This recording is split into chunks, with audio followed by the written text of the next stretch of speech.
My name is Tyler Fornes, and I am one of the co-hosts of the Good, the Bad, and the Hungy AEW podcast here on the Voice of Wrestling Podcasting Network.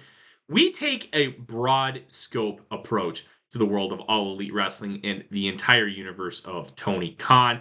We talk about the big matches, the big stars, the promos, the storylines, and we also look at it from a big picture perspective. How are things going to change over the course of the next 10 years with AEW still in the picture? How are companies like WWE going to adapt and adjust to AEW? Are they going to be a similar way like they did with WCW in the late 1990s? Will there be a counterpunch? We talk about all of that and more on The Good, the Bad, and the Hungy every week on the Voice of Wrestling Network. Most people don't realize how much their personal information is being bought and sold every day. Data brokers are making billions, pulling details about you from public records and the internet, and then packaging and selling it, usually without your consent. That's how your information lands in the hands of scammers, spammers, even stalkers. It's why you get endless robocalls and why ads seem to follow you everywhere. That's where Aura comes in. Aura actively removes your data from broker sites and keeps it off. They also instantly alert you if your information shows up in a breach or on the dark web. But Aura goes beyond data protection. With one app, you get a VPN, antivirus, password manager, spam call protection, dark web monitoring, and even up to $5 million in identity theft insurance. All backed by 24/7 US-based fraud support. Other companies might sell just credit monitoring or just a VPN. Aura gives you all of it, together, at the same price competitors charge for just one service. Start your free trial today at aura.com/remove. Protect yourself now at aura.com/remove. This podcast is a member of the Voices of Wrestling Podcasting Network. Visit voicesofwrestling.com to hear the rest of our great podcasts, as well as show reviews, columns, opinions, and updates across the world of wrestling.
Welcome back, everybody, to Wrestling Omakase. It is episode number 298, and I'm very pleased to be joined by a returning guest. It is Eric, a.k.a. Snazzy. I didn't say Snazzy, a.k.a. Eric this time. Yeah. There you go, me. From Social Suplex newsletter and the Joshing Around podcast. How you doing? I'm doing amazing. Yes, I'm trying to rebrand into my name rather than Snazzy, because I started using Snazzy when I was starting getting into like Discords, which was only like a year ago. And then I was like, okay, I'll just use my real name because why not? It's not like I'm doing anything nefarious. I'm talking about wrestling for so. That could be very nefarious to some people.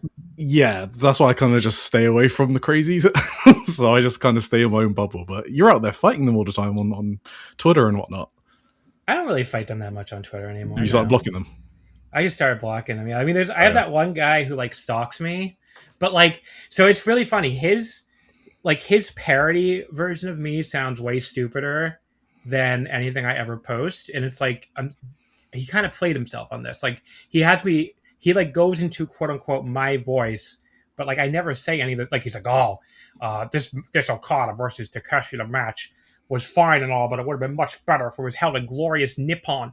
I'm like, I didn't even watch the fucking match, man. I don't really give a shit it could have been the best match of all time for all I care. You mean he tweets about it?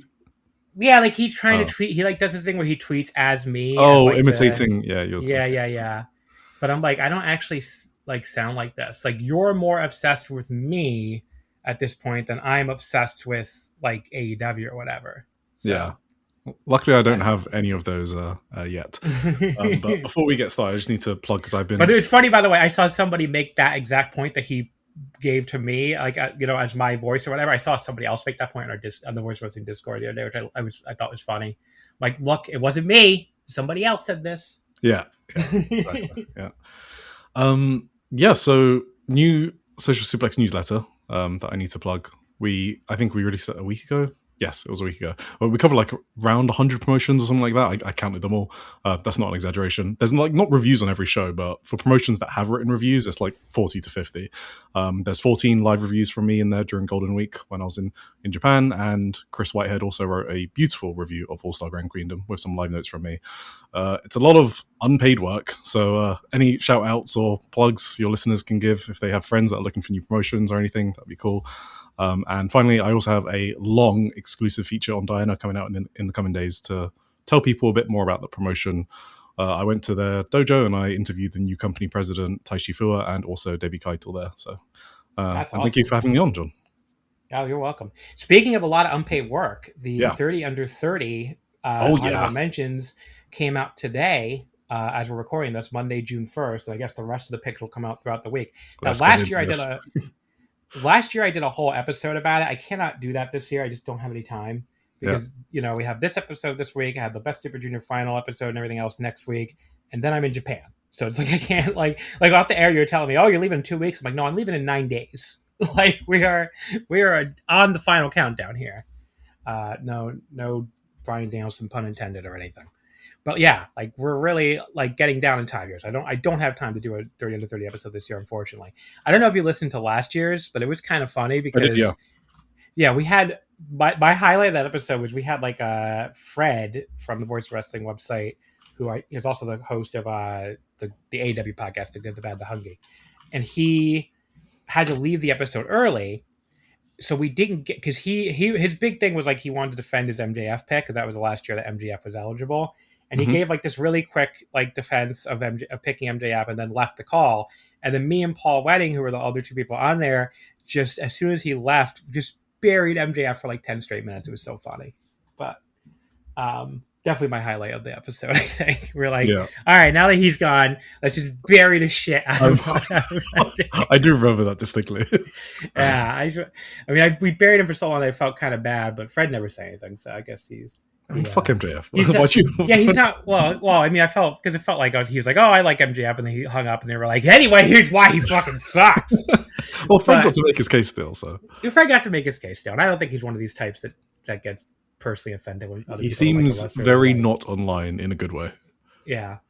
But yeah, I mean, it was. We can't do another episode like that, but if you want to read my thoughts. I wrote blurbs about all 30 wrestlers I picked this time.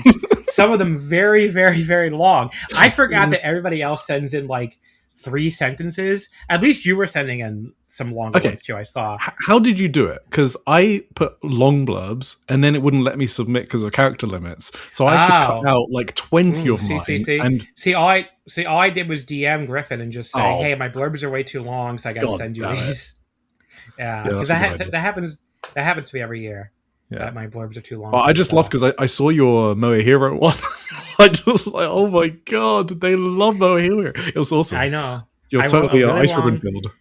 Well, the longest one I wrote was I wrote a long one about Yuki too for Ice Ribbon. Those were my 2 Ice Ribbon votes. Yeah, but the longest one I wrote by far, I think overall, but definitely now honorable mentions, was the Miyu Amasaki one. Because when I was scrolling down that page, I'm like, does this shit ever end? Like, what the fuck? Like, I couldn't believe how long it was. And again, I'm the one who wrote it, but I wrote it like a month ago, so I can only imagine other people being like, "What the fuck, John? How much could you have to say about Miyu Amasaki?"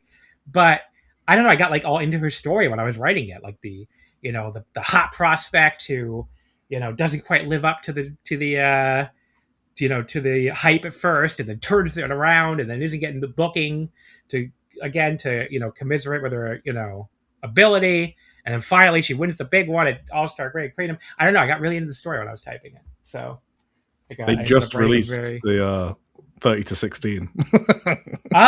Literally right now. Okay. Actually, we can do live on the air reveal because I was surprised. I don't know how many. Did you count how many of yours were still available? Like, only 12 of mine made it through. 16 of mine made the throw, which I was surprised by. Okay, so here's Sayaka in 30th. I picked her. Let me bring up my thingy. I picked her 16. Like 9th, I think I picked her 9th. Okay. Yeah. So we can do a live. We're doing a live on the. I'm sure like all because there's like 8 Joshi, and I bet they're all in this like half probably. Only 8 of my 22 women made it through. Which is I think those are the 8. I think those are the 8 probably. Yeah. I think it's like 8 Joshi. Yeah, it's like, but it's better than last year already. This is why I was very happy that I got your ballot. Okay, so Sayaka is in 9th. I had 9th, and she's in 30th. Homare from Dragon Gate, I voted in 20th, and he's in 29th.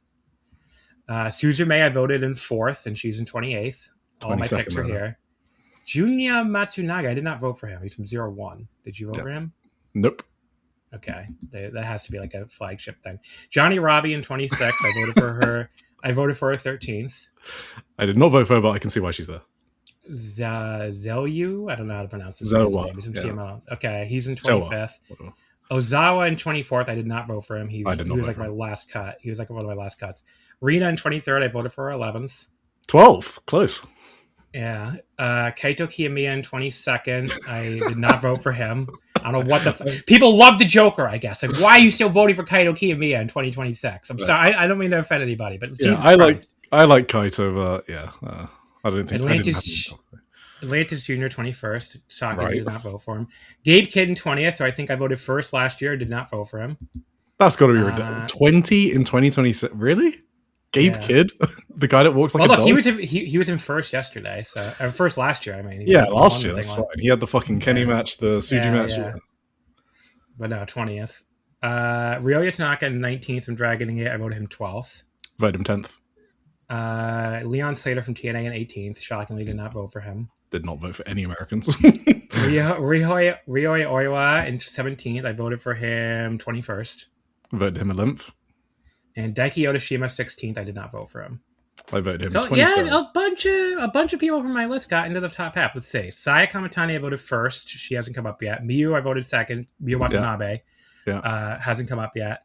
Yuma Anzai in third hasn't come up yet. Starlight Kid in fifth hasn't come up yet. Azumi I voted sixth, hasn't come up yet. Senkai voted seventh. Senkai voted seventh, hasn't come up yet. Callum Newman I voted eighth, hasn't come up yet. Is that everybody? Yuto Ice I voted 16th, hasn't come up yet. So that's 8. That's 7 people so far, I think. That might be it for me. I think everybody else has spoken for. Kosei Fujita. Kosei Fujita I voted 26. He hasn't come up yet either. So I think it's 8. Yeah, I guess I lost 7 and I still have 8 to go. That's pretty. 8 of the top 15 is pretty good, honestly. I think that's a pretty good. Like Miyu, Watanabe, Saya Kamatani, Starlight Kid, like all of those making top 15 is pretty good. Yeah, Saya, Miyu, Starlight Kid, Azumi, Senka all made the top 15. Senka making the top 15 is fucking great.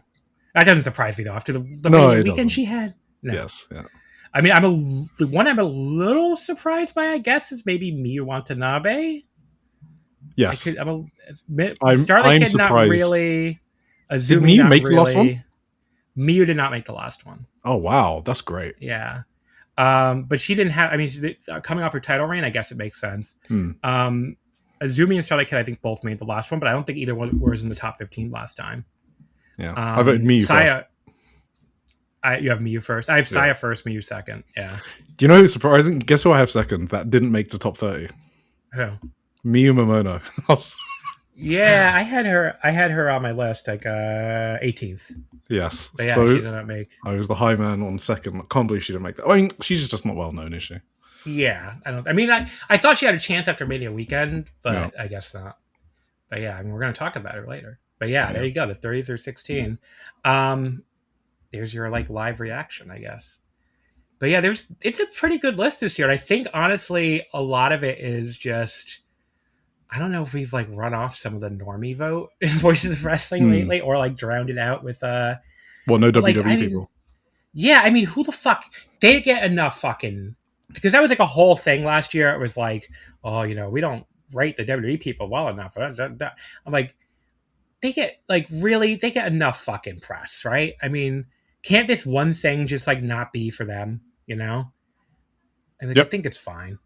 I don't really when we think did it's that big a deal. Social Suplex did a like top 50 women, and I just yeah, the WWE people maybe got a bit shafted. I think it was just Rhea Ripley that kind of was voted high, Yeah. which kind of makes sense. But we're never voting. I'm never voting for any of them. It's just like I don't watch it, so like why? I'm not one of these people that's like, well, I'm definitely gonna put people, on the list I don't even watch just to be fair or whatever. It's like, no, I'm just gonna vote for the promotions I watch, and if other people don't watch it, then they don't watch it. I don't know. I voted for An American. I voted for Johnny Robbie.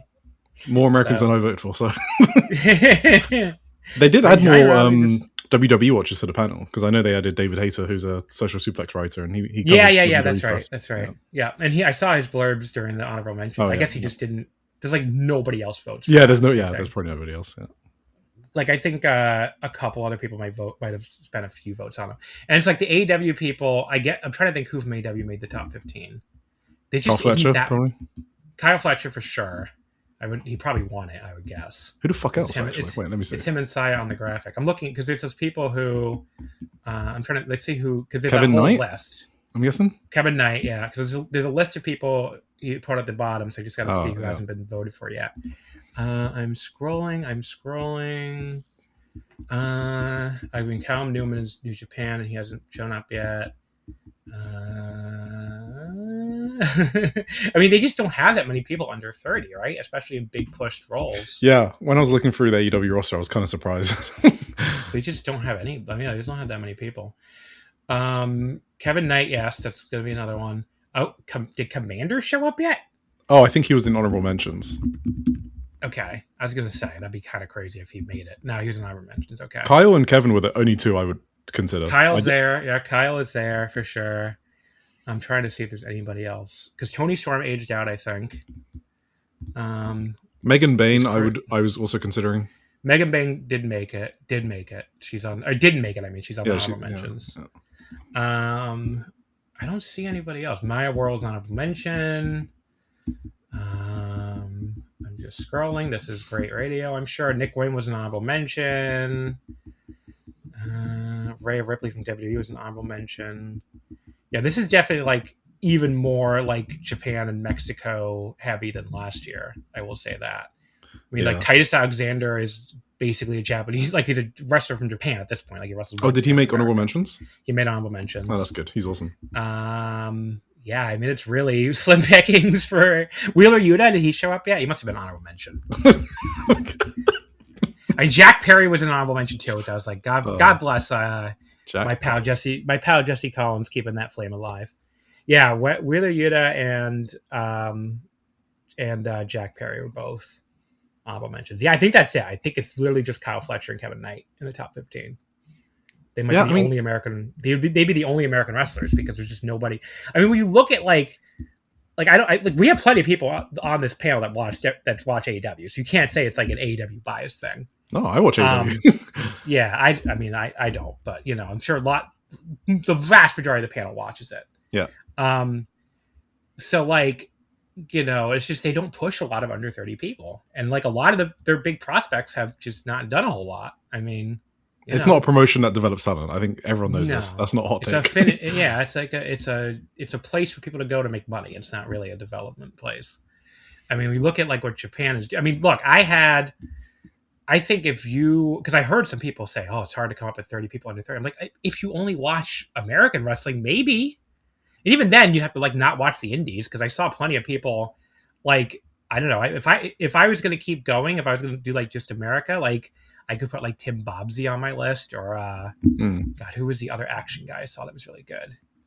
He was like kind of skinny, also kind of a technician. I'm trying to remember his fucking name. Was it Bankston? Now. Yeah, I think that was it. Yeah. Darian Bankston. Baron Bankston. So he was, I feel like, Darian Bankston. He had a really good match with Timothy Thatcher on the show I went to in Vegas. So like, it kind of feels like, and I don't even know if he's under 30. Actually, I should check that for it. No, he's exactly 30. He wouldn't even qualify. Okay. But yeah, I mean, like Tim Bobsey, I know would have qualified because somebody else had him as the last cut. Because I guess he didn't get a vote and people were talking about it. But yeah, I mean, it kind of felt like to me, and this is again not being an American indie expert, I only just watched some stuff during the Vegas weekend. But knowing what I know about WWE and AEW, it almost feels like one of the new US indie like there's two US indie market inefficiencies right now, right? I feel like one of them is women, for sure, Yep. because they don't need as many women as they need men. They don't push women very hard. They don't get a lot of time segments. They don't get a lot of time in segments. So obviously the women on the U.S. Indies, the supply of talented women on the U.S. Indies probably outstrips the supply of talented men, probably, or at least per capita or something. Like there were more women I was impressed with than men. But like on the male side, though, I feel like the technical wrestling is a market inefficiency now because neither of those two promotions, neither of the two major leagues really care about that, right? Again, I don't think that's a hot take to say AEW doesn't care about technical wrestling, right? No, it's a very flashy, very like bomb throwing promotion. Mm-hmm. Obviously they have the pure division of Ring of Honor, but like, who the fuck watches Ring of Honor, first of all? But like, yeah, I mean, do you watch that? Do you watch Ring of Honor? Okay, I just want to make sure. I don't really know. Like, I really don't know anyone who watches their TV besides like a couple real sickos. I know a few people, but that's it. Yeah. Like the pay-per-view is a little more, but not the TV. Almost nobody. But yeah, I mean, so I feel like that's another market inefficiency. I feel like technical wrestling is not highly valued by like either of the major American companies right now. So that kind of feels like a market inefficiency on the U.S. Indies to me. But maybe I should. The U.S. Indies just feels like in a weird place with two major companies, right? Because like anytime someone's good, they're just snapped up, right? Right, that's what I'm saying. But I'm talking about the people who don't get signed, though. The ones that don't fit the mold of those two. Yeah, for sure. So, yeah, I don't know. It's just like, and it kind of comes down to like why when I watch like that action show, I'm like, some of these people I'd rather watch than a lot of the people that like are on AEW TV a lot of the time. But that's just, like Tim Bobsey and God, I've already forgotten his name again. Darian Banks. Yeah, they're both more in my like a more wrestling style that I like more than a lot of AEW people. But yeah, just very, very. But then obviously like you get to like Johnny Robbie, you're like, why isn't this person signed? Or like Miko Alana. I mean, why wasn't Titus Alexander picked up? He's like the perfect TV wrestler. Well, that's true too. There's some they just miss, I guess. Yeah. But yeah, it was just interesting. But yeah, it's interesting to go through this list and just be like, again, I only watch Japan. Like, if you think there aren't a lot of wrestlers talented under 30, you got to like expand your horizons, I guess, because I only watch Japan pretty much, and my short list was like 90 people or something. Like, I could have gone to 100. I'm pretty sure. Yeah, easy. So if you had trouble filling out a 30 under 30, like getting to 30, I'd just like, I don't know, watch some wrestling where they actually push some young people. I guess I don't know what to tell you. Like, and it's the same thing where like people are going to complain about there being. I already can see it coming a mile away. Someone's going to be like, "Why were there so many Joshi on the final list? 8 out of 30." Because they are the best at developing young talent right now. Because they're the best at developing young talent. A friend of the show, Chris Whitehead, posted in the Discord the other day that there's so much talent coming up right now that like Joshi gear makers are like not able to take on new work. Apparently, that was from the Sunday Girls doc. Yeah, Miko Wata wanted to order something, and she got told they're too busy. She got told like, "No, we're too busy. We got too many people ordering gear." And it's like, yeah, there's just the scene is like fucking booming right now. I mean, even compared to men's Japanese wrestling, the scene is booming, which we talked about on this show a lot. Like I mentioned, I had 8 men, half of them went through, and I had 22 women, and 8 of them went through. So the reason, I do have a preference for Joshi, but that's not the only reason. Like, I watch like all of the men's stuff, and the women are just better at developing their young talent right now. Like, how can you watch Stardom and the Indies, even Marigold have a lot of good young talent, right? You can't watch those promotions and be like, yeah, New Japan developed talent better than those, right? My list it's just 18, not reality. My list was 18 women, 12 men. I think I just counted. Yeah. I mean, yeah, the women's side is just better right now. I mean, the promotions are hotter. They develop their wrestlers better. And even we've talked about it a million times, even the tiny ones do a way better job at developing talent than like some of the bigger men's promotions. I mean, the Ice Ribbon Dojo has a way better hit rate than like Noah in the last like 15. I mean, it's just not close, really. Yep. So, I mean, the All Japan Dojo doesn't really produce anything. And half my men were from DDT, so yeah. That's a good question. Where were mine from? I had like 3 DDT three Dragon Gate, 3 New Japan or something. It was pretty even actually. I've got. I didn't have any. There you go. I didn't have any Noah. I didn't have any All Japan because they just haven't developed any young. I know I had one All Japan. You had Yuma. Yeah. I had one All Japan. I didn't have any Noah. Okay, I had Daikyo Dashima, so yeah, they just don't develop young talent is the thing. So, and like the talent they do have, they don't use very well, like Ozawa and Kaito, and I don't know. Just doesn't. I mean, All Japan's kind of on an upswing to me, but a lot of it is built around like older people. So, they're going to have to develop some more young talent if they want to keep it going. You're not excited for Kento versus Hideki Suzuki? No, I am. I think they're doing I think they're doing well right now. I mean, I've been talking about in the show. I think the Champion Carnival was really good. It was, but a lot of it's based around people who are over 30. Is what I'm saying. I mean, they need to get the title on Yuma before the end of the year. yeah. But I mean, just the roster is kind of like, it's kind of shallow in general anyway. But I mean, they could definitely use a couple jumps or something.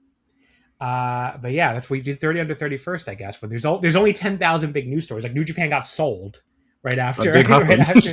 Some of the biggest news in Japanese wrestling for a long time. Yeah, we just did 30 under 30 for like 20 minutes or something. So people are probably like, ugh. Well, look, I mean, usually like last week when it was me and Arameta, what did we do the first 45 minutes on? Trains. Like Trains and the Blue Jays, who I'm fucking furious with them again, and the burying a show we didn't even watch, Double or Nothing, which I heard was a great show. There is like no. Did you hear last week? You heard last week's episode, right? Because you respected the train thing. There is zero chance I haven't run off every single like AEW fanboy already, because I did not hear a peep about that segment. I was like dreading when I put that up. I was like, somebody's gonna get so mad at me about this fucking segment. And nobody said anything. I think you weren't. I don't feel like you were that harsh about it. You just explained that it wasn't your preferences, and you're happy that they're happy. That's what you said. Yeah, but I listened back to it. I sound like such an asshole, though.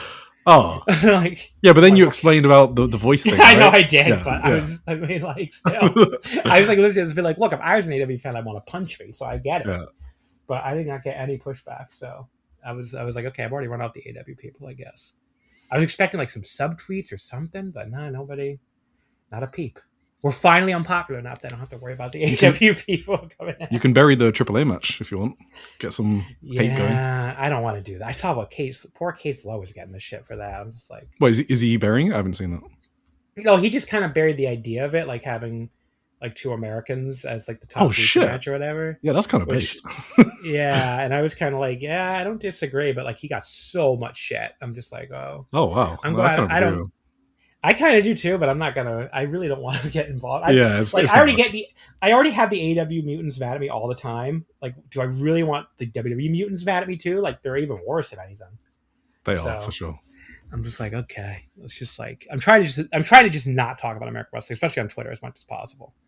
But yeah, my whole point last week was really just like I'm glad I didn't go because I didn't want to get home at like 1:30 a.m. or whatever. And like the crowd crush going to that subway station and everything, which is crazy. But yeah, I kind of don't want to go to All In this year, but because friends are going, I might be forced to. But I'm just not excited by going to an event and then struggling to get a train home because for some reason Tony Khan wants to book it on Bank Holiday weekend, which means there's less transport, and I don't know why because it's really fucking frustrating. Yeah, I've heard people say who've gone to it before that it's really annoying to get home from. Yeah, but he's not going to change his mind. Yeah, he doesn't ever seem to give a fuck about that stuff. He's never had to deal with this problem in his life. Yeah, I mean, like the New York and Newark stuff is just—it's always horrible because like trying to get out of these places late at night is just like there is technically still service, but it's such bad service. So actually, you know what? I did get one subtweet about it from my stalker. I forgot about that. He did make. He doesn't count. Like, everybody knows after midnight it becomes Thunderdome in New York City. So does that mean he just listens to your entire podcast? That's kind of crazy. I don't know. I don't know if he does or if it's just like a tweet. I might have made like one tweet about it or something. But yeah, my stalker did say something about it. I forgot about that. But it could have been the tweet. It could have been the podcast. I don't know. If you're listening, buddy, how's it going? How's it going, stalker? But yeah, it's so weird that like my takes are really not that. I don't think I had that many hot takes. I don't know. Like, do I really? Like, what is my hottest take? It probably is on American wrestling, I guess. Yeah, I guess it is American wrestling. I don't know. Just don't like it. It's not my thing, I guess. What are you gonna do?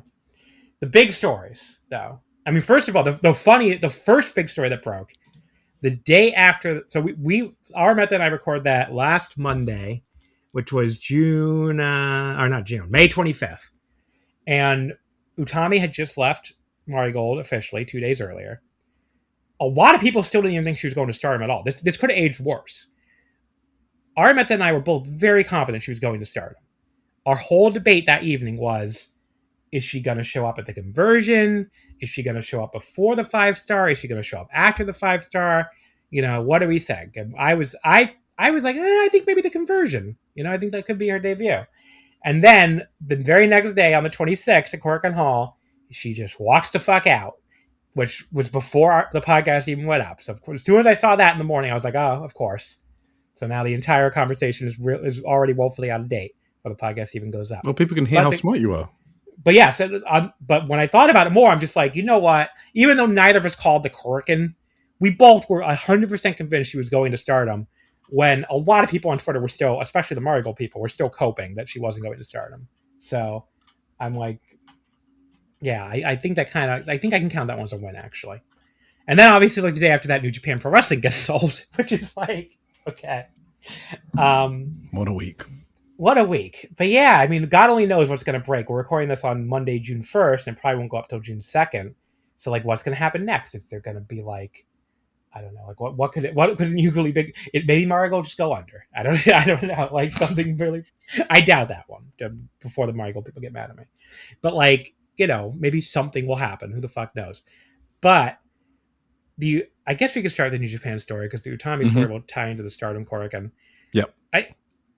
I kind of, if I am going to give a hot take about this, I think a lot of people are putting too much stock into the Cyberagent part of it and not enough stock into the TV Asahi part of it. I think the TV Asahi part of it is the actual key component, and I think the Cyberagent part is not that big a deal. Well, they're major shareholders now, right? TV Asahi. Yeah. So TV Asahi and Cyberagent both bought an equal stake in the company. So I believe the official number is they both own like 45 or 46% each. So neither one of them is majority. They both own about the same. But so a lot of people really jumped into the Cyberagent side of it. It's like, okay, well, now Cyberagent owns this big chunk of New Japan, and they also own Noah and DDT and Tokyo Joshi. So does this mean they're going to merge, or New Japan's going to be part of Cyberfight, or New Japan's going to join Wrestle Universe, and Abima? People are really into the Abima part of it for some reason. Do you not buy into that? So here's what I'm going to say. So I think there's two things people are missing on this. First of all, New Japan already aired on Abima. Mm-hmm. They've been airing on Abima since at least 2023. It's been years that they've been on Abima. So that's not anything new. Now, maybe one of the reasons why because people who don't know this, Cyberagent owns a huge chunk of Abima, but TV Asahi also owns a huge chunk of Abima. They've already been partners on that before. Yeah. And TV Asahi, that's probably why. TV Asahi also already had a minority stake in New Japan. So it's not really anything that new there. If they wanted more New Japan programming on Abima, I don't think they had to fucking buy. I don't think they need to do this to get more New Japan programming on Abima. That's where I'm at. I just think they could have just gone to Bushiroad and said, hey, we want more New Japan programming on Abima. We'll give you money. And Bushiroad would have said, okay. Like, I don't think that's a big reason for why they bought them. I think some people have made a big deal out of that, and I don't think it's a big deal. I think. Do you believe it could be one factor, like a small one, not a big one? Probably could be a small one, but like they were already on Abima once a month, so it's not that huge. Like I saw a lot of people connecting the dot, like, oh, WWE is going to be off Abima as of the fall, and because they're moving to Netflix, so maybe they want New Japan to replace it. And I'm sure New Japan will be on it more now, but they were already on it. That's not. I don't think that's a huge factor. I don't think it's the main factor, but it's kind of Cyberagent are so fucking massive. Like they're part of like the Nikkei 225, right? It's a big company, 20 times the revenue of Bushiroad. Like they're not some small fry. They have the horse girl game that everybody goes. Umasumi or whatever. So like this is just a tiny investment for them, and I think they just see it as like I'll get some return on my investment, and they're not seeing it as like a huge thing. So we get some more. Go on. So here's what I would say to this. I think the impetus behind this deal, and this is nobody telling me this is my own informed speculation plus, stuff I've read and stuff I've heard. I think Bushiroad wanted to get rid of them, first of all. Bushiroad did not want Agreed. to, and that seems to be in the Observer report, that Bushiroad had no interest in investing more money in them to try to turn it around. And TV Asahi, if a lot of people, I haven't really seen anybody talk about this, so maybe it's just something people missed or maybe forgot about. Mhm. TV Asahi has had a guy in like the very, very top of the company for like 2.5 years now. Like, it's been a while. So they put this guy, I'm going to get his exact name. I had it open. For some reason, I don't have it open anymore. This goes all the way back to December 2023. So when Tanahashi gets named president, right? There's this guy, Hitoshi Matsumoto, who was a TV Asahi executive. And he was named one of the directors of New Japan at the same time. Now, I don't know if that means, it might be a little too far to say he's the guy actually running the company while Tanahashi's more of a figurehead, but I think that probably is kind of true. And he was already chief of business production for TV Asahi. So he is you're talking about a top level executive at TV Asahi who stepped in as a director. That was the personnel, the personnel change they announced in December 2023. It was president and representative director Hiroshi Tanahashi, director Hitoshi Matsumoto, who was chief of business production at TV Asahi, and director Taro Okada on a part-time basis. Obviously, I think that's going to be over because it seems like Okada's staying with Stardom. And because obviously people don't know, Bushiroad, they sold New Japan, but they did not sell Stardom. In fact, they took Stardom out of New Japan after they just put it into New Japan less than 2 years ago, which in hindsight was a big flashing hint that they were going to do this, I guess. Because, again, people don't know this timeline there. They bought Stardom in, I believe, 2019, right? 2019? Mm-hmm. That sounds right to me. They bought Stardom in 2019. Originally, it was considered part of the Bushiroad Fight division because they already had that up and running for their kickboxing promotion. The kickboxing promotion never came back from the pandemic, as far as I know. So I don't think it ever ran again after COVID. So basically, Bushiroad Fight was just Stardom from like 2020 to like 2024. 2024, they spin Stardom into New Japan, and they basically make it a subsidiary of New Japan. So they changed the corporate structure so they could probably eliminate redundancies, that kind of thing, and run it all in one office. Less than 2 years later, earlier this year, they took Stardom out of New Japan. They were like, okay, they took it away again, spun it off into its own subsidiary. So again, it has nothing to do with New Japan now. And that should have been a hindsight that they were not, either Asahi and Cyberagent didn't want it, or more likely they didn't want to sell it because they see Stardom. I mean, Stardom, if you look at the revenues, besides this quarter where, because we don't have the exact separated out revenues, but people I know who are like in the know about this stuff think they probably would do more revenue or do more profit. Yeah, profit. It's about the margins. Right. Because they probably don't have as high costs, and they have their revenues are really good now, especially look at the merch they sell. I mean, you and I were there. I mean, the fucking operation at Dream Queendom is fucking insane. And it's a completely different scale now than big New Japan shows, in my opinion. Like, just really, really crazy, the merch operation they have. Like, you go in there, and they have, like, this big, long table with, like, the main menu, right? Like, they give you a paper menu to go through. Then they have, like, 4 other tables where they're selling, like, bonus gifts that are only available. Like the at Sumo Hall, it was the sumo style towels. They only sell at Sumo Hall. They have a gacha one where you play gacha to see what you get, basically. Like, you do the little like colored ball, which that line was crazy. And they have like 2 other ones too. Like, I'm not even, there's like 5 tables or something, and they all have giant lines. And they open them at like 11 a.m. just when the show's not till 5 p.m. and people like hundreds of people show up to buy shit. So I'm sure All Star Grand Queendom was the same shit, right? Like a giant table and everything. Yeah, well, they opened it even earlier, right? I remember seeing that. Yeah, they opened like 1. Was it even more than that? I don't even know. Oh no, the queues were until like 9 a.m. But like, yeah, they were like in the morning. They had queues. Yeah, so that was. I mean, what did you go and like? I assume you went through everything. Fuck no! I arrived at 3 p.m. when the show started. Because I was at Ice Ribbon.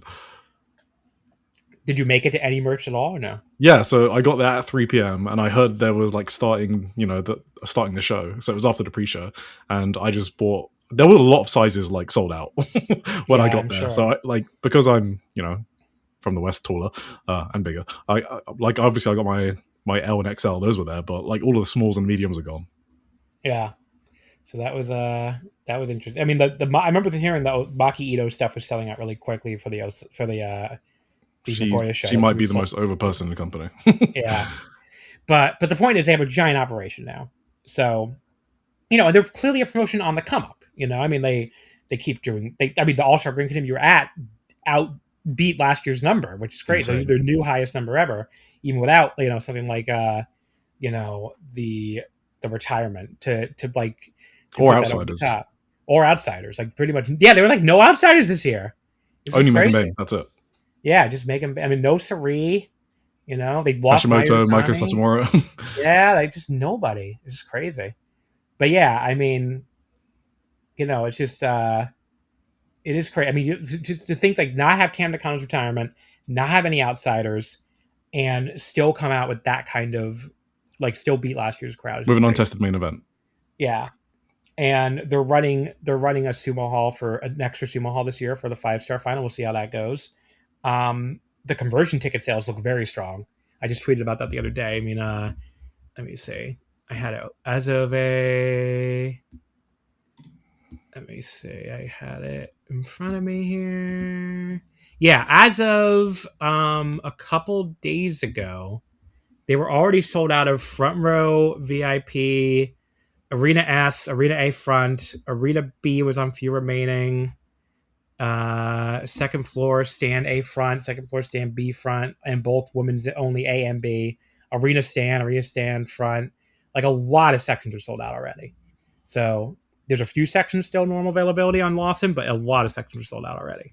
So that might beat last year's too. And again, without using Sari again, because she's not booked for anything for this, when she was in the main event last year.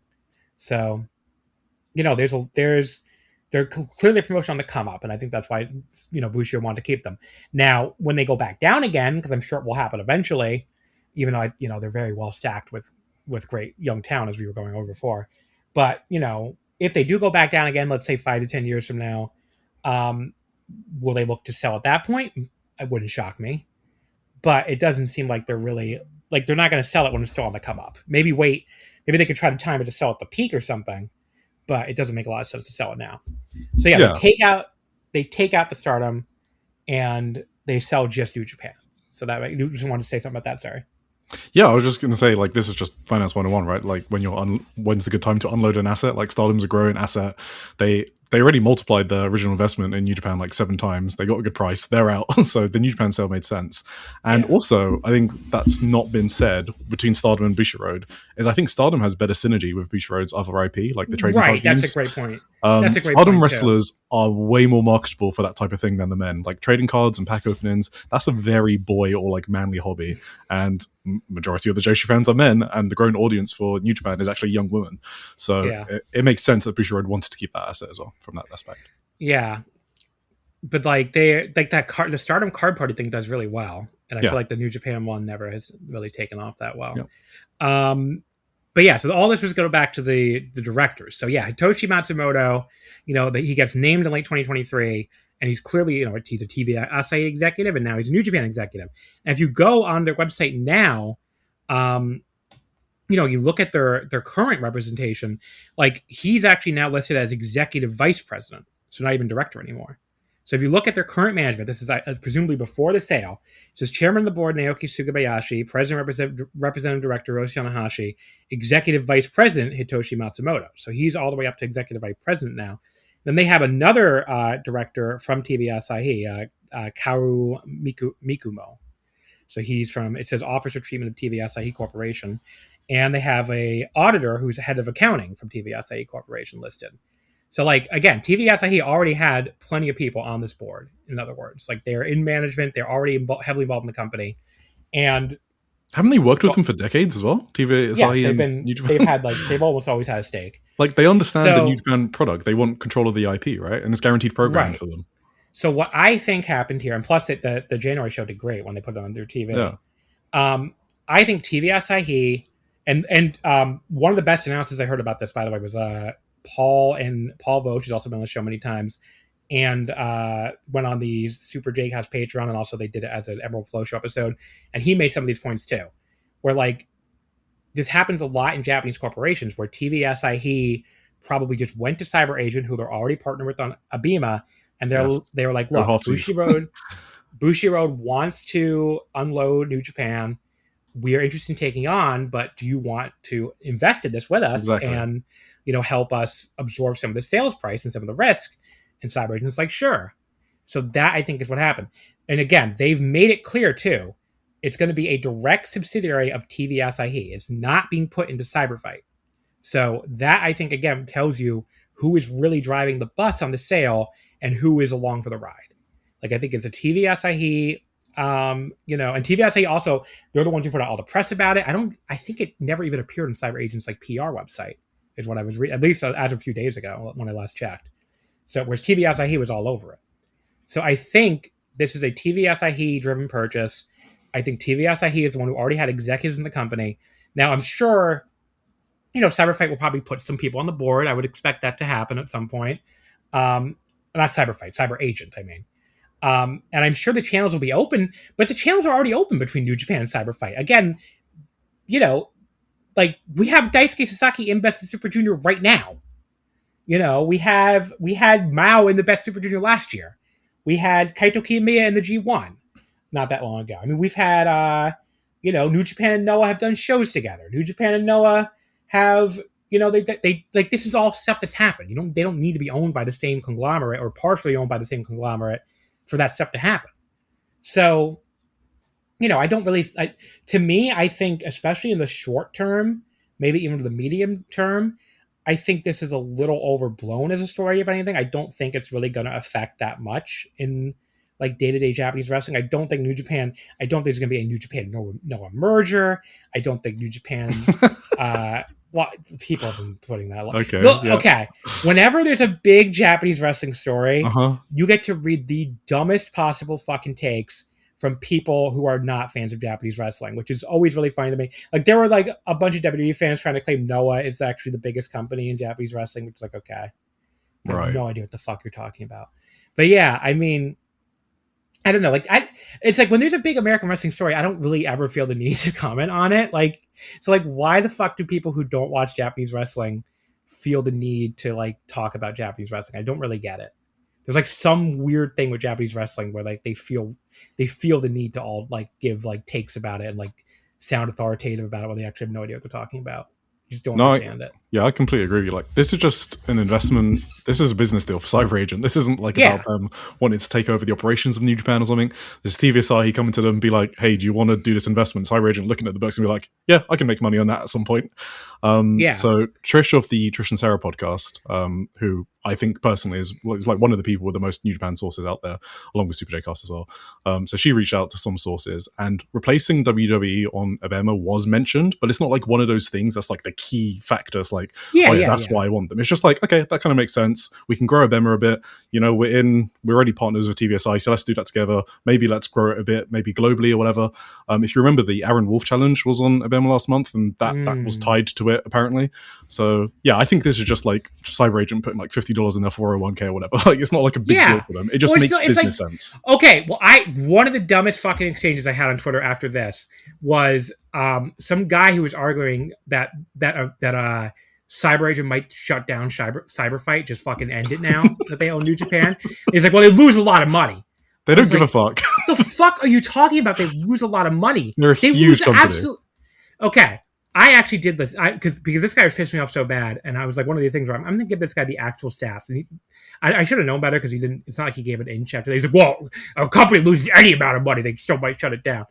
I'm going to give the actual stats on this because it's really, really funny. This guy who called Cyberfight he called he's like, DDT, Tokyo Joshi, Wrestle Universe all lose significant amount of money. No is probably the only thing that comes close to making a profit. They don't separate them out. So you'd have no way of knowing that. Cyberfight is not only not a big money loser. Last year, they lost 212 million yen. Or 2 years ago, I'm sorry. That was 212 million yen. Last year, they lost 14 million yen. So that was a drop of like 93% in losses or something. And, they lost, like, if people don't understand what the 14 million yen is, that means they lost $88,000. And they're all growing as well. All three. Yes. They lost $88,000 in the last fiscal year that ended in September 2025. If you think, again, 14 million yen is their losses. Cyberagent, the entire company, made a net profit of 71.7 billion yen. Okay? And and Cyberfight lost 14 million yen. So 71.7 billion yen is like what? Like $700 million, I think? right? Or something like that. What's 71.7 billion yen? Probably less than that, actually, with the conversion rate. 71.7 billion yen to USD. Maybe I had this. No, I had it slightly off. It was not million. I want billion. Billion. Yeah, not it's telling me billion. It's trying to Google. You're fucking stupid. Yeah, 771. I actually wasn't that far off. It's $449 million. So they turned a profit last year in $449 million. Okay, and they lost $88,000 on Cyberfight in the same fiscal year. And this guy's arguing these are huge losses. It's gonna fucking Cyberagent is gonna shut down the company now. They own New Japan. Do you not understand what $88,000 loss is to a company that's not even revenue, profit, net profit of $449 million, and they're losing $88,000? That is literally like pennies to them. Like, I don't understand. It's an accounting. It's a fucking rounding error. Like, it doesn't make any fucking sense to actually argue this. Like, I actually, let me see when I broke it down. So they reduced their annual losses by 93.4%. An $88,000 loss. So if you actually do it, like you can see it's $5 billion USD, blah, blah, blah, blah. Let me say, the actual loss represents less than 1% of their annual net income and roughly 0.03% of their total revenue. Like, what do you think? Like, of course it doesn't fucking matter. So they probably they could lose like 10 times that and not give a shit. Because like it's just it's nothing to them. So like, yes, and they're getting, what are they getting out of it? They're getting programming for Abema, merchandise they can sell, like clearly they get value out of this company, otherwise they wouldn't have bought it in the first place. It's not like fucking Pro Wrestling Noah was fucking making money when they bought it either. It was about to go out of business. So I don't know. Just some deeply, deeply, deeply stupid. So those are the kind of takes we've seen on Twitter, and that's what that one I was just like, okay, that was very fun. They're gonna shut down. They're gonna shut down Cyberfight now. It's like if you take Noah out, DDT and Tokyo Joshi are probably in the green by themselves at this point. I mean, Tokyo Joshi are having like one of their best years. I mean, they just had a record attendance, right, at Grand Princess, but they just did. Yeah, they just had like 3,200 for in Sumo Hall. They just did over 1,000 at Korakuen for the first time outside of 1-4, and like I think like 3 or 4. No, since pre-pandemic, I think. And like, how fucking expensive do you think Tokyo Joshi's expenses are? So I don't know. People are very, very stupid. That's all I can really say. Yeah, every single person in this deal wins. TV Asahi wins, Cyberagent win, Bushiroad win, and also New Japan. By the way, they hated Bushiroad. Yeah, no shit. They absolutely hated them. They Kidani especially. Yes, Kidani especially. So hopefully Taro Okada saves us from Kidani. But like according to like sources, like New Japan were thinking that it would bring about more investment. TV producers spend differently to how like a trading card company spends, and apparently they were told that there would be like investment in all different areas. So New Japan are happy. Like they get rid of the fucking dog shit Bushiroad, which I hated. They get more investment. It's win-win for New Japan as well. Yeah. I mean, I think if you want to look at anybody with taking an L, and this is a Japanese fan I talked to, was telling me about this. He's worried about Stardom in the longer term. That's the only thing. Like, is Okada going to be able to prevent the interference? I guess, which you would hope so, because it's in their interest to make Stardom keep growing, right? So he was telling me like he's worried on two fronts, and this is a guy who's pretty plugged in Japan. It's not like I don't know if he has actual sources or anything, but he's really plugged in on what like the Japanese blogs are saying and stuff at least. And he was telling me, first of all, he's worried about like just Kidani taking more of an interest in Stardom when he doesn't have New Japan to play around with, which I get. And the other side of it he's worried about is just like, are they just focused on like wringing every last cent out of Stardom as they can and not spending enough money on it, to help it grow even more? Which those are both very valid fears, I'm sure.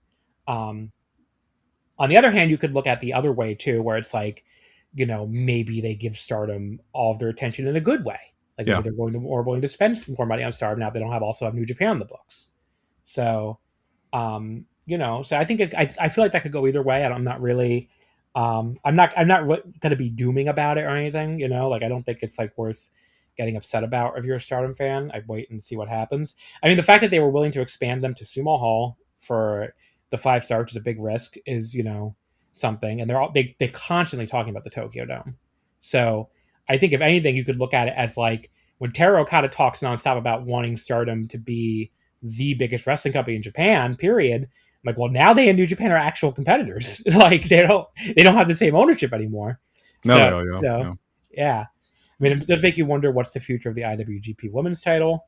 They're saying as of now there's no change, and he had like there was an interesting quote that what Tara said. I think he said something like, if the belt changes in the future, like away from our organization, we know we'll be able to challenge. We think we'll be able to challenge for it in the future or something, which made it sound like they're not going to actually maintain control.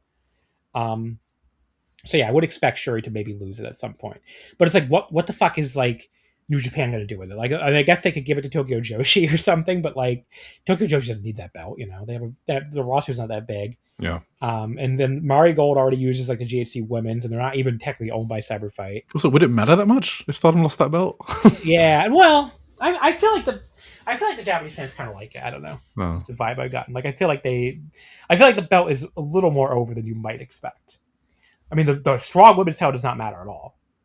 That one, I forget that it's not even around again right now because it's on, Alex Windsor. Wife. Thank you, Alex Windsor. My brain was going, Will Ospreay's wife, and I'm like, that's not very woke, John. But that's why I could not remember her name. But yeah, I mean, I feel like that belt obviously does not matter at all. But the IWGP Women's, I think they've done a pretty decent job making it. Like when Shuri and Rina Yamashita faced off at the Korakuen we're about to get to, like there was a buzz there, and some of that's probably just the two wrestlers. But like, I think people care about this title, to some degree. Yeah. So not as much as the red or white belts, but I think they do care about it. So.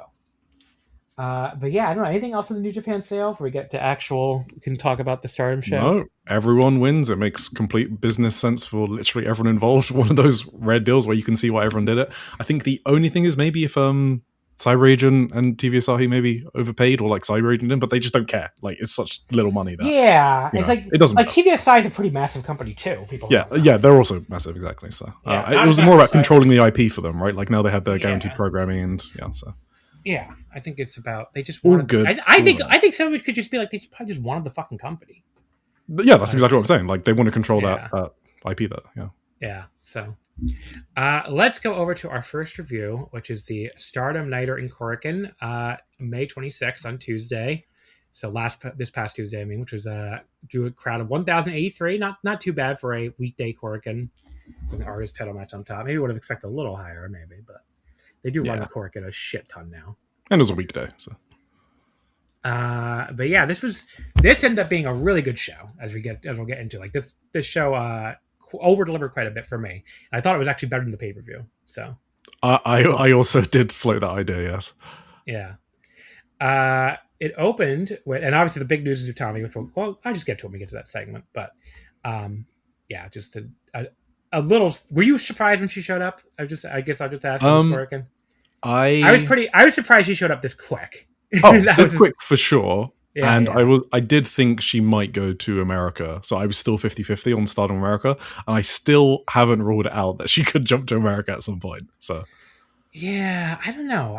She doesn't strike me as somebody that would love to go to America. No, but she spoke a lot about it's kind of like professional jealousy sort of thing in terms of like when Saya won the MVP. Obviously, she loves Saya, but it's kind of like she wants to be the person that's doing the big things in the business. That's why she's like so motivated now. I think someone brought up a comparison between like Shun and Takeshita when Takeshita won the G1. And I think it was on Open the Voice Gate actually. Yeah, I think it's kind of like that. She obviously doesn't resent Saya for it, but she wants to do big things. So I can see it, but it's maybe like 10% or whatever. I think by big things she wants to like be really big in Stardom again. That's just my maybe read on it. So. But yeah, the opener here was Suzu Suzuki and Akira Kiragane defeating Natsupoi and Sayaka Kurara. It was Suzu pitting Sayaka in 10:52 with a German suplex hold. Poi looked as great as ever here. Like I feel like people don't put Poi over enough. She was doing some very nice arm drags, even getting a 2-for-1 on her drop kick in the ropes. Classic John. Really good wrestler, Natsupoi. Suzu tagged in. She was telling Sayaka to hit her harder. That was all good stuff. And Sayaka did oblige. She was throwing some pretty hard forearms, actually. Right up until Suzu elbowed her much harder right in the face. Sayaka, though, kept getting the choke sleeper on her. did a good job, especially the second time, keeping it on her, even as Suzu like was trying to get out before Akira finally had to save. Sayaka tried to line her up for the Tokimeki spear, but Suzu countered with her own spear instead. That was pretty cool. Yep. She went for a German and really dropped her on her head with it. And then the second German with the bridge finished her. So Suzu got the pinfall over the red belt champion. Heck of a 10-minute opener here. 3.5 stars. Good match. Yeah, I immediately was like, these two have insane chemistry, and I got excited for the fight immediately. Between you got excited. I'm going to be front row for it, baby. That honestly, the conversion card looks pretty fucking sick. So you definitely lucked out. I just feel like the way Sayaka ragdolls for Suzu is perfect. So the one we don't know anything about yet is the tag titles, right? They haven't made clear. Well, I just assume it's going to be O2 line and FWC. Well, that's true, but they also teased Micah and Hanako wanting a shot. Yeah. So they could do one of those two at the Korakuen and the other one at Conversion. Because obviously the Fukuoka Double Crazy one was supposed to happen already. Yeah, I think they'll put the FWC one on Conversion. I hope so, because that's the one I'd rather have of those two. No offense to Micah or Hanako. Afterwards, Suzuku was like taunting, Sayaka and being like, is this really the power of the red belt champion? And then she sarcastically thanked her for her hard work while saying she'll take the belt. And Sayaka, I thought, was interesting. She was like smiling the whole time. So I'm like, okay. She was. She's been good at no selling the Maki and Suzu promos. Yeah, she's very in a much good way. Like she does not let. I mean, it's good because you don't want her to look like she's all intimidated, right? Because she's so new to this role. So she does a good job no selling it. Second match was Rion and Waka Tsukiyama defeating Maki Ito and Kikyo Furusawa. Waka pinning Maki in 9:17 with the Aussie suplex. So, folks, the big story. This story played out, of course, the two house shows later too. Maki Ito lost her smile. She came out barely trying for the lip syncing, and the half asleep dancing especially was really funny. And then the absolute funniest part, when she goes in the corner, she does, Sekai Ichi Kawaii no wa, and the crowd's like, Ito-chan, am I the cutest in the world? But then Maki just goes, am I really? She's like, I forget the Japanese, like, non-dead or something. Like, she's just like the way she went, like, so from just energetic to like staring off in the crowd, just like, it was perfect. She was really, really good in this role. The match itself, though, was not very good. I mean, it was all right. But there was the spot where Kikyo, like, accidentally stunned Maki at the end was really weird and kind of botched. Like, it almost looked more like she turned on her than accidentally stunned her, which clearly was not the intention based on her reaction afterwards. It just did not work.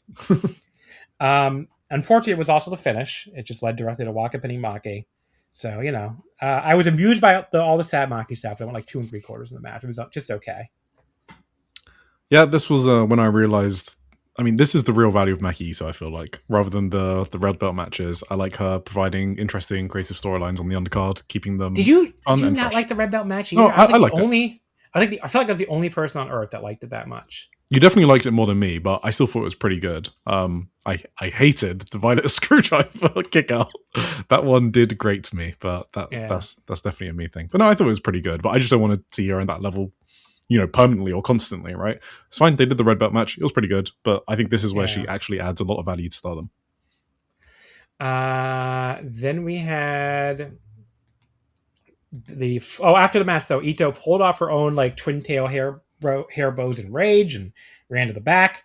Kikyo ran after her, and then Rion like very quietly collected the 2 bows and like held them to her heart. That was so cute, and they took them to the back. So yeah, that would pay off later in the week on the 2 house shows. Rion has officially joined the Ito Respect Gundam, which I guess is now like an official unit. I guess, I don't know. Yeah, I mean, it kind of was already, but now I feel like it's going to be on the website soon. I feel like once we hit that point, it'll be like officially official. I mean, they have more members than Stars at the moment, because Stars is 2. Because, they lost Beat Priestley, and the other 2 are both hurt. Because Yuri Ahime still hasn't come back yet, and Momokogo's hurt. So they have 2 members. So they're outnumbered by the fucking Ito Respect Gundam. Not for long, though, as we'll get to. But yeah, so Rion did officially join, so that's why she says she wants to make money, so that's why she's joining Respect Gundam. So that was fine. But yeah, they played this out over the course of the weekend where first Maki Ito was missing, then they found her in the front row in the pajamas. It was very funny, but not doing full reviews of those shows. Just figured I'd mention it here. The next match, the 4-way tag, Aya Sakura and Yuna Mizumori got the win there. They defeated Shuri and Kyoko Kotatsu. It was Aya Sakura pinning Kotatsu in 5:54. And then we also have Rina Yamashita and Itsuki Aoki and Azumi and Koguma. Aoki had like this mean face on for the start of the Kuma dance and then immediately smiling with Koguma and doing it. It was so very cute. Funny. Oh, it was really, really cute. And then Yamashita came up from behind, like slapped her in the back of the head, which was also very funny. What the fuck you doing? Yeah. Koguma and Azumi then did the Kuma to them together while Shuri looked on aghast on the apron. I love that she will never be over this Kuma thing. It's so great. Like the early 2025 Kuma feud will never end. But then they both ate soccer ball kicks though from Shuri and her karate daughter. So great little sequence with Shuri and Yamashita, which obviously we now know is leading to an IWGP Women's Title match at the Conversion. And I loved Azumi coming off the top of the double stomp, ran into both of them too, while Shuri had her in the choke sleeper. And yeah, Aya pinned Kyoko with a roll up. Fun little 6-minute party match here, 3 1/4. Quite enjoyed it. Yeah, Shuri and Yamashita, when they were fighting, I was like, okay, she's the one that Shuri was referring to. I realized. Yeah, she's in a Japanese, as they were fighting off too, I was like, okay, there's the Japanese wrestler who's famous overseas. I'm like, I'm happy. I'd rather have that than a fucking match with Hikaru Shida at the fucking Forbidden Door, let me tell you. Yeah. So Shuri. Or Kyrie or something. Yeah. She officially challenged Rina Yamashita in an IWGP title match on June 20th, the Conversion. Rina accepts, says she's always wanted to fight her one-on-one. But her one small request is for the two of them not to have any hype matches or prelim battles because Rina was basically like, we'll kill each other if we do. So I want us to both be at 100%. That's cool. I didn't know that. That's cool. Shuri was fine with that. This was, I assume Rina Yamashita's probably just busy. So we should work all the house shows anyway. She is a fucking workhorse. She's everywhere. She was on a Korakuen Hall for Big Japan the day before this Korakuen Hall for Stardom, and she was bleeding buckets in the main event and like doing shoot headbutts. So yeah, she's a monster. And I think she will surprise people in that Shuri match. I mean, I assume most people are on board with Rina Yamashita, but she is a great big match wrestler. I don't know if you ever saw the Mei Suruga match in Choco Pro from last year. No. Yeah, but that's one to seek out if you want to see a big match Rina. But yeah, I think it's going to be awesome. So yeah, lucky John again. I'm very excited for that match. I love both wrestlers. So the next match, Saya Ida and Xena defeating Hanan and Motoi Hamabe. Speaking of wrestlers I love, I'm not thrilled with where Motori's going. But Xena pinned Motoi and 10-10 with the German suplex hold. So Hanan, first of all, seeing Hanan be on the receiving end of the Saya chops the chest is wild. And she sold it like crazy, of course. And Xena absolutely destroyed poor Motoi with a single chop. That was not cool. She also powerbombed her out of an armbar, which Motoi did a great job like selling. I thought that was really good. And like just reacting to it too, like facially. And yeah, Xena pinned Motoi with the German suplex hold. Ridiculously hard hitting while it lasted. I enjoyed this a lot again. So another 3.5 star, 10-minute tag. Yeah. One thing I have to mention, Xena loves her high speed. I don't know why. Like, why are Motoi and Xena doing high speed at the start of this match? I feel like someone's tricked Xena into thinking that's her style. She's so great with the chops and the hard hitting, the sick full Nelson into German suplex. I think later in the match, she got the assignment and, that's when she was destroying Motoi with chops. I love Matoi's counters with the judo throws. Yeah, Motoi is absolutely, she's really, really good. So yeah, I mean, this is why I'm kind of upset about which unit she's going to. But we'll get to that when we'll keep going later for the. Yeah, I'll talk about that in a bit. I don't know where I'm going with that, but yeah, it was this match was good. Well, where else are you going to mention? Actually, this is the perfect place.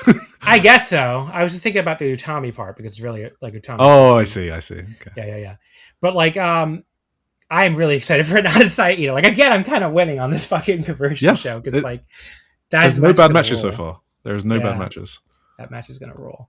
Hanan is like. I just want to say quickly, Hanan. I heard your review of the B Priestley match. I loved that match. I was very high on that match. I mean, in particular, because Hanan is an amazing seller. I don't know where it's come from in like the past year. She's like one of the best sellers on the roster, and I know she's going to bump her ass off for Saya Ida. So it's like a guaranteed banger. Then we have the tag match with Tomoka Inaba and Rana Yagami defeating the team of Starlight Kid and Emma Mashima. It was Tomoka pinning Emma in 13-10 with the Tomoka whirlwind kick. Some really cool I know. Some really, really cool mat wrestling with Starlight Kid and Rana here. That was like, okay, I want to see this match now. Like, that was really cool. Maybe the 5-star, they'll be in the same block. Tomoka and Emma then had some really good mat exchanges of their own until Tomoka finally puts Emma away with a huge kick right to the face, the whirlwind kick. I feel like most people probably don't know, like, who don't watch Stardom, don't really know how many like mat wrestling, like technical wrestling demons there are in this company, because it's like the idol company, right? It's like the biggest Joshi idol company. Like, you wouldn't necessarily think like there's all these shooters and like mat take. That's just Joshi wrestling though, right? Like, they're all like cute idols, but they're fucking killers. I mean, you see more, like, where do you see, and I guess picking on AEWs is kind of our thing. Where do you see more mat wrestling? 2 hours of a random Stardom Korakuen or a 2 hour Dynamite? Yeah, I mean, I think we all know. It's not even close. It's not even close. So, but I feel like if you polled like Joe Blow off the street, they'd probably tell you, they'd probably be like, oh, well, the serious AEW, obviously, they do way more mat wrestling. I'm like, not really. So I can understand why some people get annoyed at Stardom fans for saying it rules all the time, because it must sound like we're lying, but it genuinely is one of the best products on the planet in terms of like wrestling quality. People aren't just making it up. Like, try a few house shows or Korakuens yourself. Also, we don't overrate our stuff nearly as much as the AEW people do. It is, yeah. None of the Stardom people say every single show has 4 match of the years. Yeah, I know. Or like CMLL, right? Every Friday's got like 3 matches. Every Friday's, another 3 matches but like, a year. Me and you watch a lot of wrestling. Like, we watch all the men's stuff. Like, we like Stardom because it's good. Like, I don't have a particular bias to Stardom. Like, I didn't grow up, watching it. I started watching it in 2024. Like, the reason I love Stardom so much is because it's good. That is the only reason. As soon as it gets shit, I am gone. So yeah. I mean, it's just a really good promotion. I mean, it's been. I don't know if I would say bias. I mean, I like, if somebody told me, John, you're biased to Joshi, I don't know if I necessarily disagree. Like, do I like watching, like, adorable women kick ass? Kind of. I'm biased to Joshi, I wouldn't really disagree, I wouldn't really disagree with the idea that I'm biased towards Joshi, but it's not like my favorite wrestler of all time is a man. I mean, my favorite wrestler of all time is Tetsuya Naito. I mean, that's a dude. And there have been plenty of periods where like my favorite promotion was a men's promotion, but anyway. Yeah, I like the Joshi aesthetic more, but yeah. Like, I get that the Joshi aesthetic turns turns people off sounds like a weird phrase in this term. No, like, it puts them off, right? People puts them off, right? So I get it. But for me, from my aesthetic, I like cutesy Japanese stuff, so it works for me anyway. I mean, I like the cute outfits and everything, and then they kick ass on top of that. It's like that's like kind of perfect for me. Whereas, but like, obviously, but if it sucked, I would still tell you it's like Marigold has the same. I was about to say Marigold. I will fucking tell you when Marigold sucks, and it sucked most of this year. Yes, so the booking's fucking atrocious. We'll say when it's bad. It's not like I won't tell you when Joshi's bad. Yeah, I mean, there have been times I wasn't that into Tokyo Joshi, and now Tokyo Joshi's. I don't know if it's my favorite. Tokyo Joshi's up there with Stardom. It's like 1B to 1A probably at this point. So I love what Ice Ribbon's doing right now. I love what Marvelous is doing right now. It's like, it's not just Stardom. Sendai Girls. I mean, there's just a lot of really good Joshi right now. Pretty much everybody besides Marigold, pretty much. But yeah, we're not going to talk about the house shows, but the Kyoto one, maybe you should go back and watch it in full, because that show, every single fucking match is like people going hard, balls to the wall. They were doing it even during the West Japan tour, right? Like in fucking Kumamoto, whatever, Takamatsu. They're just going hard every single house show. They wrestle hard. That's why it's one of the best products, and it's not just blowing smoke up the arse. Yeah, they have a giant roster filled with people. A lot of them are talented. A lot of them are young, and they work really super hard. young. Like, I don't know. Yeah. Like, that's why they're all over 30 under 30, because they're all like fucking. It's like, yes, when you have like Azumi and Starlight Kid who are like fucking 23 and 24, ridiculous, and they've been wrestling for like 12 years. Yes, they're going to be really good. They're at like their physical peak, and they've been doing this for like over a decade. Yes, they're going to be. It's really not fucking wrestlers. rocket science, or yeah, it's like, whoa, the girl who's built like a truck, who has been wrestling for 12 years and fucking runs around like crazy, is really good at wrestling. It's shocking news there. Like, Azumi's really good. Like, I know some people don't like. But I can't wait for my blurb to go out because I make fun of the people who don't like Azumi. But anyway, but like Starlight Kid too. Like, she's a really good flyer. She's a really good technician, and she's been doing this shit for 12 years. Like, no shit, she's good. But Yeah, just another very enjoyable tag match. I thought about going a little higher, if anything, but I just went 3.5 again. See, I don't want to piss anybody off, and have people telling me I'm overrating Stardom, so I just gave it 3.5 stars. Chill out. I'll wait to hear what I gave the main event. Next match, the 10-person tag. It was Hate, Saya Kamatani, Natsuka Tora, Uraka, B. Priestley, and Azusa Inaba, defeating Suriano, a wrestler I'm definitely not biased towards. Suriano, there we go. Suriano, Maika, Hazuki, Hanako, and Fuwa-chan. It was Saya pinning Fuwa-chan in 9 minutes and 46 seconds with the Star Crusher. I love that we got another Suri Azusa exchange. These two sickos are so good together. Azusa hit her axe kick and Suri just bumped directly onto her neck for it again. Which again, people taking neck bumps is fucking cool. It's not. I don't feel like that's not hard to explain to people. It's just like, yes, taking neck bumps is awesome. Everyone loves a neck bump. We got a long Saya Fuwa exchange at the end, but Raka came back in with the black box, which let Saya put away the Star Crusher. So another damn good undercard tag here. And I guess I'm kind of a broken record on the show, but it was all good. So 3.5 stars again. I mean, Azusa is. I wish she wasn't in JTO and she could get a push. She is like, just. No one will ever see that match with Mirai that I watched. Apparently, I'm like, Jesus Christ! I have it on my fucking on my watch list. Well, just the list that I keep to track, see if someone's going to upload it. They just never upload it. I want to fucking see that match. It's like a 4.25-star match. That match was fucking awesome, and it's like no one else will ever see it apparently. Yeah, but yeah, that was it was December 28th. Yeah, just an awesome fucking match because that was the show I went to instead of Marvelous, and the Marvelous show was great. I mean, you guys all told me. Yeah. But I don't regret. But apparently, like, I don't regret it because I was able to watch Marvelous later. Like JTO. Yeah, exactly. Yeah. JTO, the JTO show has never emerged. Yeah. So no one else ever saw that match. No, I mean, there really wasn't anything else on that show, but. Yeah, ever since she had that main event match with Tomoka in JTO, I was like, oh, okay, she's the fucking real deal already, and she's like 17, now she's 18 or whatever. She barely even gets used in Stardom, and you have people like that on the fringes. Like, that is how, like, that's the talent depth in Stardom. Are you sure this promotion's any good, though? I don't know. Like, they wear Philly dresses, so... Yeah. Afterward, of course, we got the big Utami return. Yeah. Again, this is Stardom even does this shit better than American Wrestling. Like give me this was actual. Like, you want to talk about cinema? Like, this was your fucking cinema. This was fucking cinema. So Saya, like, okay, first of all, Utami is amazing. I legit forgot how great her second Stardom theme was. Like, that song starts cutting in. I'm like, oh my god, that Utami theme is so cool. Because for some reason, because her Marigold theme was like a ripoff of her first Stardom theme, right? So that was the theme I had in my head that they were going to play. And they started playing that second theme. And I'm like, oh shit, that's right. This theme is like, sounds like she's fucking in Game of Thrones or some shit. And like, she, it's just very, very epic sounding theme. And the theme starts playing and the announcer's going like Nande? Like, why? What's going on? Like, what is this? And like, Saya, she gets the look on her face. She goes through all these emotions. She's just like, she looks shocked. She looks kind of like, is it real? Then she turns her back. She won't even look at Utami until she actually gets in the ring. And Saya just did an amazing job going through all these emotions. Again, the fact that what Stardom does with this dramatic shit is they somehow make it look less corny. Like, is this a little corny? Yes, I get it. It's a little corny. But don't even give Saya, them that. It wasn't fucking corny. Saya does not overact like a fucking American wrestler, like making NXT faces.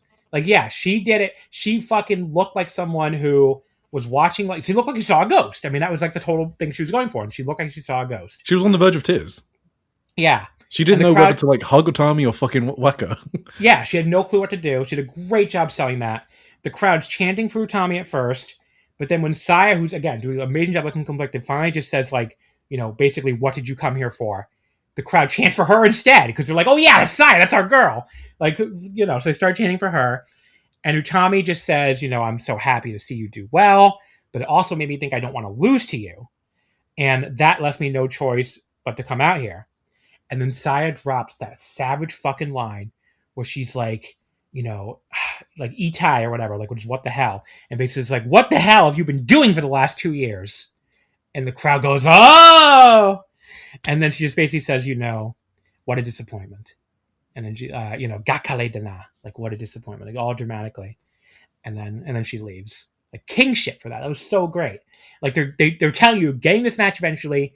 No, we're not doing it right away. We're not that stupid. I mean, they sure fuck don't need to do it at the conversion. It's already fucking so. I mean, as much as I'd love to see it in person, I'm not expecting it there. Maybe it'll be the 5-star semifinal or final. I think they should do it at the conversion. I'm thinking about it. Why not? Like, get the singles match out of the way. Because I feel like the big money here, I feel like, is the storyline. Like, I feel like it's pulling Saya away from hate, or like causing some, friction between Saya and maybe Momo Watanabe when she returns. That's the money storyline to me, not Saya and Utami facing each other. That's like the precursor to the main story. I would save it. I would draw this out. I would save it. Yeah, fine. I mean, conversion's already match as well, so I can see that. The conversion's already doing very well. That's true. So I would save it for Sumo Hall. Yeah, but that's the thing. Like, when do you do it then? There's no pay-per-view. 5-star semi or final. I mean, you could do it then. I mean, obviously you wouldn't be able to like sell as many tickets, but they'd still be like 4 days, I think. And if they're in different blocks, people might assume they're getting it anyway. Or if you really want to draw it out, you could save it all the way to June Queendom. God damn, that's a bit long. Yeah, it is a bit long. But maybe they do. My prediction is they do at the 5-star and June Queendom. That's what I think. Yeah. There's no Sapporo pay-per-view, right? No, they skipped it this year. No, it's just part of the 5-star. So yeah, they instead of doing like a Sapporo pay-per-view before the 5-star, they're doing the Sapporo double shot as 2 5-star shows. So I don't know if it'll be a pay-per-view or not, but it's definitely not. Probably not. Probably just be live on Stardom World. But yeah, they're not no Sapporo Rendezvous this year. Like they cut that this year. Yeah, I mean they're not going to do it. I would do it at conversion though, just because I guess I'm more interested in the storyline of Utami like coaxing Saya towards the light, or almost in a way, right? Like who she actually is, rather than this like pretend fake heel. That's like the whole storyline around Saya, that she can't be a proper heel, and she just lashes out at all of the people she loves, like Tam, Sayaka, now Utami, and Utami's like the one that's finally gonna fucking crack her shell open when Tam and Sayaka couldn't. Like, I'm interested in that story personally, but. Yeah, I would just do it as like, I mean, maybe I would just save the match, because here's like so many fresh matches in Stardom you can do in the meantime. We just saw like her, even people like she's wrestled before that she hasn't interacted with in years. I mean, seeing her interact with like, Saya, Ida again, and like Hanan was really cool. Yeah. I mean, I haven't watched the match yet, but everybody's raving about it. And obviously all the rookies and everything. I mean, just seeing her do all this stuff is going to be really cool. So I think she has plenty to do. You can save for sure. You can save that match. Now, I don't know if I love her unit situation. Now, on on Sunday at Kyoto, basically the whole thing was she and Matoi faced Hanan and Saya Ida, and after the match, Hanan invited them both to join Stars. They didn't say yes, but they probably will end up happening. I don't know if I love that. Like she like, is it me being like too much? Like, I don't know if it's that I have too much reverence for Queen's Quest. Totally, because what else is she going to do? I don't think she should lead her own unit. Yeah, maybe you're right. Maybe that risk. I wanted her to join Movida Loca personally, but I love Movida Loca, so. I just feel like she would have fit in better with either Movida Loca or Neo Genesis, maybe. Sure, okay. Where like Neo Genesis has a little bit of that Queen's Quest energy. Like, she seems too cool for Stars to me. Like, Stars is kind of like the fucking babyface dork unit. Yeah, that's why I think they need some firepower. Like, Hanan's great, and Saeed is great, but they need some. I feel like I'm being too much. Like, okay, maybe babyface dork is too mean. It's the vanilla babyface unit. It's the clean cut babyface unit, and I don't. You mean personality-wise, sure? Yeah, like Utami is like, you listen to her theme song, like she's not like that kind of babyface. I mean, Queen's Quest, obviously they were faces by the end, but they were always like, they had the edge still. I mean, that's kind of their whole thing, is like having a little bit of an edge. So, that's why Utami to me would fit much better. I don't know if she fits Neo Genesis' exact aesthetic. It probably does fit maybe the Locust aesthetic better now. But like, something like that. Or even like a new unit that she starts with like, even if it's not her unit, they start with like Hazuki or something. But yeah, I didn't like that. I don't like her going to Stars if that's the direction. I can see that. Her and Micah too, maybe they could put aside their past and do like a unit. Yeah, what the fuck's Micah going to do? I have no idea. Yeah. So that was kind of what I was expecting too. See, I just don't love it. I don't love the Stars thing if that's her direction. They also invited Waka Tsukiyama backstage when Saya Ida offered a banana. Get it? Do you think that's an invitation or just cheering her No, up? she said she did actually, I think, invite her. So I'm not thrilled with that. I mean, well, actually, I was going to say that's fine. Waka joining the Babyface Geeks is fine, I guess. So, but yeah, just I think she should have joined Makita personally. But then we never get Rihanna away from her. I want to get Rihanna away from getting Rihanna away from Waka finally is great. Like, my girl Rihanna don't deserve to have to carry around Waka. All respect to the 3 Waka fans out there. I mean, I even dislike Waka for some people, I think, but like, she's such a dork. Like, come on, like let her be a dork in Stars. That's fine. But yeah, I mean, I'm happy with that. The Cosmic Angels is getting Ane because she's probably my second favorite rookie. I like Emma and she's going to Neo Genesis, but Matoy is my favorite rookie and she's going to fucking Stars. It looks like that sucks. Not thrilled about that. Wait, where did you want her to go? I don't know, anywhere else. Okay. Fucking Stars. Not a Stars fan, John. No, they're my least favorite unit. Especially now that Neo. I mean, it used to be EXV, but EXV is gone now. So, yeah, I mean, I don't know. Matoy and God's Eye would have been fine. Vita Loco would have been fine. I don't know. So, but I mean, look, all the rookies are getting units now because we're probably going to get 3 new rookies soon. I think there's 3, they said, right? That are close to debuting. That's what I heard. Yes, I think it's 3. So, I forgot their names. That's why all the rookies are getting new units. And there's like apparently even more in the dojo, and they're running that show with like the new generation that are going to train them. Like the Stardom Dojo is like very active right now in general. So, I mean, the fact that they have this Stardom 6 that debuted in 2025 is kind of ridiculous in itself. Like those 6, like, Akira, okay, Yuria. I mean, Yuri's just fine though, right? It's not like Yuri's bad. Yeah, Yuri's fine. Fine. She's definitely the weakest of the class, but but she's still fine. And then Emma, Kikyo, Matoy, and I mean, that's just unfair. Yeah, you get Emma, right? Emma, who's already a great worker. Kikyo, who's already got a whole fucking character and is already a pretty good technician. Nuclear over as well with the fans. Nuclear over. She's very good. Matoy, who's already great, especially given how much time she missed. Ane, who's already great, especially and like super great, like super charismatic. She was incredible in those house shows, by the way. Ane. Yeah, Akira, who the fuck? If you need me to put over Akira Kuragane, I don't know what you're doing listening to this podcast. I mean, she's already fucking amazing. And then who am I forgetting? That's 5. Just Yuri, yeah. Oh, we already didn't we already say? Yeah, we spoke about Yuri. Yeah, I feel like Yuria, Emma, Kikyo, and Matoy. Ane, we've gone through them. Okay, we got all 6 of them. But yeah, that's a really fucking that's 2 unfair. of those would be a great class. It's unfair, yeah. Yeah. But they are ridiculously, and like again, when you look at how stacked the roster is already, I mean, it is fucking crazy. It's like that's like their next that's like their youngest generation. It's just really, yeah. I mean, like it is a really unfair rookie class. But you look around Joshi, I mean, it's just kind of what. Again, this is why like the 30. None of those people made my 30 under 30 list, by the way. No. So it's like when people are like, oh, bias towards Stardom, bias towards Joshi. Buddy, I can't even fucking fit all the Joshi wrestlers I would want to put on this. I just called someone who like a hypothetical person buddy. But yes, I mean, like, I can't even fit all the people I would want to vote for on this. It's like ridiculous how deep the fucking Joshi scene is right now. I mean, there's all sorts of people outside of Stardom I couldn't vote for. Like poor fucking Celine and who you voted for both of them. Celine and the other one, Misa. And Honori Hana, yeah. Honori Hana, thank you. Like, I couldn't vote for either one of them. And it's like, they were fucking amazing in the 2 tag matches I watched this year. So, Rhea Seto, like even in Marigold, they got some. The fucking the Marigold roster is some really good ones too. Like, I only voted for Victoria Yuzuki's the only one who made my list, but like. Yeah, Yuzuki. Yeah. Yurika Oka, Manami, yeah, Mirai is still under 30.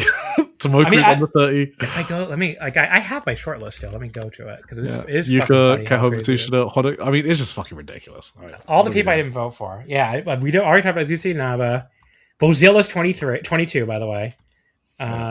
May Sierra's 23. Did not make my list this year. Oh, actually. No. Wait, I think I did. But I did vote for May Sierra. Never mind. She was in the honorable mentions. She didn't make the actual list. Kyoko Tatsu, I think has been great lately. She's only 25. I didn't vote for Momo Watanabe. She's still only 25 somehow.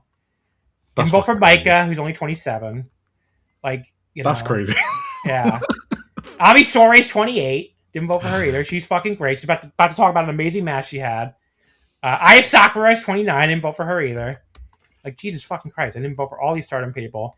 Tokyo Joshi. Uda Takame. Didn't vote for her. Chika Nase. Toga. Yuki Arai, who's drawing really well for Tokyo Joshi and Sabato champion. Himawari, Mifu Ashida, Raku, Kira Summer. These are all people I shortlisted. Shino Suzuki. A lot of these I did vote for. Suzume voted for 4th. Mari Gold, fucking Shido. She's 17 years old and she's already really good. And I didn't vote for her. Kizuno Tanaka, she's injured, but I think she's pretty good. She really started to turn around before she got injured. Sari Yamaoka, who won Observer Rookie of the Year. Did not vote for her either. Lei Seto, you mentioned her. Misa Matsui, who's really good. I didn't vote for Utami. And she's probably I'm sure she's going to be on my list next year. I had her 8th. Yeah, I just didn't like her Marigold. I didn't like her Marigold stuff enough. I don't know. Yeah, she really started turning around after it felt like after she announced she was leaving. So it was like, okay. And yeah, you mentioned the two Sendai girls people I've shortlisted and vote for, Manami and Yurika Oka. And Yuna too. Yuna's really turned it around. Mika Wata was available as well, and I did not pick her, which is the craziest one. Mika Wata, yeah, she's 29. I voted her 15th. Yeah, that's fair enough. I have 2 more people on my ice ribbon that I didn't vote for that I shortlisted. Masahiro's only fucking 10 years old. And Kaho Matsushita, who's 23. The other kid, too, Riko, is really good. Yeah. She's for a kid wrestler. Yeah. Aoi, who I had last year, she from JTO. She was like one of my last cuts this time. Mei Saruga, Choco Pro. Again, one of my last cuts. Miku Kanawai, one of my last cuts. Vaney, one of my last cuts. Still 27. It's like, Jesus Christ. The Joshi and there's like tons of Joshi wrestlers I didn't even mention. So like there are a lot. Like the Joshi seems ridiculous. Like we could go through actress girls Diana and so much more, but I'm not going to do that. Like what's the name of that? Uehara? Yes, Yuki Uehara. She's really good for like someone's only a year into her career. Yeah. Like, oh my god, like it never ends for Joshi. Like it really doesn't. So like I don't want to hear from the whiners. There's so many Joshi people on the list. Like I'm sorry. Maybe there'd be more AEW wrestlers if your fucking promotion ever developed a talent of their own. Ever think about that? But I don't know. Like, who do you want people to vote for? Jack Perry? Like, what do you want people to do? It's like, vote for Jack Perry. Okay. He got like one vote. Call me Nick Wayne. Yeah. I'm about to go insane. He's having a okay BOSJ. Yeah. Like, I'm sorry. Like, he's fine. But would not even stiff my list. But yeah, now that we've buried American wrestling for like the 3rd time tonight, the Utami return was great though. Great return. Very excited to see where everything goes. Let's go to the main event. Which this match, I don't know what you thought about this match. I fucking loved this match. This was excellent. I mean, I was so into the story. First of all, I was spoiled on it. I still didn't care. But you're a big Lady C fan, right? I love Lady C. And Ami as well? Someone I have and Ami. And Hina. Yeah, okay. Well, there's really not a single wrestler in this match I don't love, actually. Yeah. So I don't care about Ami and Lady C, but they still got me, which is how good this match was. Yeah. So Ami, Sore, Hina, and Lady C defeated Konami, Rina, and Fukigen in 22:48. Lady C pinning Rina to become the 36th Artist of Stardom champions, and the reigning champions failed in their 5th title defense. Lady C got the whole early heat period. And again, this is where I don't think people talk enough about how good she is at getting her ass kicked and selling for someone who's so much taller than pretty much everyone else on the roster.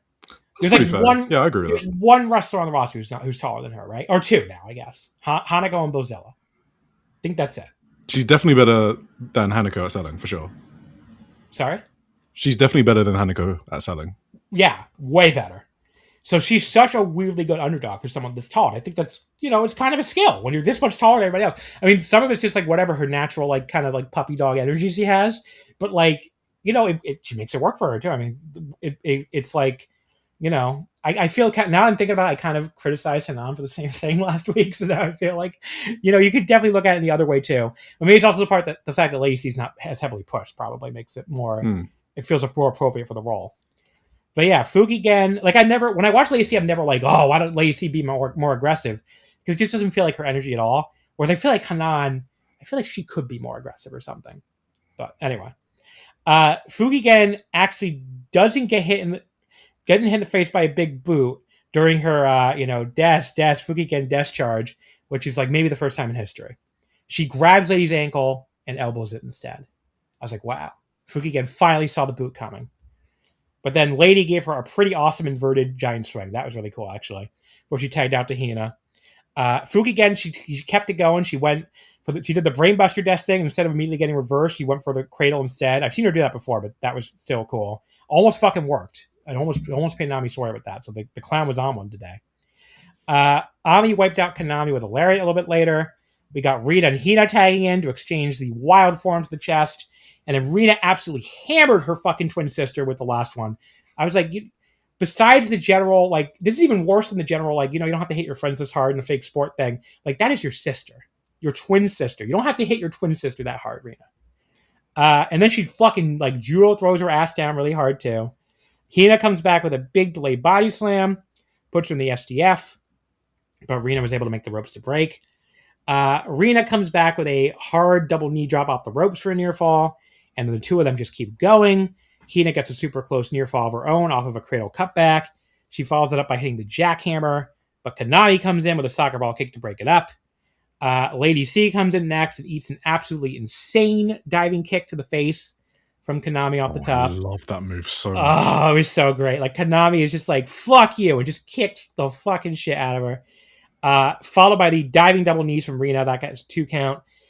Lady, though, takes Rita's head off with a big boot out of nowhere. Just fucking killed her with it. Then hits a second charging one in the corner, followed by a choke slam, but Rina kicked out. Rina took back over with help from her teammates and hits that leaping powerbomb thing she does. So it starts from the hydrangea position. That always looks really cool. I don't remember what the name of it is, but it always looks cool. Lady kicks out.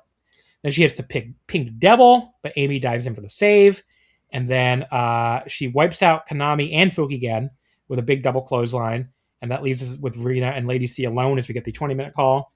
The three of them basically hit a 3D, but with 3 people instead of 2 people on Rina. And then Lady hits a diving choke slam, but Fukigen saves. And then Lady wipes out Rina with a running big boot to the face, but Rina kicks out again. Finally, Lady sets her up for it again, but Rina ducks, then shoves Lady into the ref, hits her with her whip. But Konami and Fukigen run into, but her partners save again before Hate can steal another one. And they take out Konami and Fukigen again. I did like that. I like that one last burst of cheating. It was like, it wasn't too long. It really wasn't long at all. It was like 2 seconds. But it's like, okay, they had to cheat one more time to try to save their all titles. interference is bad, John. Yeah, it's all bad. No matter what, in every context. Lady goes for another big boot, but gets wiped out by a Rina hip attack, I think. The camera angle was weird, but it looked like a hip attack. I was like, wow, Rina does hip attacks now? But Ami runs in with a backdrop suplex. Hina adds a Mad Splash. And then Lady finally hits the running big boot with a pin. And Lady C, after 5.5 years, finally won her first title. And the way she fucking broke down crying, I was like, this is the cutest thing that has ever possibly happened. I mean, she was so happy. I don't know if you follow her Twitter, but she like took this stupid looking orange belt with her everywhere. She took it to bed. She took it like on the road. Oh, it was so adorable. But yeah, this match, so fucking great. 4.5 stars, blew away everything on Queen's Dynasty. And again, keep in mind, I was spoiled on the result, and I still thought it was a 4.5 star match. I love this fucking match. This made me angry all over again that we had the hours belts on ice for all this time, because this match was so awesome. Yeah, just a great fucking match. Love the artist titles. Love Lady C. I'm happy she finally won her fucking first title, and I just love this match. Yeah, they need to just defend that shit on like regional tours, house shows. That should be the belt that you don't keep just for Korakuen Halls every single time, right? You can just have bangers in the main event in Osaka, Kyoto, wherever. Fukuoka. So I hope they do that more. Yeah, this match. I mean, like I said, I don't care about Ami or Lady C at all. Like, they are probably like in my F tier if I had to like do favorites. Okay, that's I just don't. What did poor Ami ever do to you? She's just so bland to me. I love Ami, but where I really got hooked on this match was actually Rina and Hina. That's what kickstarted everything for me. That's when the crowd got heated more. That's when I got more invested in this match. So I do want to give credit. I think I want to give credit to Rina. Like, I thought like Rina was the glue in this match. Lady Z was obviously incredible, but part of the reason like she was incredible is she was working with Rina, who's like just an insane talent. Yeah, Rina's like one of the best wrestlers in the world. Like, I don't even think that shouldn't be a hot take at this point. After the 5-star she had last year, the title match she had with Konami. Her performance here. Exactly. So I have a friend that I love very much, and I won't put them on blast here, but they were a bit bummed out that Rina took the pin here. And I think one of the points is that Rina taking the pin here is what made this such an awesome match. And that finishing stretch wouldn't have worked without Rina. But Lady C played her part to perfection. You remember the Neogen artist match like last year? That was like Lady C was the focus. It was like this, but on crack. That's what this match was. Like I've just got caps locks notes everywhere. Like the choke slams were on point. Lady C's running boot has improved a lot. I remember thinking, hey, you need to put a thigh slap on that. Not just because I like thigh slaps, because just give it a bit more impact. She's done that. Her big boot is like one of the best, so I have to give her props for that. So yeah, this was just amazing near falls towards the end. So almost Lady like C, I got taken. Lady C has like shooters too, like on Twitter. Like she has like people who are like diehard Lady C fans. Like I remember one of them being like, really? They turned my favorite wrestler into a joke. Like he was really. I'm not trying to make fun of the guy. It sounds like I'm making fun of him. Japanese he was like fan, really. Right? No, this was a Western fan, and he was like, oh, they turned my favorite wrestler into a joke, and I don't even like wrestling anymore. But like seeing, which okay, look, I get it. I'm not gonna laugh at the guy because there were times with Naito where I was really upset. Like ride or die. Okay. Tetsuya Naito, Lady C. Well, look, I like Lady C too. I'm not gonna make fun of the guy. Lady C has a very specific energy that I understand why it appeals to people. She is a great underdog. Like she really makes you want to root for her. So I get it. So like there's like 3 Lady C ride or die people I can think of on Twitter. One of them is Japanese and 2 of them are Western. And this was for them. This was for them. They were so fun. And the Korakuen was going crazy too. It's not like they were. Oh, yeah, I thought it was awesome. Yeah. Yeah, they were going fucking nuts. It's not like Korakuen wasn't into the win. But yeah, I mean, like the Lady C ride or die people, I was very happy for them. There's nothing like seeing your favorite finally win. I mean, she hasn't. I mean, I get why he was so upset because she hasn't done anything in a long fucking time, So, she finally got her moment here, and that's it's great. I mean, she's worked very hard to get better, and I think I'm never going to say she's like the best wrestler in the world or anything. Like she's improved with Rena, but she's improved a lot. Yeah, and she's a perfectly solid mid-carder and someone I enjoy watching a lot. So I'm happy for her. I think this team is great. I mean, you got Ami who hits very hard, Lady C who can boot people's face off and do the heat periods, and Hina who's a great worker. So it's a great team. But yeah, we'll see where they go from here. I guess to put over the match, I mean, obviously 4.5. I'm personally invested in Lady C thing. I love all these. I pretty much love all 6 wrestlers. But like, Suit Williams from Voice of Wrestling, who dropped in for this just because it was like free on, this whole show was free on YouTube and doesn't normally watch Stardom. He gave it 4 stars. So I'm like, okay, I guess the match actually was pretty great enough of a guy who has no connection to anybody in this match, still gave it the 4 flat. So because again, I always say everybody always underrates, how much personal connection means for your wrestling enjoyment. So, you're never going to feel the same way dropping into things. Because it's like, I could do this stupid thing where because I would do this sometimes too, where I would watch like the AEW pay-per-views and be like, yeah, it was a 4-star match. And I'd have people yell at me, be like, no, it was 4 3/4, it's the best match of the year. I'd be like, well, it's okay that you think that. I might not think that. I don't watch the shows every week. So this is a 4-star match to me. Like, you should take, if anything, you should take it as a compliment that somebody who's just dropping in still thought this match was great, which is how I took, Suit thinking this match was great. But, that's not how AEW fans take it, or at least a very, very vocal minority of AEW fans take it. So that's kind of ran me off wanting to watch them at all at this point. But anyway. Awesome. It's one of my pet peeves when people do that. Yeah, it's like because they're just my favorite match of the year. My match of the year is Aihuzen versus Miyamono. I've got people like rating it as a 5 because like they just don't know what the fuck's going on. The parachute. I'm like, okay, you don't like. There's a lot you're missing here. It's okay that you feel that way. That's fine. Yeah, it's like it's fine for you not to think it's great. Like, look, I think for that one, I think you could easily explain the story and make it make sense. But it's just very. I'm not invested in Ami and Lady C. This is definitely a match I would recommend to any non-Stardom fan. Like, it is a really good match, probably the best match of the month.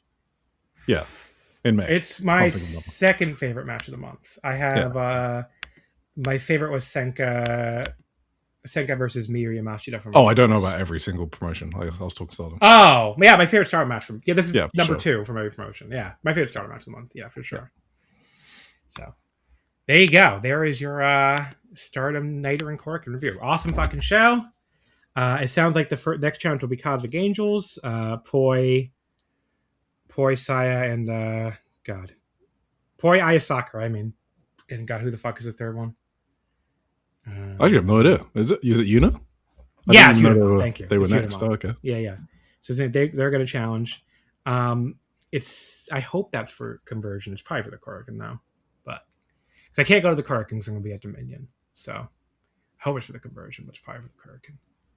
But yeah, there you go. There's your Stardom review. We don't have anything. We don't know anything coming up. There's no cards yet for the shows this weekend. Sendai on Saturday, Utsunomiya on Sunday, and then the 14th is the Korakuen, and then the 20th is the conversion. So that's coming up right around the corner. We do know much matches the conversion.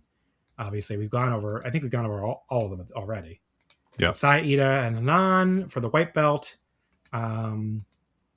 The Suzu and Sayaka for the red belt, and Shuri and Rina Yamashita for the IWGP. Those are the only matches we have so far. So see what else gets added, but that's already a pretty fucking good top 3. So yeah, I am very excited to be front row for that. But not the only thing I'm very excited to be front row for that day, though, as we'll get to. But in the meantime, let's go over to New Japan Pro Wrestling. Let's cover the best of the Super Juniors. Why are you booing New Japan? You put me through hell making me watch some of these matches. Really?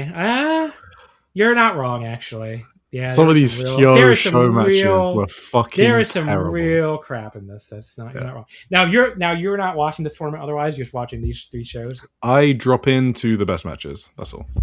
Okay, so you've seen some of it before this. Yeah, I have. Yeah. Okay, but not all of it. So it started out with night 8. That's where we left off on the podcast on night 7. So night 8 was Wednesday, May 27th from the Kiramese Numazu in Numazu City in Shizuoka Prefecture. Again, just covering the tournament matches here. This had 1, 2, 3, 4. It had 5 B block matches, so mostly a B block show, but with an A block main event. I guess because Jun Kasai was busy this past weekend went during the A block show. So it opened up with, the first tournament match was Daisuke Sasaki losing to Yoshinobu Kanemaru in 6:47 with the figure 4. So Daisuke Sasaki had Illusion from Damnation TA with him as backup. That's pretty smart when you're dealing with a house member, of course. And Illusion pulled Kanemaru to the ring and stomped on him pretty much immediately. That was kind of funny. They started doing a little chain wrestling on the outside. Sasaki rolled into Kanemaru into a crossface out there and just kind of left him laying, trying to take the count out win, but Kanemaru was able to just barely beat it out. They took turns pushing the ref back and forth, and they bumped him. But when Kanemaru tried the whiskey spit on Sasaki, it just fucking fired him up. Like, look, Nobu, it's right on his fucking shirt. It says drunk wrestler never sober. Like, that's really on you, buddy, for thinking that was going to work. That's his whole fucking gimmick. He's won the King of Drunk tournament in DDT. Sasaki even drank some more of it to the laughs of the crowd. The crowd did think that was pretty funny. And then he hit a pedigree for a 2 count. And he kept going back for more whiskey. That was funny. He tried to do the spit on Kanemaru after a second ref bump, but he accidentally spit it in Illusion's face instead. And then Kanemaru started going after his legs some more. He wears a mask. Yeah, he wears a mask. And then locked in a figure 4, and Sasaki tapped pretty quick. It was all right. The whiskey stuff was funny. Wasn't a lot to it besides that. It's like 2 3/4. There'd be worse on the show, though, believe me. Yeah, 2 stars. Hyo lost. Are we going to give star? You never get a star rating for that Korakuen main event, by the way. Would you give that? I would give it 4 flat, but also, yeah. Lady C, you and Suit Williams, both underrating Lady C. Yes. But that still means it's fucking excellent. Like, one of the best matches of the month, so. The next match on the Korakuen was Sho defeating Hyo in 11-13 with a cross arm breaker. So Sho came out with Myun, the fucking stuffed leopard, locked in a cage, and even threatened him with a wrench. That bastard. Like, okay, this is the stuff that's supposed to, like. I guess I'm not, because the same people who hate Joshi probably hate this too. So there's probably no point in saying that. I was gonna be like, oh, this is the serious wrestling, but it's not really. But he's also wearing a purple wig for some reason. But for a match that started so wackily, this was brutally boring, and the crowd was completely dead. Besides, if you like watching, Shohei, what is the fuck his name? Sho Tanaka. I almost said Shohei Komatsu. That's Yohei. I like watching Sho Tanaka slowly work over Hyo's arm to dead fucking silence. This is the match for you. Oh. And then Hyo immediately does this wacky tarantula that requires a whole lot of arm strength. So I was like, okay. The arm work really had a point, guys. I mean, I guess he did grab it afterwards and be like, oh. But Sho eventually tapped him out with a cross arm breaker after cheating or whatever. Who gives a shit? This was really bad. They took Mew away too, still, so whatever. 1.5 stars. Bad match. Yeah. I guess for some constructive criticism, Sho would be a lot better if he wasn't a wrestler. I don't know like his past or anything like that. Like, I just don't understand what he's doing as a wrestler. This was like embarrassing to me. It's way worse than the worst wrestling I watch. So I'm not doing a bit here. I do not watch a lot of bad wrestling. My worst match of the year is Inspiration versus Uber Eats. Not because of like the wrestling in that match, just because of how bad it fucking made me feel. I had to consider this, whether this was the worst match I've watched this year. And I came to the conclusion it's the third worst match after that TJPW match and Cody Rhodes and Randy Orton. This was just, I can't believe people like unironically watched this. That's all. What's the worst AEW match? Because you have to watch AEW. Oh, I don't know what the worst match. I have to check my sheet. I mean, what is it? What is it for you? I haven't watched them at all this year.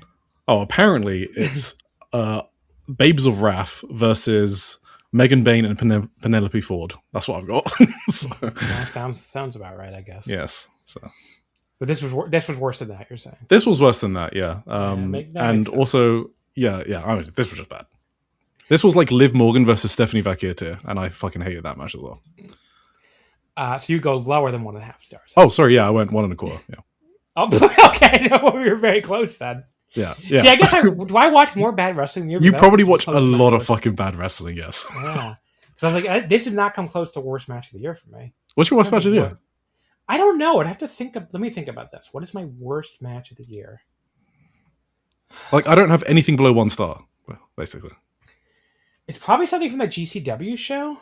Oh, okay. Yeah. I definitely did not watch that. But I didn't watch FE versus Alley Cat, which is the one everybody hated. So I walked out of that. So I'm trying to think what was the worst match. Wasn't it like a Sandman match or something? Yeah, that was really, really bad. But I guess that's barely a match. I almost feel like it doesn't count. Yeah. I'm trying to think. What did I really hate on that show? I don't know. I can't even remember what the fuck was on that show. So let me think. It was Joey Janela, fucking Spring Break 2026. Not 2025, 2026. Okay. Atticus Kogar vs Hayabusa. How can I forget that? That is the worst match I saw this year. Yeah, I did not see that. As soon as I saw those two names together. See, you watch worse wrestling, that's why. All they did was walk around. Well, I don't normally watch GCW. I think I got dragged to that fucking show. Because I was in Vegas. But yes, Atticus Kogar Hayabusa, easily much, much worse than this. That was like negative stars. So yeah. This just wasted my time. And also, Hyo is like my least favorite member of Love and Peace by far. Like, I just never understand. Even in Dragon Gate, like, he doesn't do these gimmicks in Dragon Gate, but even then I find him boring, like when he's straight wrestling. So now he's not straight wrestling and he's doing a gimmick. I just couldn't take it. Yeah, Hyo had one match I really liked for Kushida in this tournament, and that's been it for him. No. And he's like, and a lot of people were lower on that match than me. I was like 4 stars on it. It seemed like a lot of people were lower on it than me. But yeah, I just didn't. In which Kushida's not been very good either. So I mean, he had one really good match finally, but fucking hell, he had a terrible match on this show as well. Yeah. But like, I don't know. Like Hyo, he's never been one of my favorites. I feel bad burying him because I know he's Mike Spears from Open the Voice Gates, like one of his all-time faves. Oh shit. Okay. But like, I've never been like a huge fan. He's okay. I don't think he's bad or anything. He's in a fucking unit with Benkei, Jackie Rita, Mochizuki Jr. Like, yeah. The disparity is kind of crazy. He's good. He's much better in tags than he is in singles. Sure, yeah.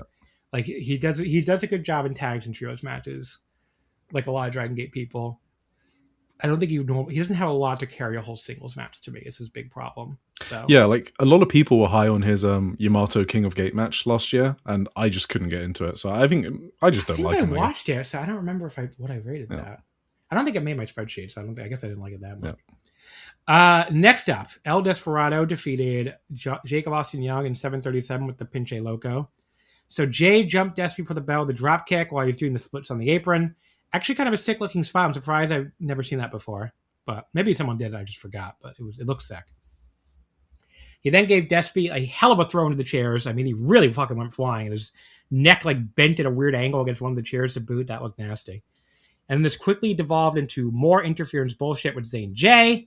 There's just too much of this shit in B block between the house and Zane J, and even Sasaki cheats, even though he doesn't do a lot of interference. Just too much of it.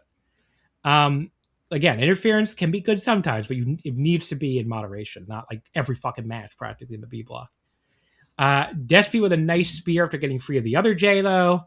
And then he hit the Pinche Loco. Couldn't follow up right away for the cover. Went for it again. Dangerous JAY or whatever, reversed into a cradle for a near fall. But then Despy just hits the second one and wins. So, deeply average stuff here. 2.5 stars.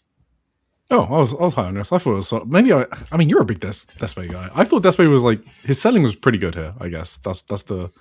I like watching him do his thing. He's got like really great crowd support, which kind of helps, the heat of the match. I thought Jacob was kind of being a snotty little piece of shit, and I thought he did okay, for someone I don't watch very often. The crowd were like way into this match than the previous ones as well. So, but it didn't like have any drama or any great peak or whatever. So yeah, I thought it was solid, but 2 3/4. Then we had Kushida beating Yo in 9:56 with Back to the Future. Hell. So we're this fucking sock foot bullshit with Kushida. This might be my least favorite gimmick.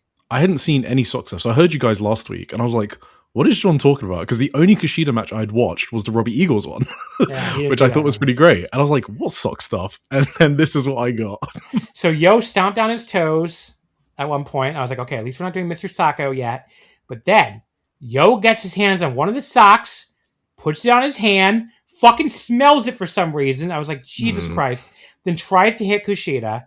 Nasty. Kushida ducks and kicks his arm, then tries to get the sock off of Yo's hand, and then Kushida fucking stuffs the super sock in his mouth, and then he wins it Back to the Future.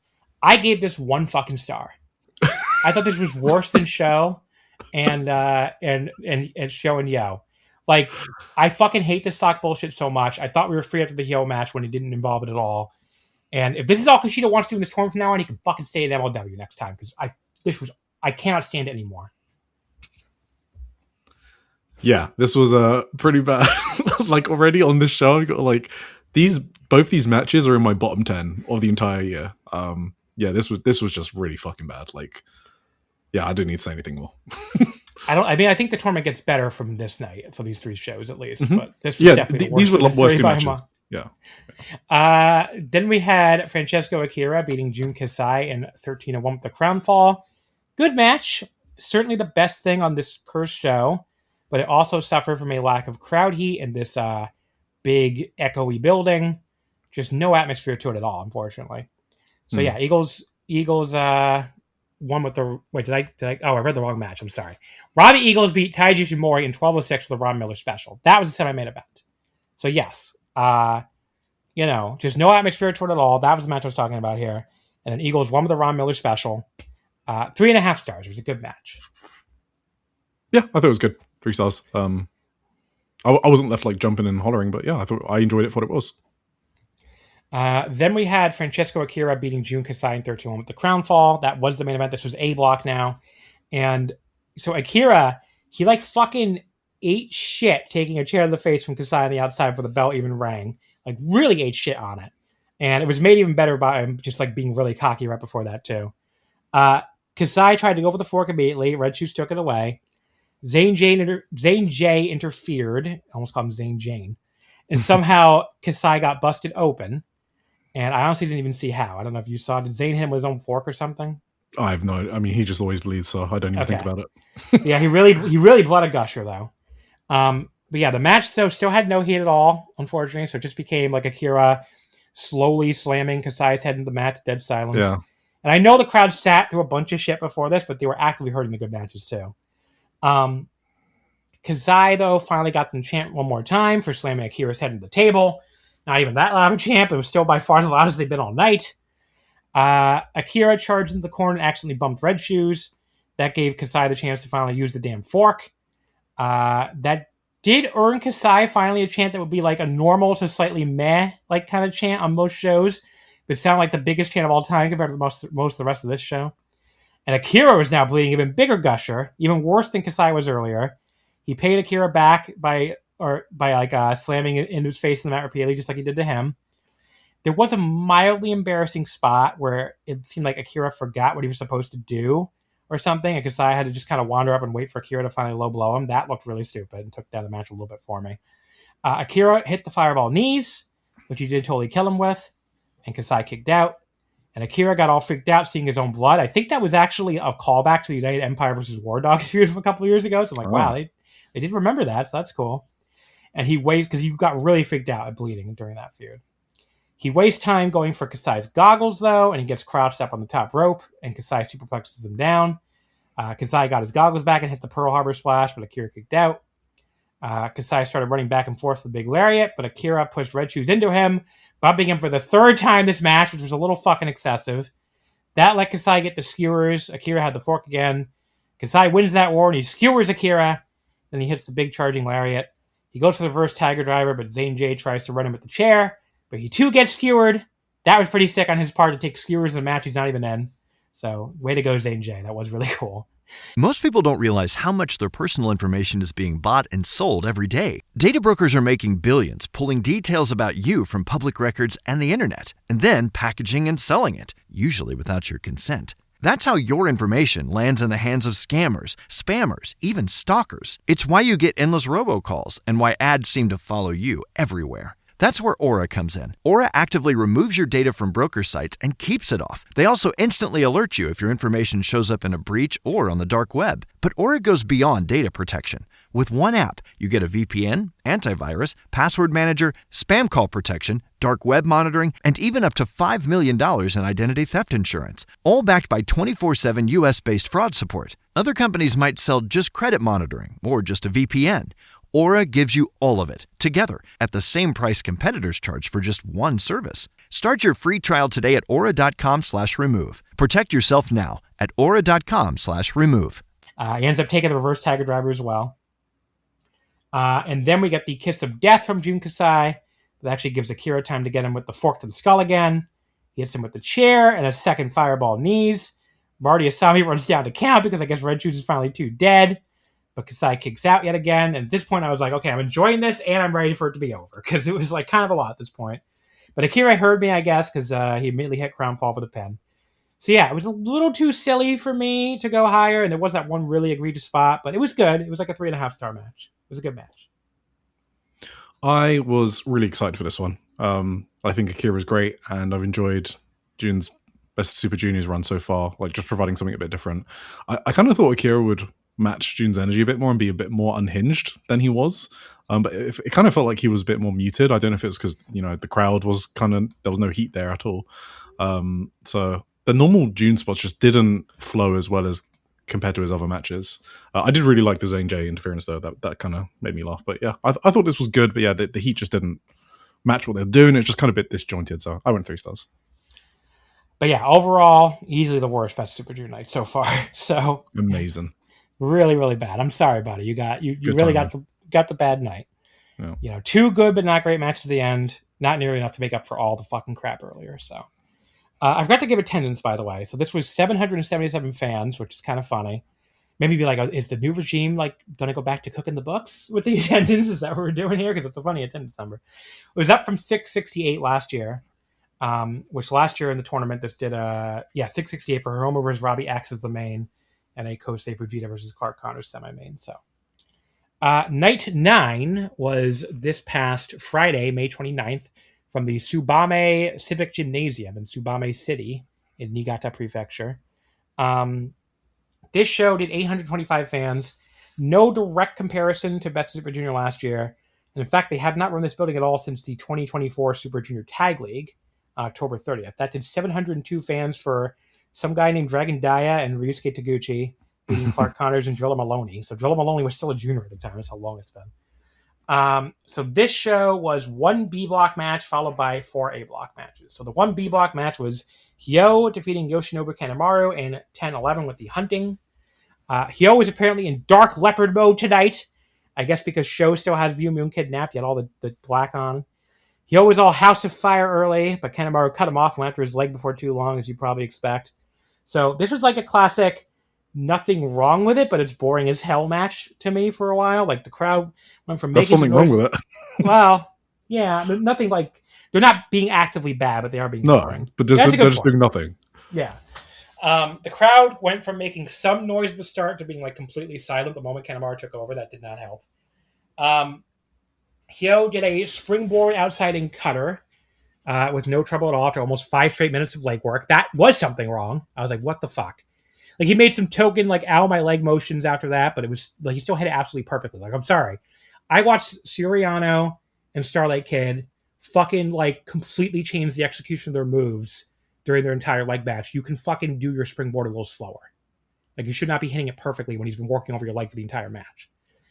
Even more absurdly, though, he does, like, 3 straight perfect handstands before going, oh, wait, my knee, which looked even more absurd. Like, he fucking did, like, 3 fucking flips, perfectly executed, and it was like, oh, yeah, my knee hurts. I'm like, how does your knee hurt? You just did 3 straight flips for no reason. Sorry?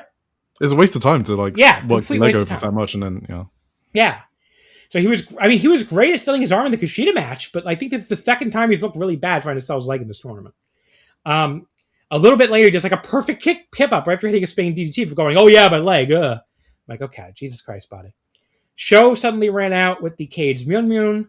That distracted Hyo, which let Dick Togo run out from behind and push Hyo into the ref and send the ref face first into the cage that Sho is holding up, which is certainly one of the more inventive ref bump interference spots that I've seen in a while. I have to give them that.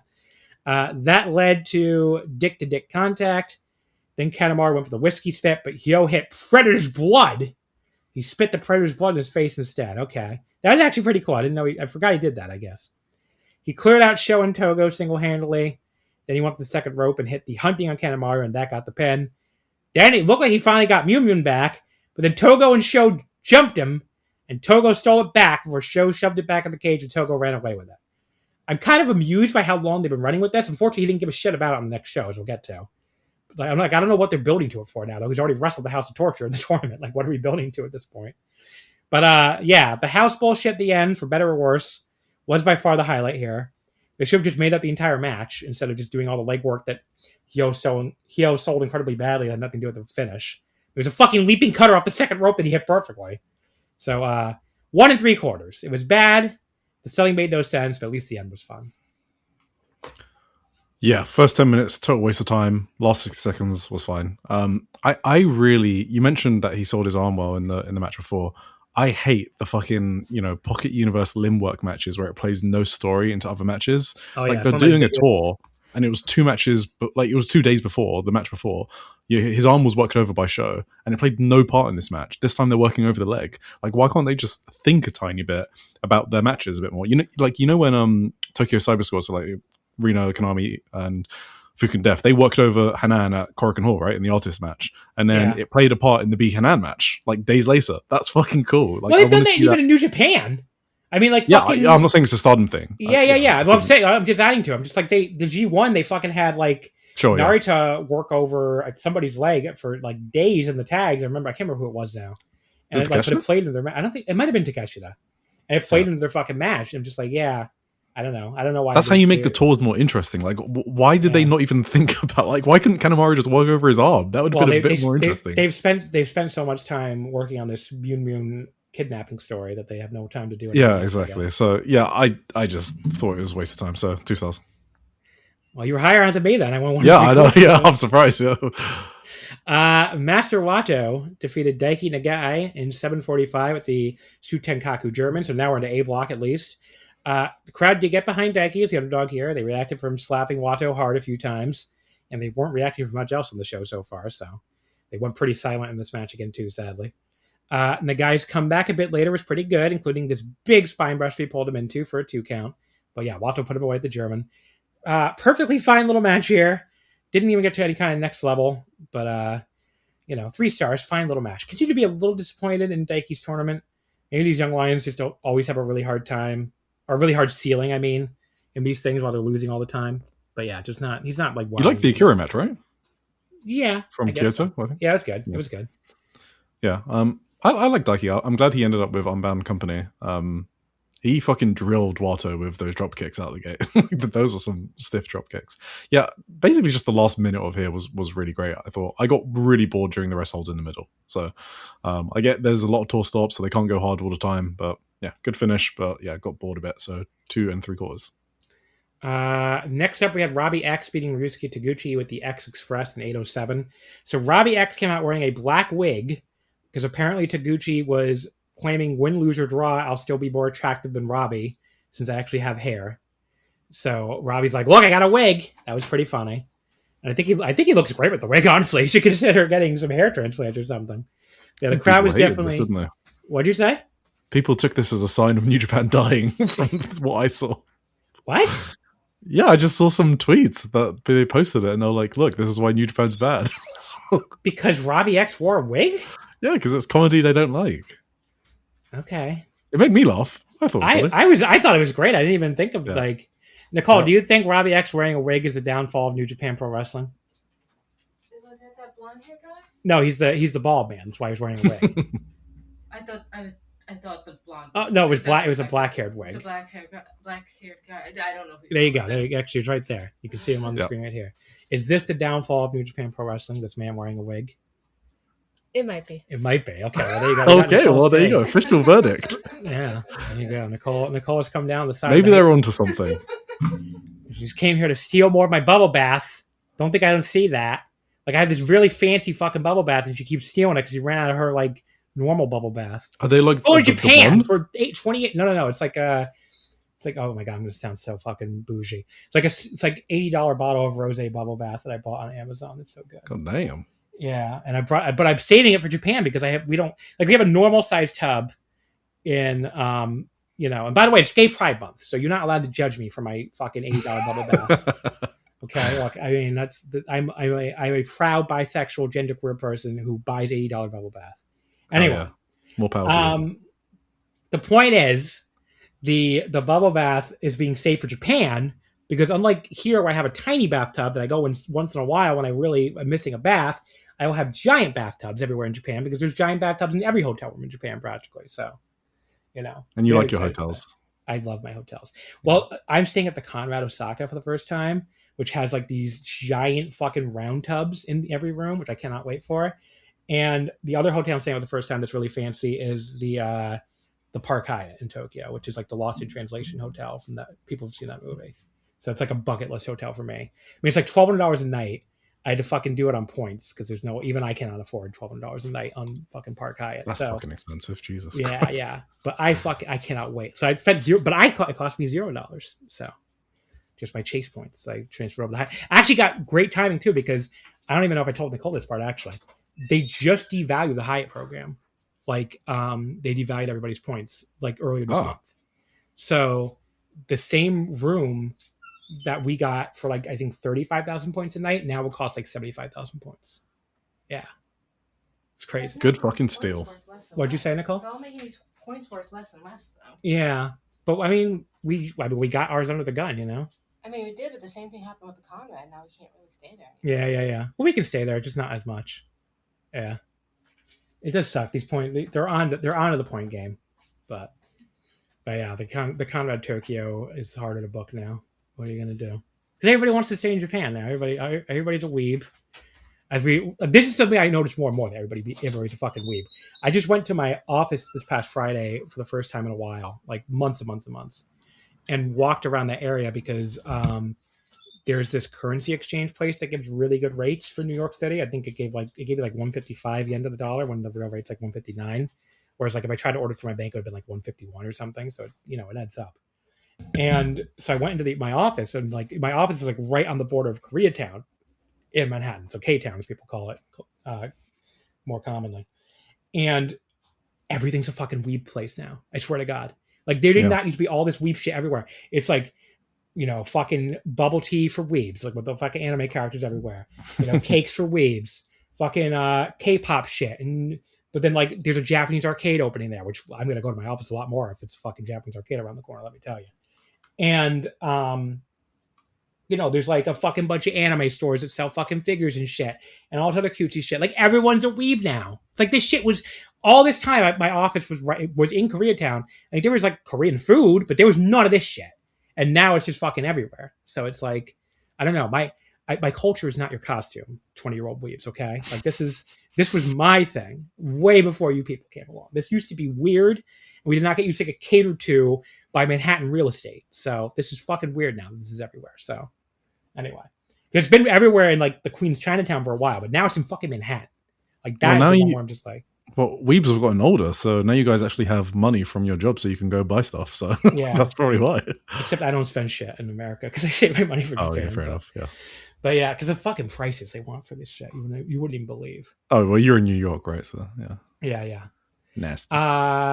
What were we talking about? Oh yeah, Robbie X and Raju's Kitaguchi In a wig, yes. It's the end of New Japan. Apparently, I missed this discourse completely. I thought this was funny as fuck. I don't know. Robbie kept playing with his hair after they finished like a lockup, like he's Yamato or something. And even Marty Asami wanted to touch it. That was funny.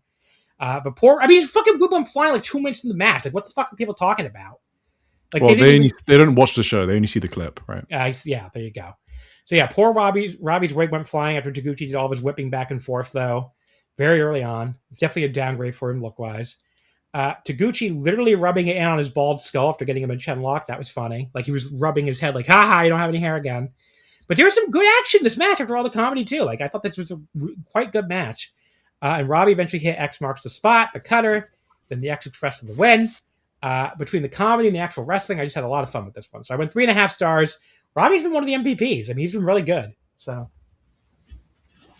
putting a British wrestler over everybody. Look, okay. Well, yeah, I was about to say I have an anti-British stance just because we have to hate each other. You know, we're contractually obliged to do that. So not as high on him as you. But yeah, I enjoyed this more than the Hyo match. I'll say that. So I went 2 3/4. It was all right.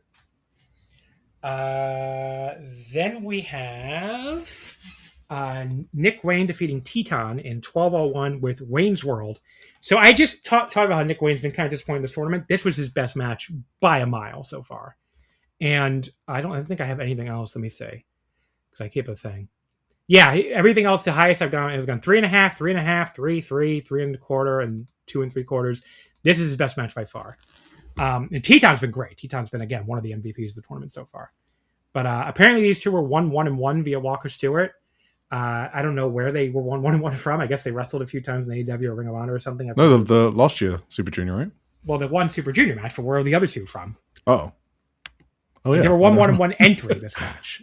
So yeah, I've got no idea. I should have looked this up. Let's see. Nick Wayne is one of these things where you're going to get to hear me click, click. No, it's probably from...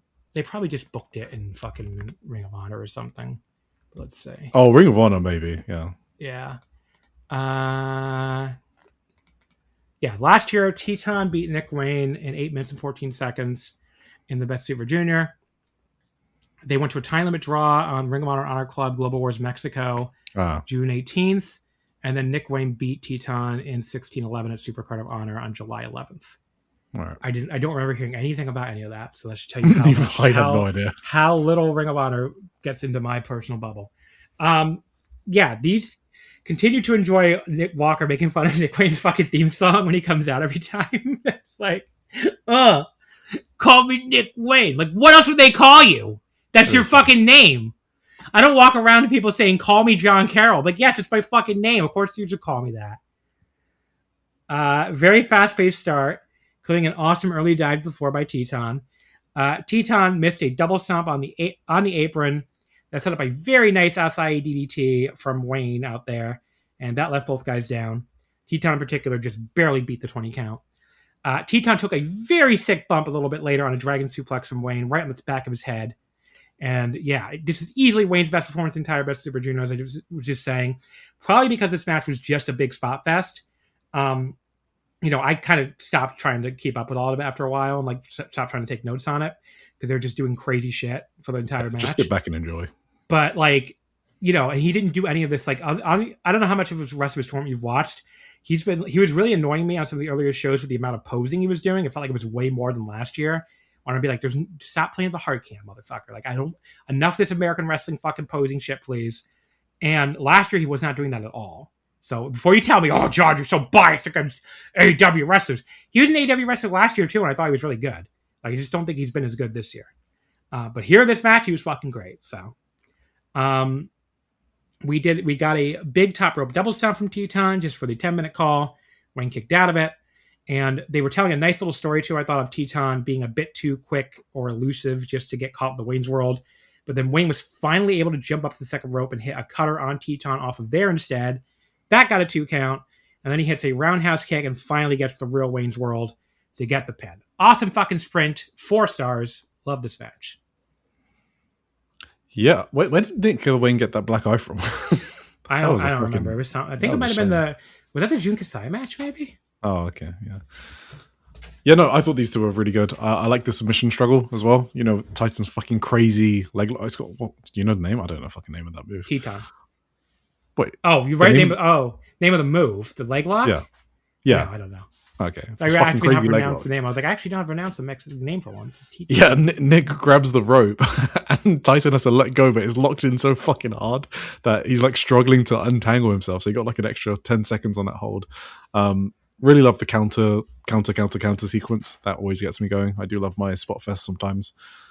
Titan skip up counter from the Asahi DDT. My whole thing is also just like, if you're going to do a spot fest, do a spot fest. Like, just do it. Exactly. Like, just commit to it. They just did the fucking spot fest. So yeah, so a lot of really fun spots. I had fun. I thought they worked hard, but I don't actually know like what Nick Wayne's career trajectory looks like. It's kind of weird that he's so young and signed to AEW because they don't do development, as we spoke about earlier. So I don't know if did you see?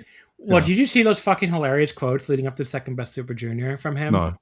He was basically like, it was so cool to just be in a tournament and wrestle every other day. Oh, and I'm like, and I was like, yeah, I'm sure an 18-year-old loved it because he's especially this one who's used to wrestling like twice a month. Yeah. So because the AEW fans will fucking hit you with, it's actually great that the fucking wrestlers never have to wrestle and they get paid. You should be happy for them. I'm like, okay. I think it's really great that development. Yeah. What I was gonna say is I think it's great that model exists. There's some people who need it. Like, yes, Kenny Omega should not be working fucking tours anymore. For sure. Yeah. Like Kenny Omega, this model is the only model where he can wrestle is to work a few times a year. So for him, it's great. Yes, it makes sense for him. For Nick Wayne and for, Jack Perry and for the 10,000 other young Hook, who's never fucking developed one iota since he debuted. The model of never wrestling is not good for these people. I don't know what to tell you. Like they don't get any better when they never fucking wrestle. And you can see it by the fact that we have a 30 under 30 list that we were talking about earlier, where the entire fucking staff watches AEW and you can't find most of these AEW fuckers for the search party.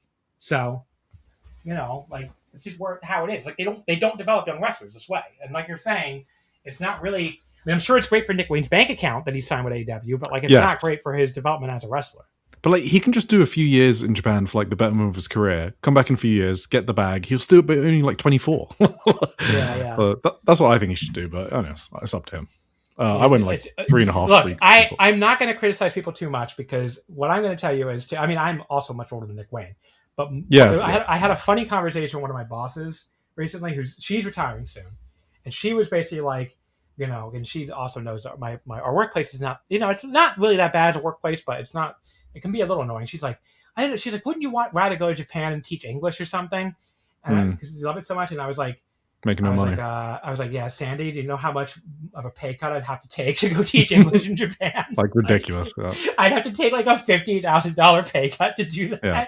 And I don't, I'm not fucking rich or anything, but like, I make a decent salary. I'm not, and I'd love to, I'd love to live in Japan, obviously, but I'm not going to go fucking work for fucking $25,000, $35,000 a year I guess I just told everybody what I make.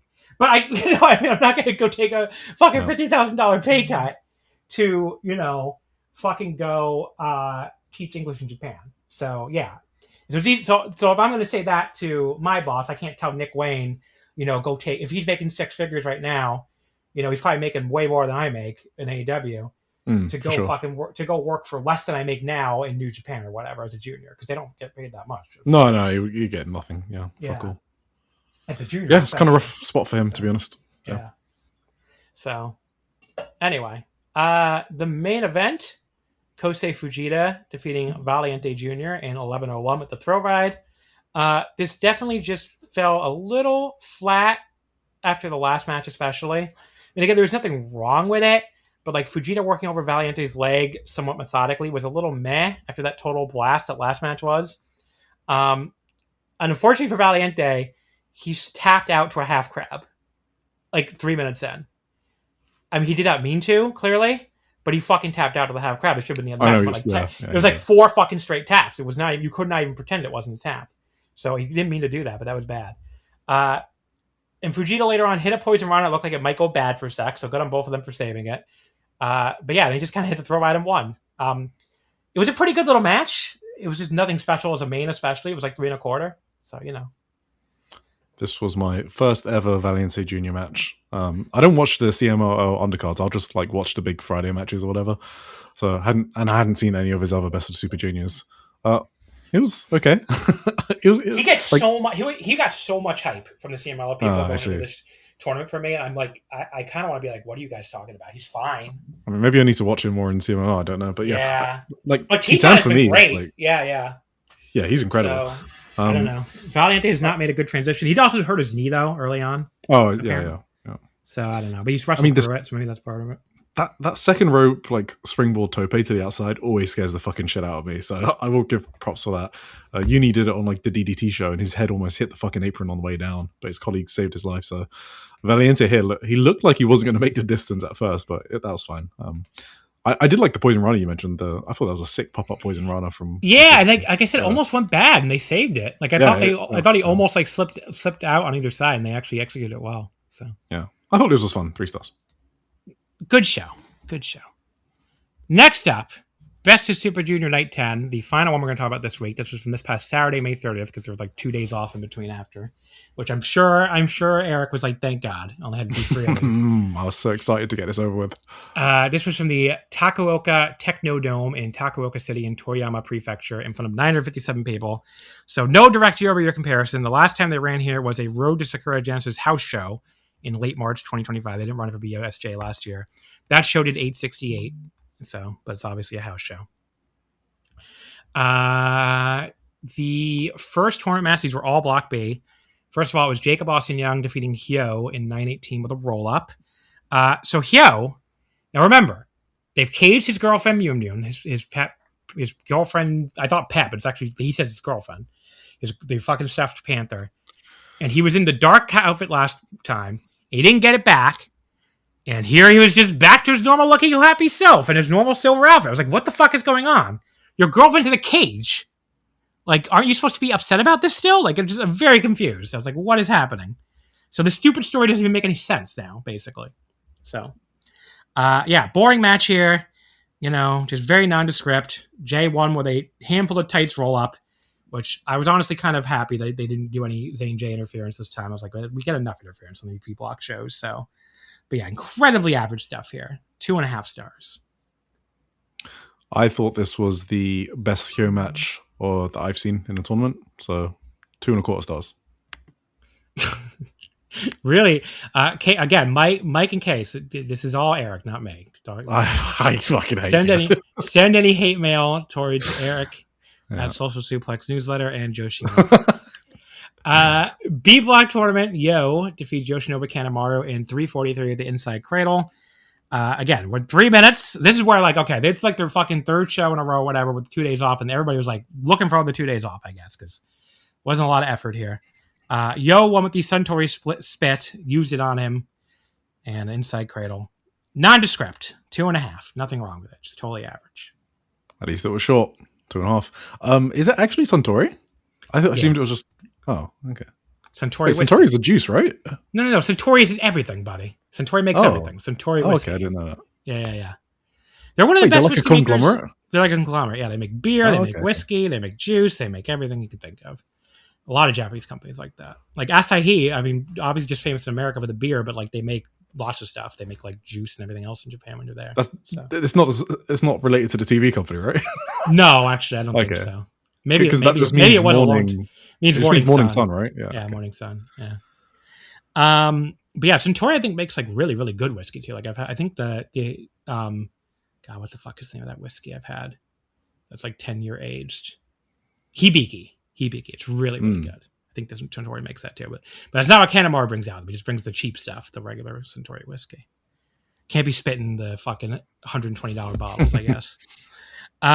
Robbie Eagles defeated Daisuke Sasaki in 13-17 with the Ron Miller special. So Sasaki gave Eagles a really awkward ace crusher with a chair wrapped around his neck. That just didn't look very good at all. I mean, really did not. No. The next spots looked much better though, including a very nice dive to the floor by Eagles. So that was cool.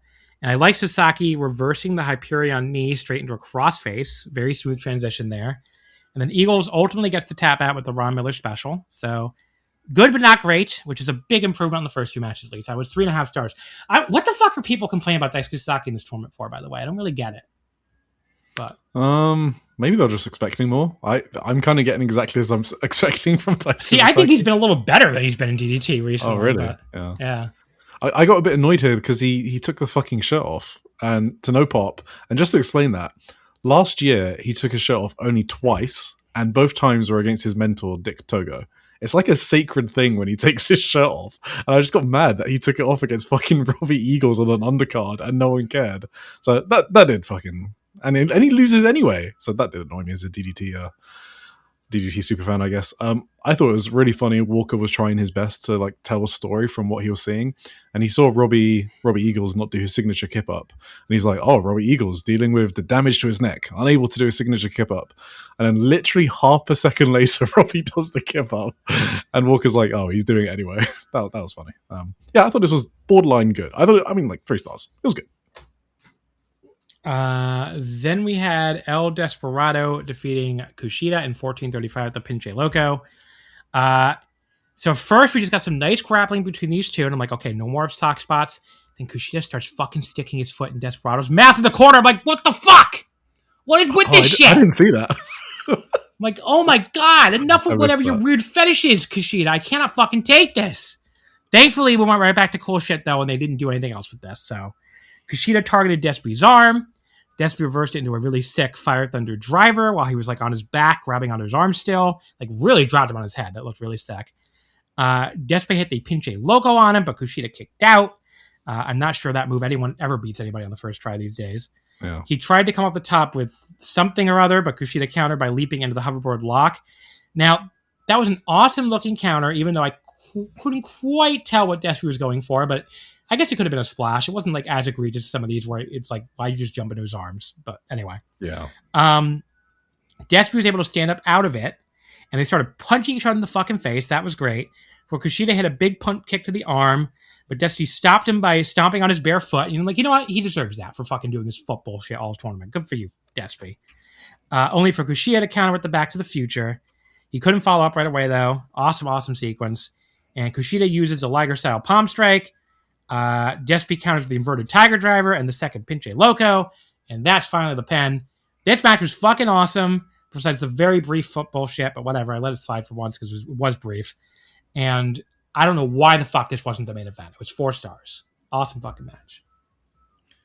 This was my favorite match out of everything we watched. Yes. I thought it was kind of cool just to see Despee fucks Kushida up for all his dumb barefoot shit, actually.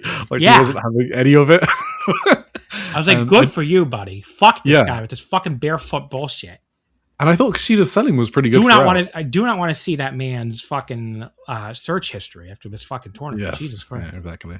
Yeah, and Kushida selling it, like, I thought made the match a lot more compelling. Well, definitely more than any other match we've reviewed so far. I like the fact it was back and forth, not just one guy on top the whole match, you know, like a real fight normally is, right? You find cool counters to moves that the opponent is doing because you're fighting for your life. And there was a lot of that in here. You don't just like lie there and yell like a dumb fuck because you're in a submission hold. You try to actually do a counter submission, and that's really cool. So that sequence where they're like trading control and submission locks, awesome. The jump into the hoverboard lock was, that was a bit but I do like that they struggled after it. Despee selling with the hold and how he got out the move. I just hate how he got into the move, I guess. And then last spot that I really thought was funny was Despee just kicking Kushida's ankle to stop him from running the ropes. I was like, hell yeah. So yeah, this was good shit. I went like 3 3/4. Main event, Taiji Ishimori beat Sho in 14:45 at the Bloody Cross. I didn't think this was that bad. I saw a lot of people really hated this one. I hated it. Okay. I mean, I thought the first 5 minutes were just Sho beating Taiji up on the floor. And I kind of liked when it got back in the ring. I thought it was better than I would have expected. So that, of course, meant we had to get the fake bell ring, which Ishimori fell for like a complete idiot, letting go of the bone lock, and the Kanemaru run-in. But Robbie X and Deki Nagai actually showed up for their partner to save him for a change. They took out Kanemaru if we could use the Black Mirror. And then Ishimori just hit the Bloody Cross and won. So 3 stars, I thought was fine. I really didn't hate this match at all, honestly. But it definitely should have been the Despee Kushida still should have been the main, though. Yeah, I don't. Why was? Do they have some like crazy history I'm not aware of? No. Like it's not their hometown. Yeah, they do have history together. Yeah. Yeah, okay, but Ishimura had like 6 wins over him, right? That's what Walker was saying. So Yeah. Anyway, yeah. I mean, I thought it was boring, so I just went 2 stars. I was really bored. Okay. I mean, I was just expecting worse because it's show in 2026. Yes. But it was the best show match also that we went over. But yeah, overall this was okay and a lot better than the last B block show, which is the first one we talked about. That's for fucking sure. Yeah, for sure. Standings, I'm not going to go into too much depth because by the time most of you hear this, or possibly all of you, another show will have taken place. But really quickly, A block, Teton and Master Wato tied for first, 5-2, 10 points. Then Akira, Kasai, Nick Wayne, Kosei Fujita, Robbie X, all in the big jumble of 8 points. Taguchi has 6 points, Valiente Jr. has 4 points, and Daiki Nagai still has 0. B block, Despy in first place by himself, 5-2 for 10 points. Then Sho, Yo, Ishimori, and Eagles all 4-3 for 8 points. Kanemaru, Sasaki, and Hyo and Jacob Austin Young all have 3 and 4 for 6 points. And Kushida's by himself, 2 and 5 for 4 points. The only people mathematically eliminated in each block at this point were Valiente and the guy in A block and Kushida in B block. What's coming up is we go back to Korakuen Hall, so at least that will get the crowd going again. But tomorrow, again, probably today when most of you are listening to this, on Tuesday, June 2nd, is a combined block show headlined by Despy versus Yo. And the big A block match is Teton versus Fujita, so those should be really good. Then the next day, on the 3rd, on Wednesday, is another Korakuen show. That is headline. Oh, we don't know the card order yet because they're going to decide based on who can get eliminated. It's the last round robin show. So the big matches look like Teton and Akira in A. I guess Master Wato and Nick Wayne in A. Yeah, I guess those are probably what's going to come down to. Maybe Fujita's facing Daiki, so I don't know if that's good. Maybe Daiki will just try to go for his first win finally. B block, Despy Kanemaru, Yo and Sasaki, Robbie Eagles, Hyo. Yeah, it's not really like obvious block decider there. Kushida Ishimori because she was already eliminated. And then Friday the 5th in Gunma has the 2 semifinals. And then Sunday the 7th in Oda Ward has your final. So there you go. That is your Best of Super Juniors. So as of next week's episode, the Best of Super Juniors will be over. I'll be able to go through all of my picks for best and worst of the tournament, all that stuff. With Velky. Velky will be back on. He demanded to do the start and end of the Best of Super Juniors. I'm like, look, this man's a farmer, so I gotta say yes. I mean, farmers are tough. They must have like muscles and stuff to do all that farming. I don't know where I'm going with this. But look, I mean, don't you get muscle? You get muscles from like farming, right? I mean, yeah, farmers are ripped. Yeah. So Velky could kick my butt if he wants to. So I had to say yes. Who do you think the toughest the toughest Omakase guest is? It's a good question. It's probably Bivens, right? Yeah, Doc, he's a wrestler. Yeah, I think Bivens would fuck us all up. Bivens would be the number one. Then probably Velky because he's a farmer. Arameth is a big motherfucker. Arameth is a big dude. He's got the height and reach advantage. Yeah. You're not that small either. I think are you and I the same height? Yeah, no, I think you're taller. You're quite tall. Oh, okay. I'm like tall. I'm like 5'11" or something. Okay, I'm like 6'1.5". So. Yeah. I think I'm the weakest. I don't know. Well, Paul is I think shorter than you. Oh, I could probably take Paul. Paul might have scrappy nerd energy though. Like that's the vibe I get from met him. Yeah. So he. I mean, everybody can take me. Like I'm the bottom of this pyramid for sure. So you're the ref. We can't touch you. Okay. Well, if I'm the New Japan ref, I'm gonna get bumped a lot apparently. Get whiskey spit in my face. Get rammed into fake panther cages. Don't know about John DK. John DK, I have no clue. I've never met him. I don't know how tall he is. I have no data there. Are we missing anybody? I feel like if we miss anybody, that would be bad. Regular. I think that's the rotation. I think that's the rotation. Yeah. I'm gonna feel so bad if we left somebody out. Well, you had the guy that did New Japan, Sakura Genesis, but that's not only one time. It's not a regular guest. Yeah. I don't know. Well, Chris, has he done? No, he's only done one. Chris Whitehead. Chris Whitehead did two. No, he's done 2 episodes now. Okay. I'm going to say I would take Chris for sure. You could take I would fuck Chris Whitehead up for sure. Yeah. That motherfucker, yeah. He's also an old man, so. For sure. He's old as fuck. He's got the walker and everything. But you could use that to his advantage. You could be like, you can't hit an old man. I wouldn't give a fuck. I would destroy him. So yeah, Chris might be the bottom actually if we're sure. if we're including him. Just the way he likes it. Has Tim Hunter been on? Wow. Has Tim Hunter been on multiple episodes? I think he might be. Yeah, he has. He was on obviously the Joshi, the one, and the end of the year match one. of the year list. So and then the match of the year. So you got to write. Tim's your coach. You got to do. Okay, Tim's kind of hench. He would destroy me. So okay. Chris Whitehead on the bottom, me just on top, and then Tim on top of me. That's probably it. And then Paul right above Tim. I mean, Paul and Tim are both scrappy. German, so yeah, they would have like the German thing. I think Paul's too fast for Tim. Yeah. Okay. And then we said then RMF because he's very big. RMF. Then Valky's a farmer, and then John Bivens. Then Bivens, and then John DK. John DK is the wild card. Yeah. Yeah. So we can't rank him. So there you go. That's your. I haven't seen Bivens. I need to see a Bivens match. I've seen Bivens. Bivens is not the biggest dude or anything, but he's a wrestler. I mean, he's got to be tough. I mean, yeah, it doesn't matter. Yeah. I took one bump in my life and I wanted to kill myself. So, like, I mean, it's like I don't know how the fuck these people do it. I think I'm the only one that hasn't taken a bump as well, right? Isn't that a thing? No, there's a lot. Who else has taken a bump besides me and John Bivens? I don't think Tim definitely has. He did some backyard wrestling. Oh yeah, okay. Well, Tim's taking a bump too. Yeah. I wonder if Paul has. Wouldn't surprise me if Paul has. Paul seems like someone who's just gotten into a GWF ring in some random town in Germany and done a back bump for sure. Yeah. King of DDT. King of DDT. Maybe the weirdest topic we're on this show, which is really saying something. King of DDT final, May 31st from Korakuen Hall. I did not watch the dark match. Did you watch the dark match? Yeah, I got no comments there. My only comment is Yuki Ishida they need to get some more trainees so Ishida can stop doing rookie jobs like setting up the ring and working dark matches. That's all. Tomomitsu Matsunaga and Yuki Ishida beat Akito and Hinata Kasai when Ishida pinned Kasai at the leg scoop. That was Rukia, I think, that subbed in. Did I say Akito? Oh, was Rukia? Oh, Rukia was off the show because he was ill? Yeah, Rukia was injured. Okay, he had a it was meant to be Rukia, King of DDT semifinal opened the main show, which was Shinya Aoki defeating Minoru Suzuki with the European clutch in 9:37.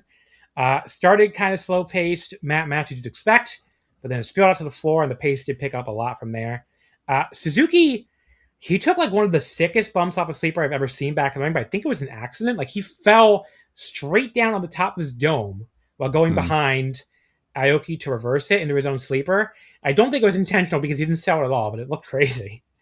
Some great counters. Suzuki tried to transition from the sleeper into the gotch pile driver, but Aoki reversed it into an arm bar, and they just kept going back and forth from there faster than I could type. Aoki finally got the Aoki clutch off of that, and that got the pin, or European clutch, whatever. Not the Aoki clutch, yeah, it's a different one. It's what he won the main European clutch. Wasn't very long, but was very fun while it lasted. So 3.5 stars. Good opener. Yeah. I guess I like the Suzuki destroying Chris. You know, he destroyed Chris in the last round with leg work, so they did double leg work here. But, you know, it wasn't quite Starlight Kid and Sariano, right? But it was good. I did think last year's semi-finals, which we'll come to on the next match as well, were much higher quality. So I was coming in here with like high expectations based on last year's tournament, and it did not reach them. So I thought this was fun. Like, I get 3 stars, but I thought it could be a lot better. The next match was Mao defeating Dan Shokudina with the EI kick? EA kick? I don't know. Oh, no, fucking 11:54. The match started out fast and furious with both guys trading punches and Dino nearly getting the pin with a Gato clutch before Mao finally took a powder.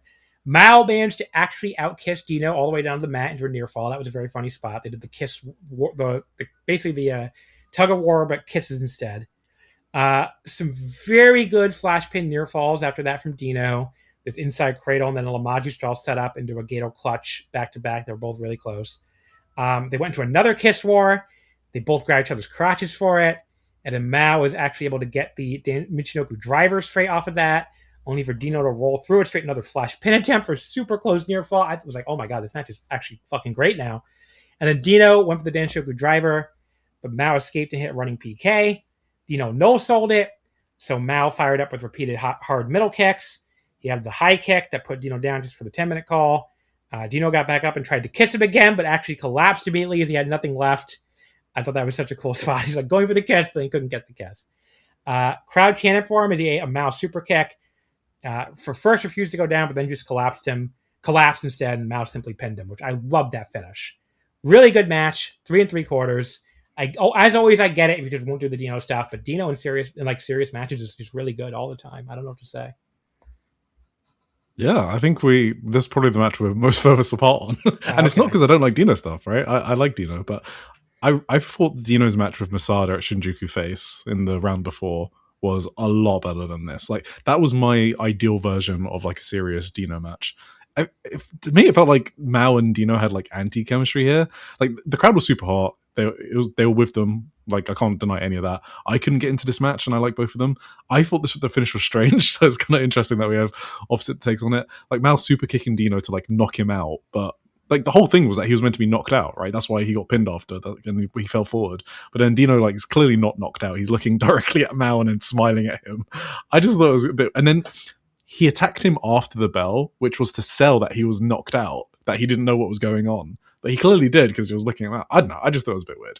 I don't think the match was bad at all. I just can't say I enjoyed it a lot. And I guess part of the thing, just to disclose, is I didn't like that this was the final four of the King of DDT tournament as well, considering how much fucking great young talent they were. So that probably did affect my viewing enjoyment as well. Then we had Jun Akiyama, Naomi Yoshimura, and Junta Miyawaki beating Hideki Okatani, MJ Paul, and Illusion. On Miyawaki pinned Illusion with the Sunshine Driver at 9:05. Average match. Just not a lot stood out to me here. Just normal undercard tag stuff here. 2.5 stars. Yeah, I got no notes. I thought it was a fun preview tag, I guess, for the DDT Extreme title between Okatani and Junta Miyawaki. Well, I did like the finish, like Junta using Akiyama for the Tornado DDT. That was pretty fun. That was cool. Like 2 3/4 or whatever. I don't even remember what I gave it. Special tag match. Kaisei Takeshi return match. Yuki Ueno and Kaisei Takeshi defeat Katsuki Hirata and Toy when Ueno submitted Hirata with a crab hold in 1 second. Rematch. Yuki Ueno and Kaisei Takeshi defeat Kazuki Hirata and Toy when Takeshi pinned Hirata with the break it down in 9:15. So yeah, Toy tried to attack Ueno for the bell, got easily tossed to the outside, which was already funny. And then Hirata also tried to charge Ueno and immediately got taken down to a Boston Crab and submitted. And the look on Takeshi's face as Ueno's theme song just starts playing again and the ref comes over to raise their hands was so funny. Like, he was making this face like, that's it? I came back from appendicitis for this? Like, what is going on here? Which, buddy, I had appendicitis a long time ago now. I know your pain, literally. The look on Takeshi's face as Ueno's theme song, oh, I already said that. But GM Hayashi freaked out, though, of course, and wanted the match restarted since the people came here to see Takeshi. Takeshi pointed out to Hirata they're both dancers, so he appealed to his pride as a dancer, which I thought was so fucking funny. His pride as a dancer. And he's like, basically, you got to try harder, man, for your pride as a dancer. And then he tells Ueno that he's always looked up to him as a super cool senior. And he turns to Toy and is just like, Toy-kun, Ohio. That was all he said to him was good morning since it started at 11:30 a.m. And Toy's look on his face like, that's it. That's all I get is Ohio. I remember he was like 6-man tag champ for the two of them. Yeah, that was a good bit. That was a good bit. Ohio. Toy charged Takeshi at the restart, who immediately threw him to the side again, while Ueno took Hirata right back down to the crab. This time Takeshi got on the outside and was clapping for his opponent and trying to will him to the ropes, and he did eventually will him to get the rope break. But unfortunately, he encouraged him for so long, he distracted him, and Ueno was able to hit him with a big running knee to the back of the head. But then Hirata did just barely manage to kick out before 3. So Hirata got worked over by both guys for a while before finally tagging out to Toy. Toy starts up the big TOY chant, but for once, his crossbody off the top actually kind of worked. He actually hit Takeshi on it, even though Ueno avoided it. Even Toy looked shocked. He was like, what? I actually hit somebody with this fucking thing? Toy managed to wipe out Ueno with a running drop kick. But when he took forever trying to start another TOY chant, Ueno just calmly came from behind him and put him in a sleeper. Then Toy started freaking out or something. I was like, what is going on here? I didn't really get this, honestly. He's doing his fire up, right? It's a very weird fire up, though. Yeah. Then Ueno hugged him, which I was like, okay, that's nice of him. Then he body slammed him and hit a double knee drop on him, which was much less nice.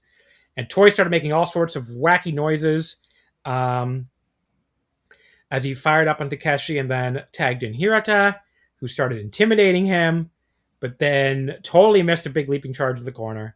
But Hirata came back with a knockout chop I always forget what he called. What does he call that chop again? I always want to say miracle, but that's the cradle. I don't know. One shot I think KO or chop is the something. name.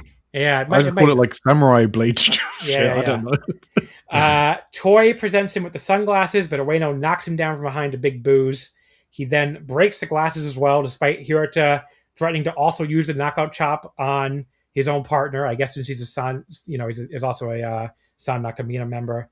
And Hirata did make good on that threat, but like, okay, that was your partner you just knocked out, buddy. That doesn't really work. But then when Ueno had Hirata set up with a brainbuster, Takeshi turned on him with the knockout chop. That was awesome. Yeah. And Ueno makes this amazing betrayal face as he like slowly collapsed. I was like, oh my god. Takeshi wanted to dance with him, but Hirata tearily points out that Ueno already broke the glasses. He's like, I can't. The glasses, they're gone. But Takeshi calmly got 2 more pairs from Hinata Kasai at ringside. And Takeshi's dancing was fucking amazing immediately. Like, he's doing the dumbest dancing, but as the greatest dancer, basically. So it was just fucking incredible. Hirata, they briefly beat up Toy and Ueno, respectively. They tried to interrupt. But then Hirata turns on him, but can't stop dancing with him, and then gets hit with the dance choke slam by Takeshi for the pin, which was to break it down, I guess. Yeah, one of those DDT comedy matches that was like 70 billion stars, but I guess like 3.5 I have to give it a normal rating. So much fun, though. Yeah, I love this. This is DDT for me. Yeah, this was basically an excuse to get Takeshi's comedic chops over, I guess. Just to round him out a bit before his big mega push leading into the Ultimate Party, probably, where he's going to be going for the title at some point. It's facing Takeshi though first at Ultimate Party. Oh no, it's Peter Pan. That's Peter Pan. Yeah, I mean the November Sumo Hall show. That's where I think something might happen. But yeah, I thought he succeeded. This was so fucking great. I couldn't stop smiling throughout all of this, and that's what wrestling should make you do sometimes. It can make you smile, sometimes make you cry. This was definitely a 24/7 smiling. The Takeshi Hirata dancing routine was by far the highlight for me, and Takeshi just fucking busting out moves to hypnotize Hirata, because Hirata wanted to turn on him, and then Takeshi would just hypnotize him with his great moves and hit the choke slam during the song. Perfect. Everyone played their role perfectly. So I thought it was great. Yeah, like 3 3/4. If we have to star rate it, but it was just great. Phantom's Dramatic or whatever. I can never remember how to pronounce that. Hiroshima, Chris Brooks, Antonio Honda beat the Strange Love Connection of Canon, Yukio Naya, and Viento Molino with Kimihiro and Yuzuki. When Brooks pinned Molina with the Praying Mantis Bomb in 12:08. Honda gets whipped by Yuzuki with that very much a dominatrix whip. And I shouldn't add this, but let me tell you, those things fucking hurt. They fucking hurt. So my sympathies to Antonio Honda. Yeah. Pretty good little match here. Nothing you got to go out of your way to see or anything. Were you also about to agree with me that they hurt? No, I wasn't.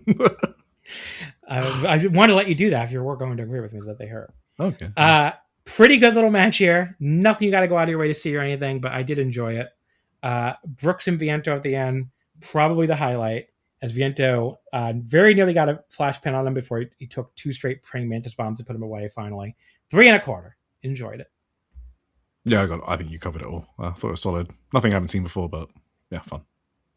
KOD, 6-man tag team titles. Takeshi Masada, Yuya Kuroku, and Daichi Sato. Pale Youth beat NWA Jr., Shuma Katsumata, Uni, and Kazuma Sumi. Masada pinned Uni with the Masada no Chikara Kobu Muki Muki in 14:56 to make their 4th defense. They're already 2 defenses from the record, apparently, for these belts, the all-time record. Really? Yeah, that's what they were talking about after the show. I think, let me just make sure I double-check that. Because as always, the brilliant Jamie on Dramatic DDT had this information in the report here. They are... I just saw it. Okay, yeah. 2 away from tying it and 3 from breaking it. So, this should tell you. Give it to them. Yeah.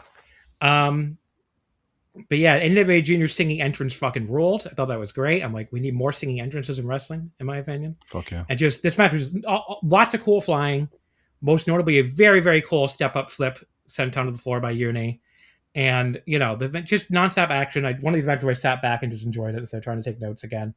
And then Masada basically just kicked the absolute fuck out of Sumi at the end before lifting him up and putting him away for the pin, with Shuma just missing, diving in and saving, which I love that. I love when they do that. But yeah, pinned Uni for the pin, not Sumi. I think Jamie's right and I wrote down the wrong name. But yes, very good match. Just didn't quite get to the 4 level for me. So 3 3/4. I enjoyed the hell of it though. Yeah, Pale Youth is my favorite unit in wrestling by far. I love all 3 of them. But okay, let's do it. Let's do it. Favorite units. Let's do top 5. I can't do top 5, but off the top, Pale Youth, Mavida Loca, and Love and Peace. I can do top 3. Okay, I'll do. You know my number 1, I think. Cosmic Angels. Cosmic Angels. I gotta think about this. Keep going. I'll come up with it. I'll come up with the top 5. I don't want to miss anything. Well, I don't even know what my Cosmic Angels. Keep going. No. I might keep going with the match. I'm trying to think of like a top 5.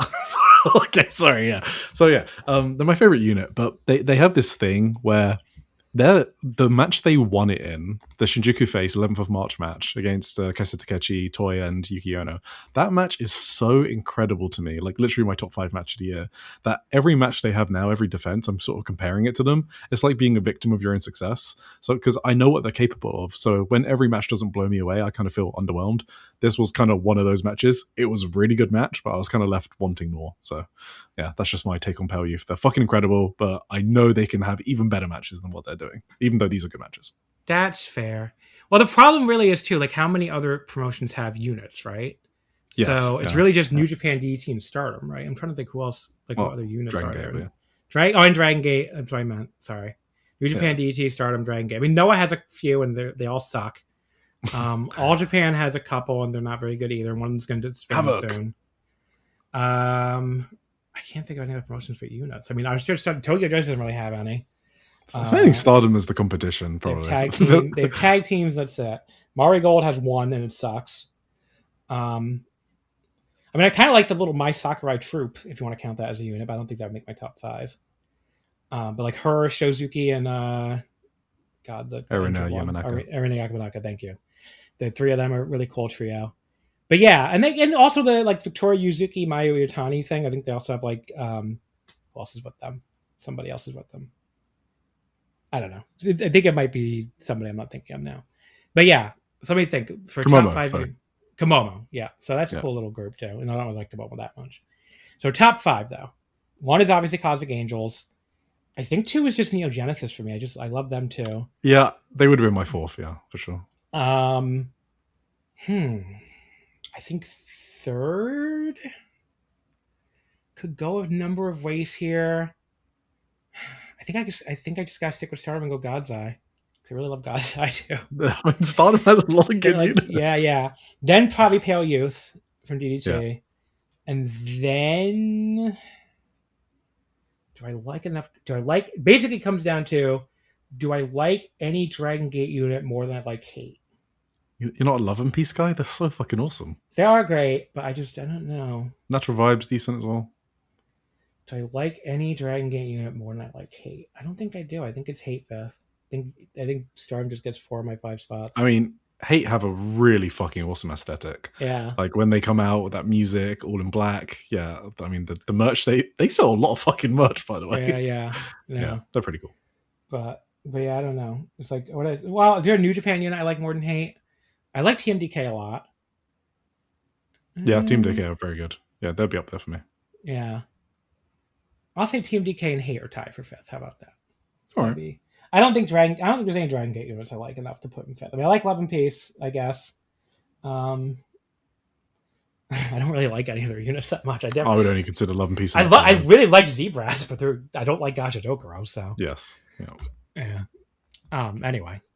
But yeah, there you go. That is there's your unit ranking. All right. The main event of this DDT show, as we're going on a lot of tangents even for this show. King of DDT final, Shinya Aoki, defeating Mao with the Aoki clutch in 1720. Now, I remember when you and I were talking before on Saturday, before this was going to go live at 11:30 and Ice Ribbon was going live at 11. And I was like, I have to watch Ice Ribbon because I was like dying to see Yuka win that fucking tournament. Like that was just the biggest thing that night to me. Yeah. And you were like, well, I'm not going to watch Ice Ribbon live because I'm not worried about anyone spoiling Ice Ribbon for me because you and I are like the only 2 people on earth that watch this fucking promotion. It's like you, me, and that Donau guy, or I don't even know if it's a guy, or girl, they, or whatever. Donau person. And obviously my co-host Tim Hunter, and Tim Hunter, yeah. I mean, well, Tim never talks about. I was gonna say the only people I ever talk about on the Voice Wrestling Discord. How about that? Oh yeah, on the Discord. It's like me, you, and Donal. Basically, that's it. And yeah, Tim Hunter watches it with you, obviously, since I do listen to you guys. I know I do know you watch, but I'm just thinking the Voice Wrestling Discord channel. I'm like, okay.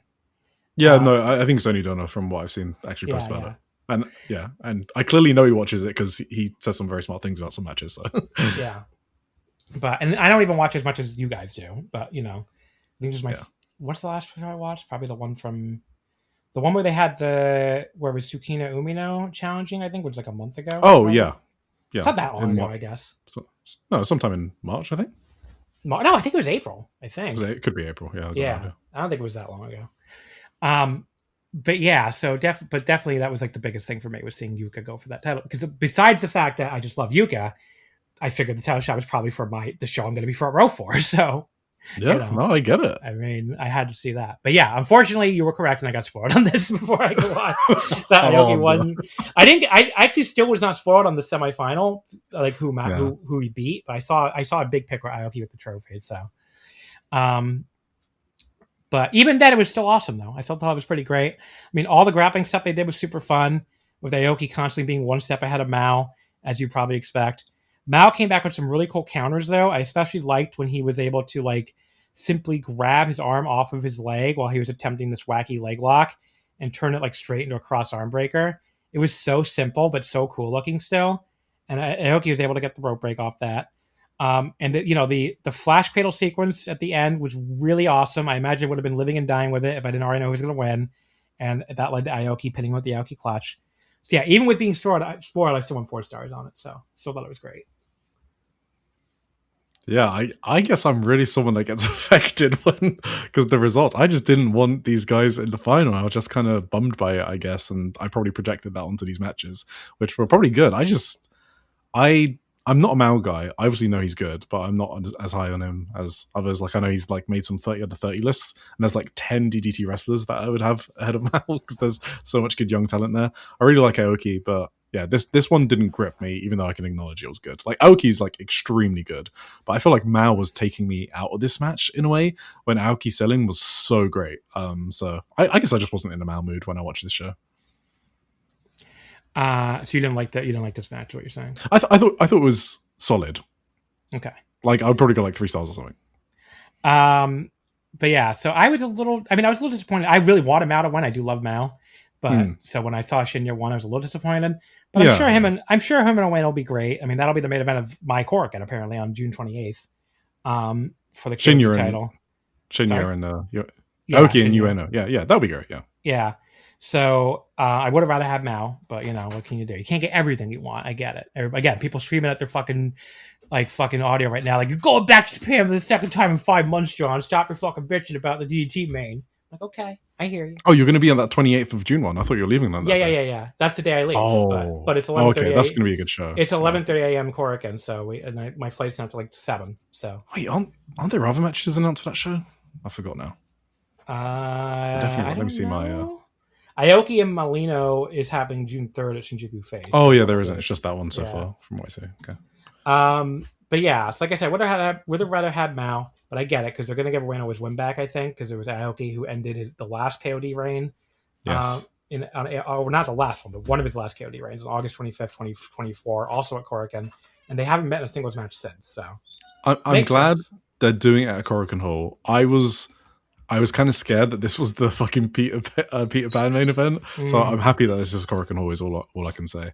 Okay. Did you watch their Peter Pan 2024 match between Mao and Ueno? That's what had me scared. I did not want.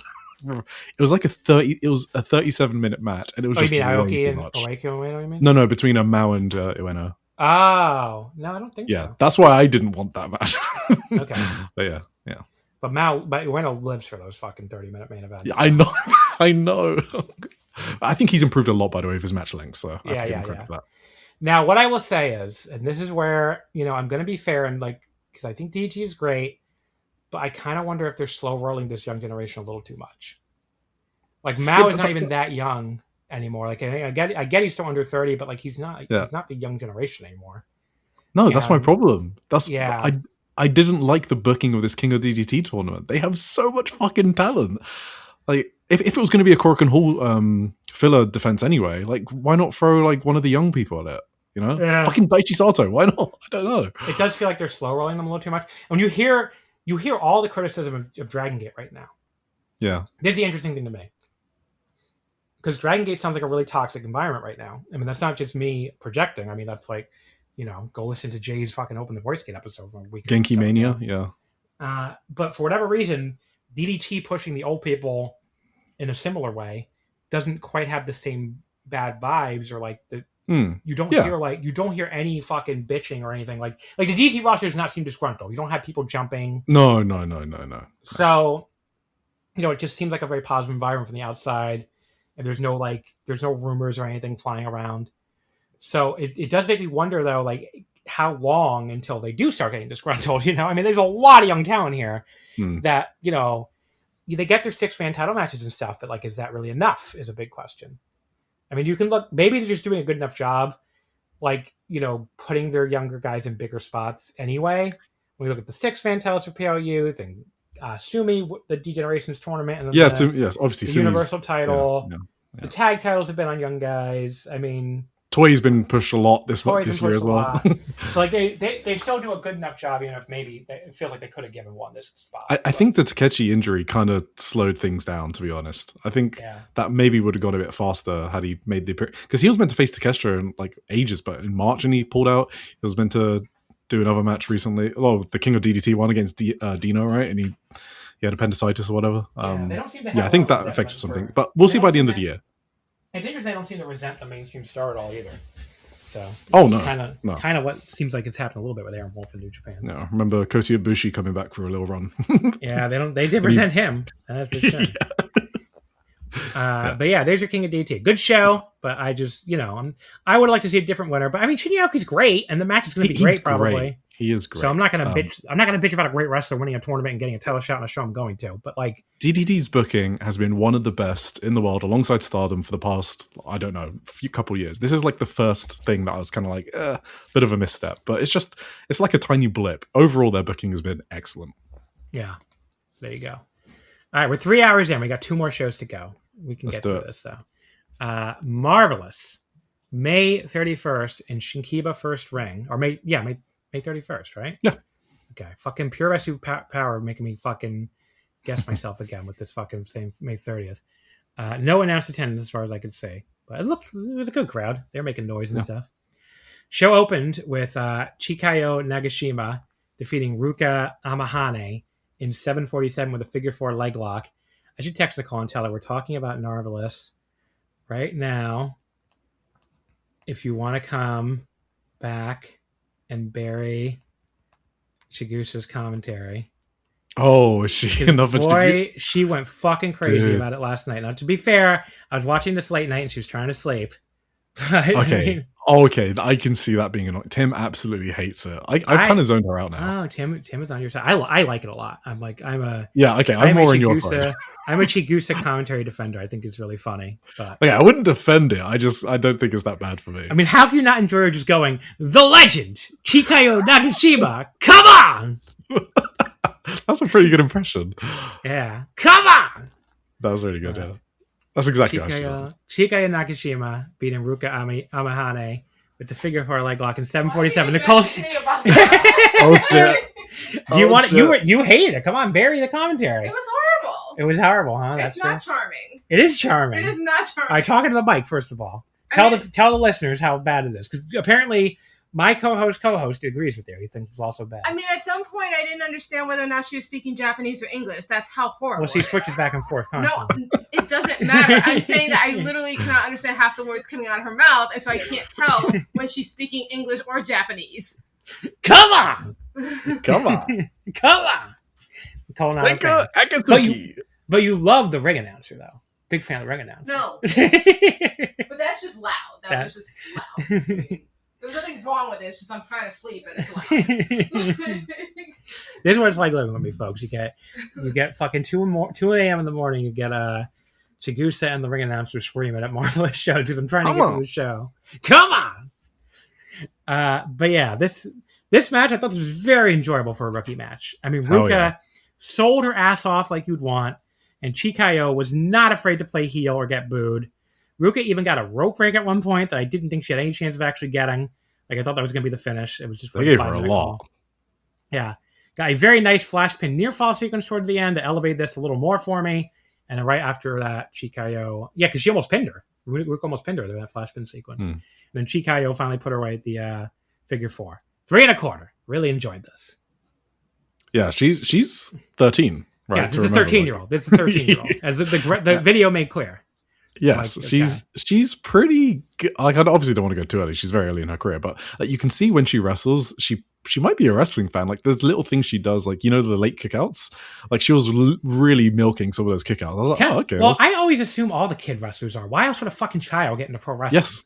Yeah, exactly. Yeah. Like, or their parents were. I mean, that pretty much has to be it. Like, I don't understand why. You know Nanami in Diana, the 19-year-old that was in God's Eye for a bit. Yeah. Yeah, so she got into wrestling because Kyoko, in a way, just went to Kawasaki race course and gave her a flyer. So some people do just get recruited by legends. I say. But yeah, it's just it's funny to me because I feel like, I don't know, I feel like other than that, other than, I guess, blind recruiting, it doesn't, like, you're not going to fucking find these kids, you know, like in sports or whatever, because I don't know. Are they going to like fucking junior high track meets or whatever? I doubt it. So they mostly watch. Yeah, like, I think Anna is a new Diana rookie. She's like 16. She just watched like Bull Nakano on YouTube. I feel like that's like the entry point. Yeah. How did Moe and Mase get started? I can't remember this. Oh, I've got no idea actually. Okay, I feel like that might have been. I mean, if someone's listening and can tell us, let me know. I feel that might have been one of the ones where their mom was a big fan, like Starlight Kid. Yeah, I could be wrong. That would make sense to me. Yeah. Match 2, the Open Niawari Gate. This was, well, first of all, they have the result wrong here on Pure Wrestling Power, but because it was Maria who got the win in the actual match. Yes. But yes, Maria beat Yosuke Santa Maria and Shin Sakura Hirota in 8:58. Sakura Hirota going into the crowd to sing to a very, very tiny girl wearing, of all things, like a child size or maybe even a baby size Bullet Club t-shirt was so funny to me. Like, why is this kid wearing a Bullet Club t-shirt? This kid looked like she was 4 years old. Like, what is going on? A Bullet Club? The parents, I guess so. The parents love the Bullet Indoctrination. Club. Big fans of AJ Styles, probably. Well. The cut to Chigusa on commentary, just like clapping excitedly for Hirota singing, also fucking rolled. She was so excited for match 2. Match 2 is Chigusa territory. I'm pretty sure she books every single match 2 just for her own amusement. Maria in the background, meanwhile, just looked bored as hell. Then during the singing, she's like starts tapping on her wrist to the ref. This is already so good, and the bell hadn't even rung yet. The belt was too heavy for the ref. She was going, "Omoy, omoy," which is like heavy, heavy. And she does finally manage to lift it up at the end. If you don't get the joke, folks, his belt is made of cardboard. So, but yeah, amazing feat of strength there. Poor Maria gets canchoed right in her leather shorts that look like hot pants, which somehow looked even weirder than the cancho usually looks. And then for some reason, this match just kind of stopped in the middle when Sakura talked for a while, which, given the audio here, is even harder for me to understand than it normally would be at my third grade Japanese because of how like tinny it is. It's not like, it's just it's like an indie show. It's just like the audio over the speakers, basically. It's not plugged into anything. So I just literally couldn't hear what she was saying to try to make any of it out. But she just started going, "Oh," at one point for whatever reason. She basically offered an impressionist contest. Because obviously she wanted to win the title. And obviously the way you win the title is by getting the most cheers. She was like, okay, let's do impressions. And her impression was a high school baseball tournament siren. Okay, well, she probably did a good job then. Yeah, exactly. What was Maria's impression? Yeah, Yosuke Santa Maria was a baseball legend called Hideki Matsui, who I got no idea. But he's a former New York Yankee. Oh, okay, that got a big pop, so everyone liked that one. And then Maria was just being Chigusa Nagaya, so yeah, that's awesome. Yeah, that one was very popular. I just thought she was doing like fighting game poses. But, no. They did the crowd appeal thing, which Maria clearly won, despite Chigusa trying to root against her and booing her, which is even funnier now. I know she was. She hated that she impressed. Yeah. Before they just resumed fighting anyway, which also was kind of funny. Maria just stopped the bullshit and beat. So basically, Yosuke set up Sakura Hirota in the Tree of Woe to do her thing where she like rubs her crotch into her face, like backs up into it. And Maria just calmly walked over to her, put her in like an armbar or something, and beat her. I'm like, okay, because Maria's the only actual serious wrestler in this match, so that makes sense. They do the second crowd appeal thing for the actual Ori title while Hirota was upside down, which was extremely funny. Yosuke got nothing from this crowd. I mean, literally nothing, which was, I felt so bad for Yosuke Santa Maria. Sakura got a little bit, and then Maria got overwhelming cheers, despite, again, so she was trying to encourage she herself was trying to encourage the crowd to clap for Yosuke because she didn't want this stupid belt. The ref is like, what can I do? And they just try to check again between Maria and Sakura, and the winner and new champion is clearly Maria. Not Yosuke Santa Maria again, just Maria. And Chigusa on commentary keeps telling Maria to hold the belt up, which I thought was funny. I think it was like Motsu, which is like hold. And then instead, Maria throws the belt down to the mat, apparently vacating it. So that was her first singles title in her career, by the way, as she pointed out on Twitter, which she was very mad about. So, but yeah, so then we had a new crowd appeal competition between Yosuke Santa Maria and Sakura Hirota for the next champion. And this crowd still gave for Yosuke nothing, still cheated for Sakura Hirota. Sakura won, which she started crying about as the ref strapped it around her waist, which was very funny. So, hell of a match too here. Greatly enjoyed it. Yes. You did not star rate it though, because it was, a lot of talking and stuff. Match number 3 was Titus Alexander beating Kabuto Mitomi in 11:25 with a jumping knee attack. Kabuto is from PPP Tokyo. I do not watch that. Do you watch that, buddy? He's the president. I think he's the president. Yeah. His company. They're like the porn company, right? Yeah, they're the ones that love Kabukicho. They're based in Shinjuku Face. They have the PPP girls that do like the pole dancing before shows. They got Jody Yatani on the cards. Yeah, that's them. But they're also known for Chen Yota and Eshika Miyabi, who are amazing wrestlers. So. Yeah. I never watched them, but they don't even make tape very often, do they? So they stream on YouTube live for free, and then they make it members only. But there's a Chen Yota versus Echika Miyavi match for the first ever women's title. Like, that happened 2 weeks ago. That match is worth seeking out. Okay. Good to know. Weird start with Kabuto taking... but don't give them money. Again, they book Jody Otani, so do not give them money. Pirate that shit. Okay. Weird start with Kabuto taking 2 seats out of the crowd and setting them up across from each other outside the ring, inviting Titus to sit across from him. I thought they were going to, slap each other while seated or something, but instead Kabuto just immediately gets back in the ring and says he wants a clean fight. Then he goes after Titus's leg when he's trying to get back in too, which was a weirdly overcomplicated setup for that spot. Kabuto then fakes out doing a dive and then rolls in the middle and once again just tells Titus to get back in the ring instead. That was kind of funny. I laughed. He went for his leg again the moment he rolled in. And then Titus pinned him with a knee attack after having his leg worked over the whole time. Yeah, this was pretty boring, below average, 2.25 star match. Not very good. I like Titus though. Titus's bumping is very good. I feel like. Yeah, I did not care about this match, but I did like a lot of what Titus did. He did suck me in a bit. That's it. Then we had Nightshade and Nyla Rose beating Takumi Iroha and Ai Hozan in a non-title match since they are the Triple AW tag champions now. But yeah, Rose pinned Hozan with a frog splash in 10:39. Takumi was super fired up to be going at Nyla, and Chigusa's commentary here was peak. She was like, "Holy shit! What the fuck?" I'm like, "What is going on, Chigusa?" She was really into it, I guess. I and Nightshade then tagged in, and I actually does okay for a sec before she inevitably gets caught. Nyla unfortunately slows things down a lot though when she tagged back in. Just started pulling Ai's hair and choking her in the corner. It was cute when she patted the ref on the head, though. That was cute. Nyla pinned Ai eventually with a top rope splash. It was okay. Started pretty strong with Nyla and Iroha, but got kind of boring after that and never fully recovered. So 2 3/4. Yeah, just watching Ai Hozan makes me sad. They botched her booking after that Miyu Momono match, and she should have been given a proper storyline after that, but she wasn't. What can you do? So. Match number 5 was Rico, Johnny Robbie, and Sweet Caroline defeating Senka, Sora Ayame, and Miko and Lana. Robbie with the buzzball on Sora in 13:05. So Senka and Johnny started, but it doesn't last nearly as long as I wish it would have. It was funny when Senka did a little headstand handspring thing, though, just to copy Johnny, and Johnny just flipped her off. That was fun. Caroline and Miko briefly tagged in. I can't tell if Caroline just screams like this all the time. I couldn't remember from a Vegas match that I saw her in, or if she was like, I can do the Joshi screaming too, because boy was she screaming a lot in this match. I was like, okay. Rico and Sora tagged in, and Sora immediately went for the shin kicks, of course. Sora ended up cleaning house on the whole team with shin kicks, which Chigusa fucking loved on commentary.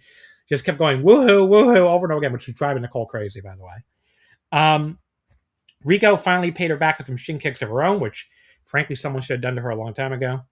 Then Johnny tagged in and choked her against the ropes for hitting this very cool little like cross arm neck breaker with her boot. It's a little tough to describe, but it was very, very cool looking, very unique. Caroline, unfortunately, doesn't really kick Sora hard enough after to justify shushing everyone, which she did right before. And she does the kind of rookie mistake of sticking her chest out to take a drop kick in a really fake-looking way. I mean, she's green. It's fine. It's not a big deal, but, just noticeable. Senka came in, though, and totally cleaned house after that with shoulder blocks on everyone. And she put Caroline in the Boston Crab, which led to a triple submission spot through the 5-minute call. Weirdly, though, with girls on different teams doing it. Like, Johnny had somebody in a submission. She's on the other team. Like, you should be really trying to break up the submission, no? I mean, she did kind of, like, grab at Senka's hair to try to pull on it, but it's still kind of weird. Johnny and Rico did some fun double teaming on Senka after that. They should make Johnny an honorary Magenta member. She loves that shirt, clearly. And this was just nonstop action. I stopped trying to recap after a while. Very cool German suplex from Miko Alana to Johnny at one point. And Johnny eventually put Sora away with her short-range lariat at the Buzzball. Really good. A lot of fun. Johnny worked the vast majority of her team, and she's really, really good at wrestling. So 3 3/4. Heck of a little match here. Dude, I just killed the biggest moth ever. Oh, well, congratulations. I'm out of breath. I was chasing that around the room while listening to you. Holy oh, God, I fucking hate flying insects. All right. Okay, well, now that that's done. Yes, I also thought this was very good. I hadn't seen a lot of Sweet Caroline at all. She was at the show that you were at, right? What did you say? Sorry? Yes. Sweet Caroline. Yes. She was on the Vegas Marvelous show. Is she like a rookie or? Yeah, she's like in it for less than a year, I think. Oh, okay, fine. Yeah, for her experience level, she's good. I just, 2 little things I noticed that she could improve on, but she's good for her experience level. She definitely has a good look, that is for sure. So, Miko Alana, I do like as well. I think she's only like 2 years into her career or something. Miko is a really good worker for her level of experience. Yeah. And obviously Johnny Robbie, you had on your 30 under 30. I mean, Johnny Robbie's just like one of the best wrestlers that is out there right now. So, from what I've seen, anyway. She must be the best American not signed to the big two, right? Woman wrestler. Who's a better American women's wrestler right now, period? Oh, well, I would say Mercedes, but I guess that might be contentious. That's actually... Isn't Mercedes not even doing anything right now? Oh, sure. Yeah. She's not currently wrestling. She's been out since December, yeah. But it just feels like nobody in America is really doing anything that interesting. Like, you never hear about great women's matches in AEW or WWE at this point. So, I don't know. Yeah, no, Johnny's awesome. Obviously, she had a great match with Senka last year, so I kind of like that they started off the match, and that's kind of why they were kind of cocky with each other. Like Johnny doing the kip up, and then Senka just, I love that part just to show up Johnny. One thing about Sora Yame's, she's gotten a lot better in like the past year because she was like very behind Senka in terms of development, but in the past year she's getting better and better, slowly under the radar. But she used to do this really cool little package cradle, and that shit used to fucking blow the roof off every single time when she used to like almost get Suri, almost get Takumi, and that move isn't over anymore, so I don't really know what happened, but they've kind of like, they couldn't keep that one over, which made me a bit sad, but yeah.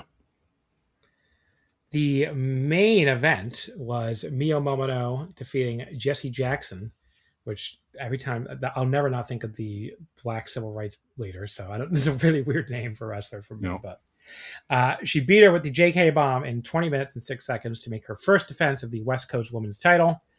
So Jessie is a UK wrestler who spent a lot of time in Mexico recently from the 10th anniversary show we talked about in that episode. I like Chigusa was like kakui for Jessie's pose. She thought it was cool, I guess. Nice Mio chant at the bell. I have no idea how tall Jessie Jackson actually is. Cage Match doesn't seem to know. But Mio makes her look like Andre the Giant here. But she could just be like Nicole's height or something. Like she could just be like 5'6", given how short Mio is. But kind of boring, I thought, early on, especially. Mio was selling well, but that was all she was doing so far, as Jessie was just dominating. And unfortunately, her control period was just not particularly interesting. Mio's comeback did bring a lot more excitement, of course. Unfortunately, though, when she takes us like this, I thought she was hurt for a second. She took like this big leaping clothesline from Jessie, and she landed, and then like kept holding like her neck or her shoulder, and the ref kept talking to her. So I was like, okay, I hope she's all right. Jessie had an implant. That was a really big implant, and again, neck, shoulder. So I really hope it was all right before she took that move. And Jagusa kept yelling, "Implant too!" So I guess she really likes that move. I don't know. Jessie followed it up with a running double knee in the corner and then a brainbuster, but Mio just barely kicked out. But unfortunately, again, this is where I was like, okay, this match is really going. And then Jessie, I thought, wasted a lot of time after that doing nothing, which is a pet peeve of mine when wrestlers do that late in matches. Like, she just kind of like was standing around and posing a little bit and taking forever to go off the top rope. And it kind of killed the match as I was finally getting into it a lot. But he eventually goes up top. Mio gets her knees up, which at least makes sense after how long Jessie took to go up there. And then rolls her up for 2.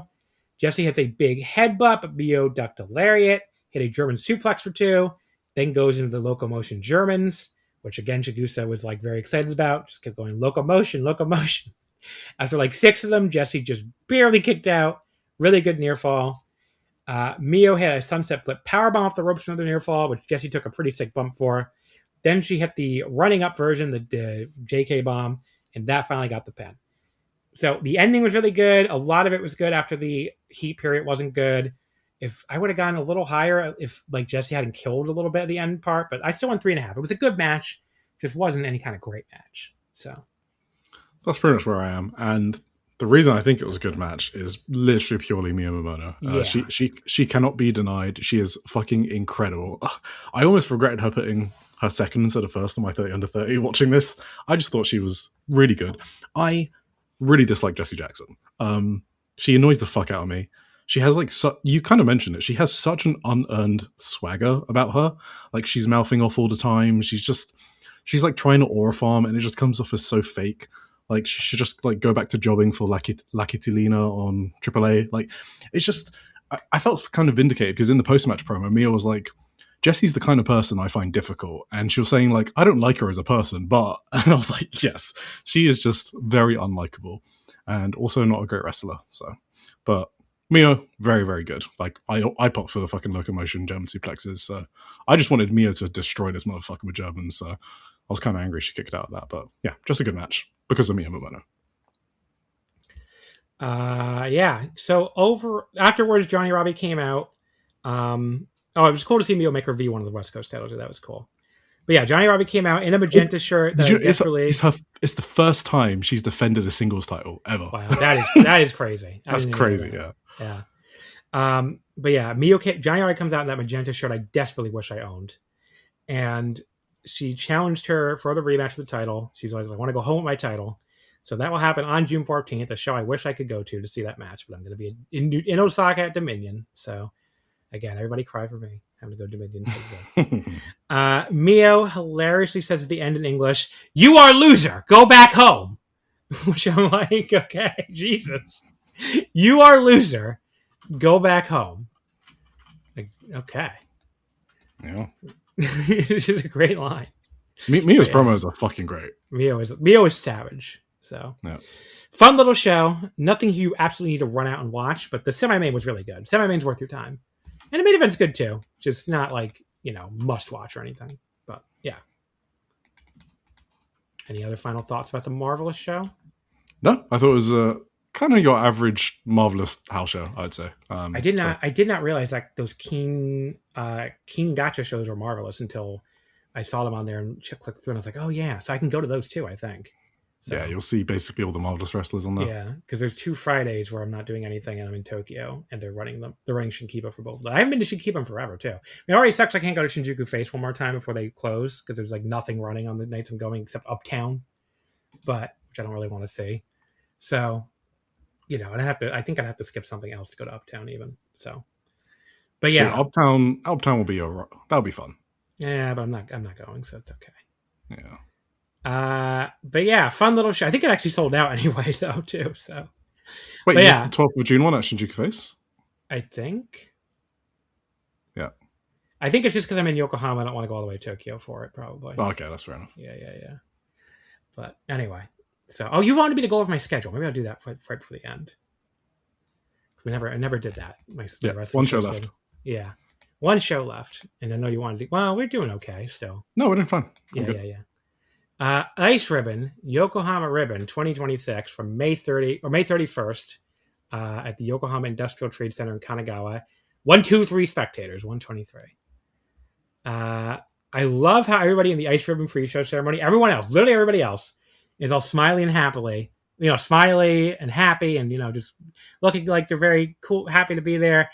And Yuka comes out and is just giving Sumika, her opponent in the main event, the fucking evil eye the entire time. She doesn't fucking crack a smile once. Yuka is an excellent professional wrestler. That is my fucking demon right there, Yuka. That is my fucking ice cold demon, Yuka, in all white. She has a character down to a T. Yeah. Because it's not like she's like a super heel, right? Like part of her character, she's super fucking obnoxious and annoying. Like there was a match where she's just fucking ringing the bell in her opponent's ear. Like I think I watched that one, right? I think that was you did. It was the yeah. So she's just really fucking good. She knows exactly what she's doing. I mean, it's again an archetype I really love because look who my favorite wrestler is right now. I mean, Suriano. Yeah. But Yuka is really, really good at it too. I mean, I had such a fun time writing her blurb because it was another one where I got to tell a story because I'm like, okay, I'm watching this Ice Ribbon show. And remember, I wasn't sitting with you guys, so I wasn't sitting with anyone else who watched Ice Ribbon at that point because that was like the first Ice Ribbon show I'd seen in probably like 6 years or something. And Yuka comes out in this main event and she's really, really good. I'm like, I don't know who this is, but she's great. And then I look it up on my phone. I'm like, that was her first match in 8 fucking years or whatever. 9 years, yeah. 9. I was like, what the fuck? Like, how the fuck did she come out after 9 years and wrestle that well? To this day, I have no idea. It was my first time seeing her, and I'm same as you. Yeah. Yeah. I was like, how the fuck did she come out and do that? Just incredible. Fan for life. Yeah. I mean, she instantly became my favorite in the promotion. So, just because that story is so great. Like, you see this wrestler dominate. You're like, oh, of course, Yuka, one of their top stars, I'm sure. And you're like, first match in 9 years. Like, what? No, exactly. But yeah, she was like a kid wrestler and she went away for like 9 years. So the opener of the show was the team of Akane Fujita, speaking of kid wrestlers, Masahiro and Moehiro, defeating Tsukina Umino, Totoro Satsuki, and Saito when Akane beat Saito in 12:56 with a Texas Cloverleaf. Moehiro also ranked on my 30 under 30. So Fujita and the Heroes tried to jump all three of their opponents, but Masai went after Totoro, which was just a bad idea all around. Even Moe helping her sister couldn't do anything because Totoro was very large. And Masai is the 10-year-old. So Masai responded to Totoro's flex and roar with her own adorable little roar. It was very, very adorable. That was really, really cute. But unfortunately for her, Totoro was ready for her foot stomping antics and stomped on her foot instead. Masai, though, actually managed to hit this little grounded Rana on Totoro. That was kind of sick. I was like, wow, where the fuck did that come from? And she smartly tagged out to her older sister after that. I did think it got a little less interesting after Totoro tagged out, though, especially when it was the Uptown rookie in for her team, Saito. But she did get a very nice judo throw on Akane at one point, though, so hey. Akane tapped her out not long after that, though. So perfectly enjoyable little opener, 3 stars. Yeah, I like Saito. I don't know if you heard, the other Uptown rookie retired. Wow, I'm not surprised, I guess. No, she was the one that looked like she hated wrestling. Saito is pretty good. I saw her in Uptown against Momoka Hanazono, and it was super entertaining. I don't know if you saw the clip, but that's when she ran over Momoka's toy cat with a toy truck. Yeah, and she was just going to town on Akane Fujita's chest here with forearms. So, yeah, I like her. But yeah, it's crazy that Moe is only 14. Not only is she 14, she's a rookie. Now, I also love... Oh, sorry. Yeah, Moe's a rookie and a 14-year-old rookie who's really, really good. Yes. And I mean, she could still grow too. She's already kind of like I think it was 5'2" or 5'3", and she's at the age where she could still. That's literally one of my notes. Like, she's fucking massive. She's built at like 5'3", but I feel like she's not going to stay that way. Yeah. So as a 14-year-old, she could make it like 5'4", 5'5", or something. Yeah, so she's got a lot of potential. Yeah. So I mean, my 30 and 30 blurb I noted. I'm like, you never know what the kid wrestlers like. They can always disappear. Yes, they can even disappear and reappear, as we saw with Yuka and Hikari Minami recently. Yeah. But 5 years from now, she could be in fucking Stardom for all we know. I mean, it wouldn't surprise me. I mean, she's already on the radar clearly, considering she's on the New Blood shows this year. So, for sure. I wanted to ask you, by the way, is there any hint because you're much more clued to Ice Ribbon stuff than me? Is there any hint of what Tsukina Umino might do on the anniversary show with her title? She's in the Triangle Ribbon match. Oh, so she's not defending the Fantastic Ice. Where is it? No, she's in the. I think both titles are on the line. Ah. So Akane Fujita has the Triangle Ribbon title, and she's defending it against Arisa Shinose and Tsukino Umino, who I think is also putting her Fantastic Ice title on the line. That's cool. Okay. Is there any other matches for this show yet? Should I look? Yeah, the Hikari Minami and Riko versus Makoto and Sumika Yanagawa. Yeah, that one I have a note on that. That is sick. I'm really excited for that match. Yes, and then obviously the match we'll talk about. Yeah. Yeah. I'm like really and that's it so far. Okay, yeah, I'm looking at the page now. I have front row because it was like there's 2 different front row categories, and I have the second one. I think the first one was already sold out when I went for it, but yeah. I mean, it's pretty cheap as well. Like it was like 10k yen or 9k yen or something. Yeah, I think it was 7,000 yen. 7? Fucking hell. I think. But yeah, because it was only available on PIA at the time. They hadn't even opened the direct thing, but I didn't want to because it was like few available on PIA. So I was like, let me just get it. But I got my friend to do it for me because obviously you need like a Japanese address. To yeah. Fun. And my friend Ethan lives there and he uses PIA all the time for idol shit. So I was like, can you just get me this ticket, please, please? I'll pay you right away. And that's a good resource. Yeah, sure. Yeah, so that was very good. But nobody else can use that one for me. Okay, because every time I bring up these resources online, I feel like everybody else comes to me. I'm like, I can't be having Ethan be a fucking. It's fine for me to be everybody's fucking proxy buyer with Amex on Lost and Ticket, but I can't be having Ethan do it. He'll stop doing it for me. So then I'll be like, who says that? Who isn't Ethan your friend? Why is anyone? No. I know. I'm just saying. Okay. I don't mean for you. I just mean because now I'm up to. No. I meant who's saying that about you? No. I'm just saying in general because you won't believe how many people I buy tickets for at this point. So. Okay. Yeah. I thought someone had said it to you on social media. I was like, what? Okay. I got you. I've bought tickets for a lot of people. Yes, you have. You bought my Stardom ones the past 2 shows. Yeah. Let's see. I'm pretty sure the Amex Corporation thinks I am running some kind of scam. But they've shut down my card like 3 times. I had to message them and be like, I'm sorry, this is really me charging like 7,000 Japanese yen transactions again. Yeah. Anyway. Yappy defeated Lucy Couture in 7:56 with the Magasu Mandela. So Lucy's apparently a British wrestler who's relatively new, having only been active since the start of 2024, according to Cage Match. She did a little spin, like twirl in place for trying to hit a standing leg drop. I thought that was kind of cute. But unfortunately for her, Yappy rolled out of the way. I guess she should have cut the twirl. But yeah, very average match otherwise. Didn't make much of an impression. 2.5. Yeah, she's like super green. Yeah, and you can tell like she's excited to be in Japan because when you hype up the crowd, we're like, hey, she's doing it at completely the wrong times.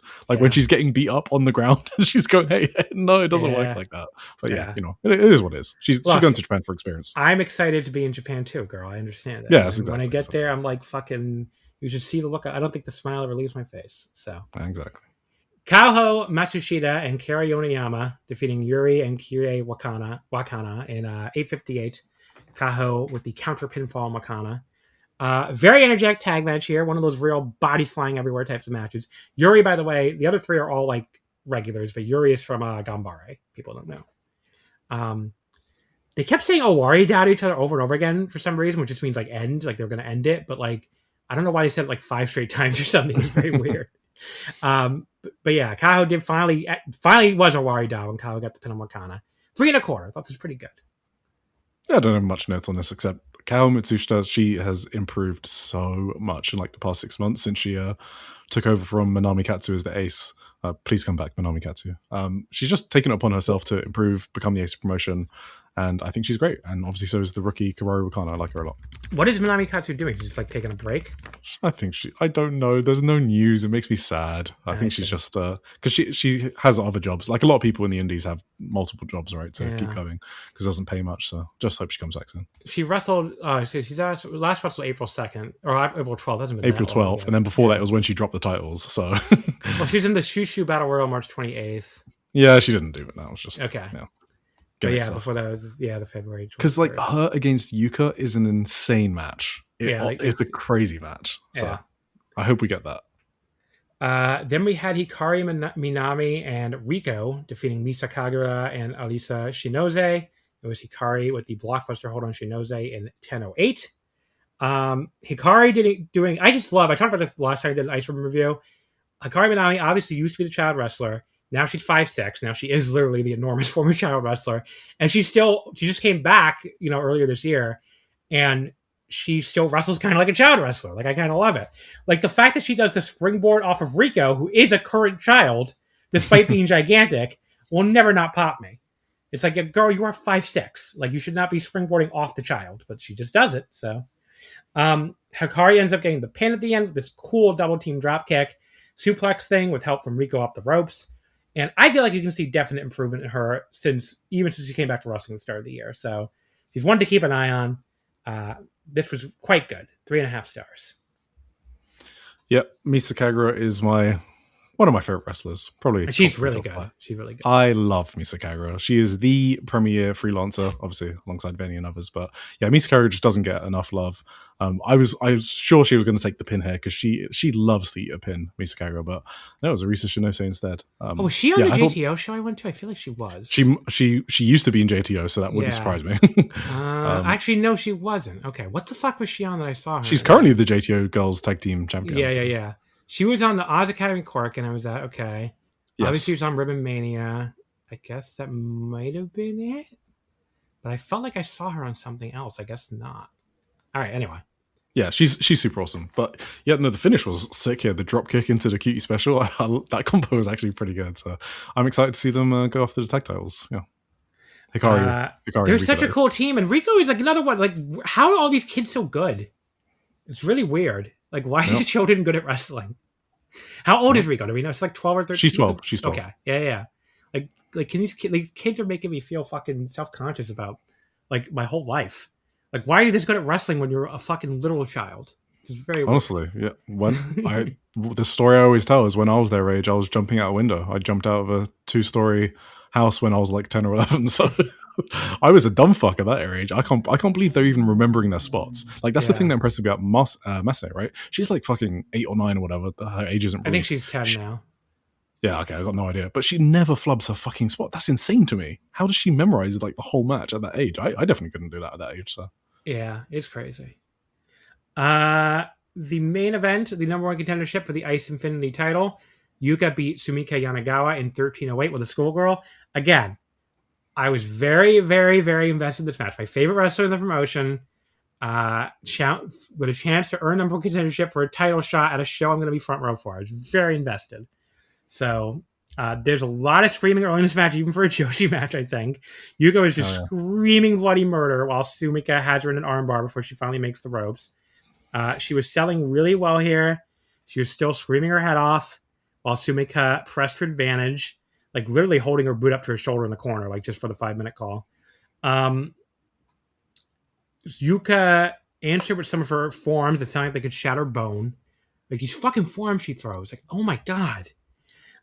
She was still. They are the hardest forearms in the scene. Like, I think so. Like, number 1 for sure.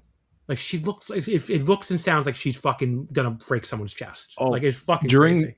During the 1-day tag team tournament, because she had to wrestle 3 times on that show, and she posted a picture of her forearm after the day, and it was literally all bruised just from her hitting her forearm. Like, it's ridiculous. She was still selling the arm shoulder each time, making clear it was slowing her down though, which I really liked. She kept screaming as she hit this other super hard forearm against the ropes, and again, when you're loud, even for a Joshi wrestler, you're really loud. But yeah, the forearm shot, I just have no after note about this because it kept getting worse and worse. Sumika smartly started kicking her arm away when she started going for them, though, because I don't know how many more of these she really wants to take. She hit 2 straight fisherman suplexes, but Yumika finally blocked the third one, hit one of her own, then immediately followed up with this really cool-looking cross-legged front suplex. Unique offense. She couldn't follow up, though. She got the 10-minute call. Yuka went back to clubbing away on her chest, hit a sort of cross-legged backdrop suplex. That got a very close near fall. She was yelling Owari Da now, and she went up top and tried to splash, but Sumika rolled all the way and hit a quick little kick combo to the grounded Yuka, followed by a sling blade when she got back up, but Yuka kicked out. Sumika followed up with basically just a running hair pull, and then Yuka moved out of the way the next move and then backslid her, and Sumika just barely kicked out again. She took back over another kick and then hit a spin kick to a kneeling Yuka, but Yuka kicked out, and both girls were just selling their fucking asses off here. Yuka avoided the running hair pull, but then got her head absolutely kicked off to the point where I thought she was going to lose there. But she got a fucking school out of nowhere when she laid on top of the pin. Did like a bridge on top of it, basically. And Yuka fucking did it. I was so happy. awesome main event, easy 4 stars for me. Just a style of match I love with the hard hitting and the flash pins and all the selling and everything.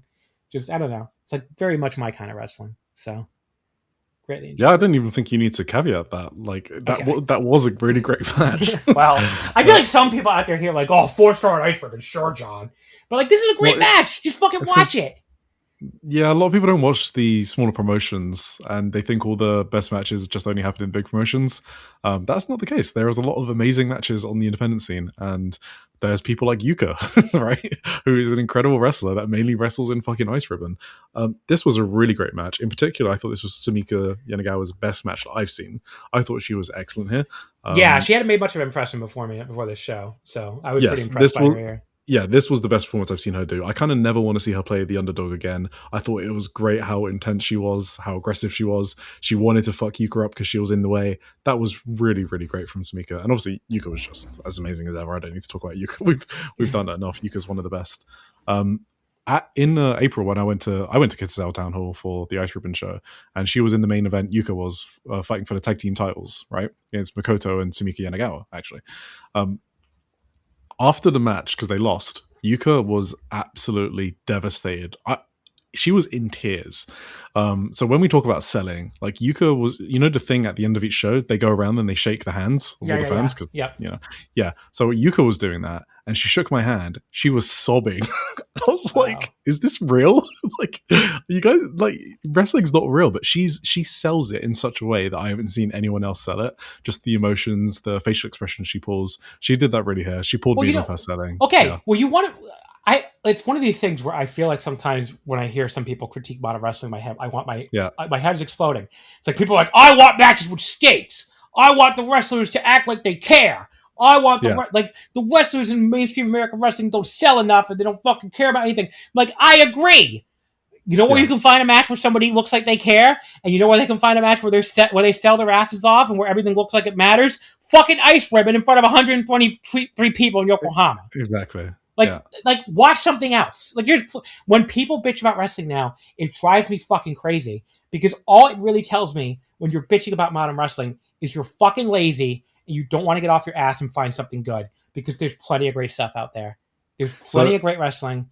All I watch is the wrestling from this one fucking tiny series of islands, and there's still plenty of it. There's still plenty of great wrestling out there. So don't give me this I have to watch 1986 bullshit. Yeah, people will think you're being harsh, but I mean, I cover a fucking insane amount of promotions. You do as well. When people talk about wrestling sucking, it's just because their particular flavor of wrestling. Talking about WWE, they're talking about AEW, they're talking about New Japan, they're talking about Dragon Gate. That's all they're talking about. They're not talking about anything else. Yeah, so their flavor sucks now. You can try a different flavor. With the AAA mask match, I actually read Kevin's article about it. I'm not going to shit on Kevin. It's just the premise of his article was that, I was kind of shocked that I liked a different flavor. That was kind of like it was, right? He was surprised that he liked it because it was something different from what he's normally used to.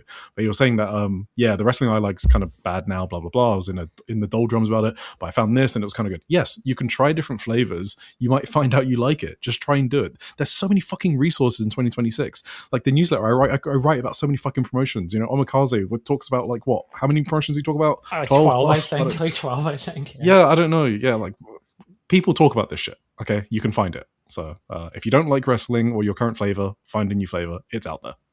Yeah, and like maybe you just don't like Joshi. Okay, maybe you just can't get over like the girls scream too much, or whatever. Just like DDT is great. There's other great stuff out there. Like, I don't know. Even some of the shit New Japan's been great this year. Like, there's been great stuff this year. So I don't know. Like the fact that people pick and choose the good wrestling. You can do that nowadays. It's not that hard. So, so we got, obviously that match is happening, and we got the challenge for the tag titles too with Kari. So yeah, Sumika, speaking of crying, she was crying on the mat. She eventually shook hands with Kaho when she came out at the end with her belt that's going to be Yuka soon, God willing. Yeah, Sumika was crying, eventually shook hands with Kaho and went to sit quiet in the corner. Then Hikari Manami came out, and she challenged Sumika for the tag titles, and Rico joined her in the ring. Kind of cold, with Sumika still in tears in the corner, and Hikari's always very cheerful. She's like, "Ha ha!" I'm like, "Okay, this girl is like crying right now. You could be a little more empathetic here, Hikari." But yeah, I definitely heard the Rokugatsu Hatsuka for that one. So even before you just confirmed it, that is happening on the 20th. So yeah, I'm excited for that show. I am getting that Ice Ribbon show with my favorite wrestler challenging for the title of the main event, which hopefully goes better than one of my favorite wrestler challenge for the title of the main event of the Stardom show. At last Stardom it's also the two best wrestlers in the promotion right now. So Yeah. you're getting like the premier matchup right now, especially when Katsu's out. So I'm getting that great main event plus a tag team I really like challenging for the tag titles. On the same day, I'm getting what looks like already a loaded Stardom show. So on the same day, so June 20th, pretty good. That's pretty good. That's so funny because obviously I did Ice Ribbon into Stardom as well. Yeah, in my April trip. So there you go. You gotta tell me, what is Kitazawa Town Hall like? I've never been there. Oh, I really like the venue. It's just got like a really nice charm to it, and it's also not far from like the center. You know, Kitazawa's not that far. On what line is it? It's one of the fucking lines you have to go to Shinjuku first. Well, I remember looking it up when I looked this up. I was like, oh, Kitazawa to Shibuya. I think. Shibuya. I think that's where you get the train. Yeah. Well, that's great because Yoyogi's really close to Shibuya, so that's why I'm like, okay, from Kitazawa to Shibuya is really easy. Obviously, Korakuen to Yoyogi would have been easy too, but I'd still much rather go to Ice Ribbon than Marigold at this point. The one that would have been hard was Sendai Girls from Shinkiba, especially since it's that's always a not nice one. Yeah. But I don't regret my decision because my favorite wrestler in the company is challenging for the fucking title, so I'm very happy. Yeah, and you have to experience at least one Ice Ribbon show, and it's all really cool rituals, when they shake your hand at the end. That's fun. I was at the Korakuen? Oh, yeah, you are. Yeah, Ribbon Mania. Yeah. So, started the Yuka thing. Yeah. So that's my second Ice Ribbon show. But they didn't shake your hand, did they? They didn't shake my hand. I'm going to be in the front row, so they'll shake my hand this time. Yeah. I kind of want to get to the after party place, too, if it's open and like there's somebody there I like, but we'll see. That's like the bar they run. Oh, in Saitama, yeah. I've never been there. Yeah. So we'll see, because they put out that schedule every so often. So I'm gonna keep my eye open. But yeah, because I think Yuka works it sometimes. So she does, yeah. Yeah. And Tsukino Umino, who's your other favorite, right? Sorry. Oh yeah, Tsukino Umino. Yeah. She's my other favorite. Yeah. Wonder if Hikari Minami ever does it. I don't know that. Okay. But yeah, really, really good show. I mean, I had a lot, breezy and enjoyable, like most Ice Ribbon shows, and with a great fucking main, so easy thumbs up. More people should watch Ice Ribbon. Yes, co-signed. Very good promotion, very good show. Watch Ice Ribbon. All right, let me do my... Yeah, stop just farming engagement on Twitter about how much fucking attendance they have. Actually watch your product, and then you can talk about it. Sorry, that's another thing that annoys me. Thank you. Oh, someone just complimented my my blurbs. Thank you, sir. I worked so hard on my 330 blurbs. I appreciate it. You did. I literally took like a fucking week to write all those. Okay. I'll give my Japanese wrestling schedule now. I guess it's a bonus for anyone still listening at this point. So, my first show, Tokyo Joshi at Yokohama Radiant Hall, Saturday, June 13th. So, the day I check out in Yokohama, I'm going to that show before I move on to Osaka. So, I'm really excited for that to be my first show because, as I mentioned earlier, Tokyo Joshi is like one of my favorite promotions right now. So, and I have front row for that one too. So, very excited. Then, obviously, Sunday the 14th, Dominion. I'm not thrilled with the Dominion card so far, to be honest. I'm excited to see Tsuji hopefully win back the title from Callum, and I did really love their Sakura Genesis match. The big downer for me is the tag title opponents being so underwhelming. Like, I don't care about. Who is it again? It's Okan and Hanare. Hanare? Oh, yeah, okay. Against the Knockout. I really would much rather see a much cooler Knockout Brothers opponent. So, like, it feels like for such a big show, there's like the most disappointing opponent you could give them. Yep. But, yeah, I mean, just not an interesting. Wait, what the fuck is Zack and Oiwa doing? They're facing Taichi and Yuya, which should be really good. Oh, that sounds awesome. Yeah, but I just hope it gets enough time to be really good. And then Shota, Drilla, and Andrade, the three over the global title. I'm like, stupid three-way. But yeah, we'll see what comes out of the Best Super Junior if they do the junior title match in the show or junior tag or anything. But yeah. Thursday the 18th is, I think, my next show at that point, which is All Japan at Korakuen. That card looks loaded. I mean, what are you doing for 3 days? Well, so I'm still in Osaka until the 17th. I can't go as heavily on the wrestling on this trip. I gotta Nicole's actually coming. So I'm trying to cut back a little bit compared to the wrestling sicko trip I did last time, But yeah, I don't get to Tokyo till the 17th, and there's really nothing on. Oh, I could go to the DDT Ueno Park show, I guess. I'll see how I feel. But yeah, the 18th has the DDT Korakuen, which is a really loaded Korakuen. So that show has the Hideki Suzuki versus The All Japan one. Kento Miya. Oh, sorry. What did I say? New Japan? DDT, yeah. Oh, I'm sorry. All Japan Korakuen has the Hideki Suzuki versus Kento Miyahara Triple Crown title match. Has Go Shiozaki and Yuma Anzai against Suwama and Yuma Aoyagi, which sounds awesome. It has the All Asia Tag Title match, or Atsuki Aoyagi and Rising Hayato finally getting their title shot against whoever the champions might be at that point from Dragon Gate. The junior title match they've been building up forever, Tachibana versus Dan Tamura. And the NWA champion is going to defend his title, apparently. I forget who that is. But apparently Shotaro Ashino is saying he wants the shot, which I would love if Ashino wins the NWA title. That'd be cool. So yeah, that Korakuen's already sold out too. So yeah, no, that show's sick. Wait, that's got a good card. The 20th, as we just went over, I'm going to Ice Ribbon at Kitazawa Town Hall at noon, and then Stardom The Conversion at 4 o'clock at Yoyogi. So that is a sick doubleheader. I cannot wait for that. Then we have the 21st. I'm doing the Unagi Sayaka Korakuen 11:30 a.m., which is the return match of God. What the fuck is her name again? The Tokyo Joshi wrestler. Oh, wait, the Unagi one you're going to? Yeah. Oh, Hikari Noa? Thank you, Hikari Noa. Is that her name? Yeah. I could not remember for some reason. Yeah, Unagi Sayaka's Korakuen 11:30 a.m. I'm going to that, and then I'm going all the way out to Sagi Miyahara Gion Arena to go to a New Japan house show, Road to G1, just to see a house show out there. But I'm going to do some other stuff in the area too. There's some sites out there to see. But yeah, that's in the evening, I think, like 6 o'clock or something. Tuesday, I'm going to the New Japan Korakuen. There's nothing on Monday right now. There's a cherry show in Itabashi. What the hell is that? Like a cherry? Yeah, like the wrestler Cherry's having an independent show. Oh, right. Okay. I don't know if I need to go to that, but I don't think you do. But yeah, that's the only thing in Tokyo right now. Tuesday, I'm going to New Japan Road to G1 Korakuen, which will probably have the G1 qualifier, the start of G1 qualifiers. That's Tuesday at 6:30. Yeah, and then I have a long gap with no wrestling. So, because Wednesday I go to, I didn't forget to mention the King Gotcha. So I'm probably going to go to that. King Gotcha, Friday the 19th at 7 o'clock. So that's it. Oh, yeah. And then Wednesday the 24th, I'm going to the Onsen up in Garo.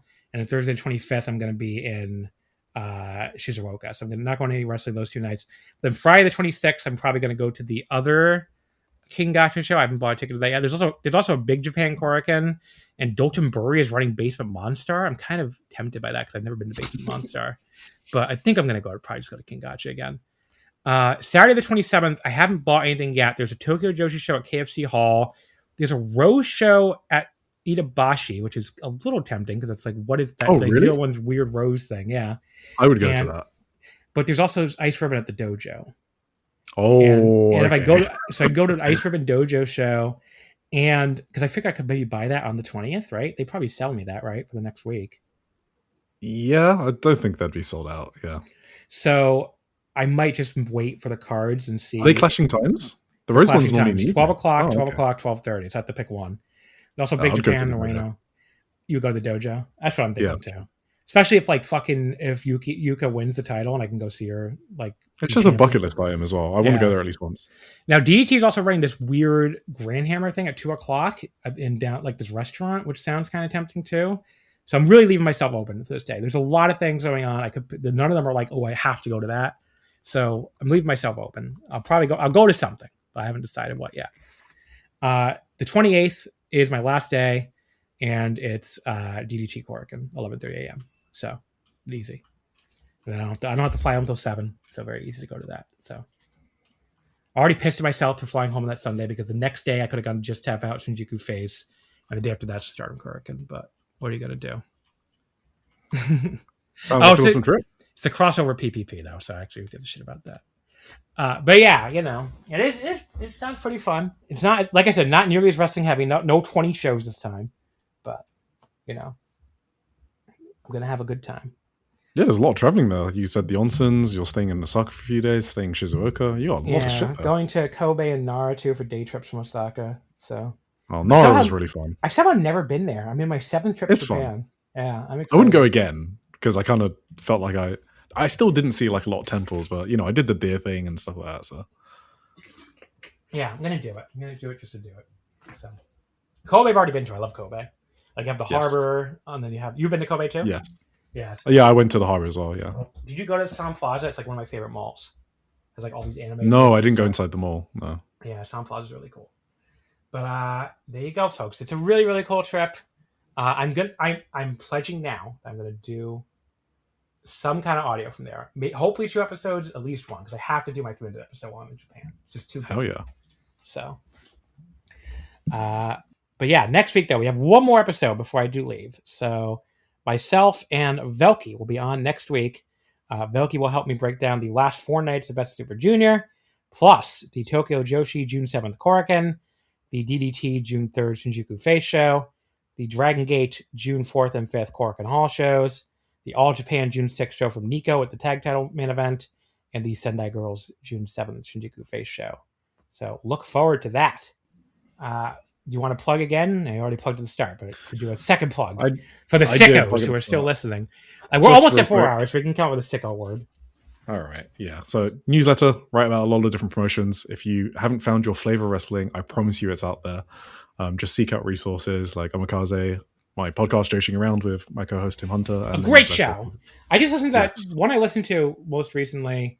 Well, not most recently, but the one you guys did where you were like, you had that other guy on and you just came back from. David. Yeah. No, you were in Japan still. That's the one I'm thinking of. Oh, okay. Yes. Yeah. The All-Star Grand Kingdom review. Yeah, or the one after? That was really good. I think. Well, it was like a 2-part, right? Yeah. Exactly. But yeah, the All-Star. You did a great All-Star Grand Kingdom review. So definitely recommend that. Yes. Yeah. You guys too. Obviously, we both listen to you. We post in your channel every week. So yeah, I like our podcast because one of the goals of both our podcasts is to get people into more promotions, right? And yeah, well, you guys cover even deeper Joshi than I do. So yeah, but we don't cover the men's stuff, right? So yeah. Between us, I think we cover like the majority of Japanese promotions. Yeah, the only thing we're missing is like 01, which I still insist is fake. Yeah, Flagship can have that. Flagship can have 01. Yeah, they actually got a 01 guy on the fucking 30 under 30 this year. I was amazed. Yeah, Junior Matson.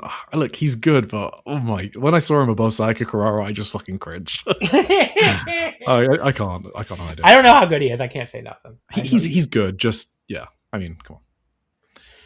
Yeah. You know, it's like these meat and potatoes wrestlers. Last thing to plug, yes, releasing a Diana feature, like probably tomorrow or someday soon. Really long feature, just about everything about the promotion and direct quotes, interviews.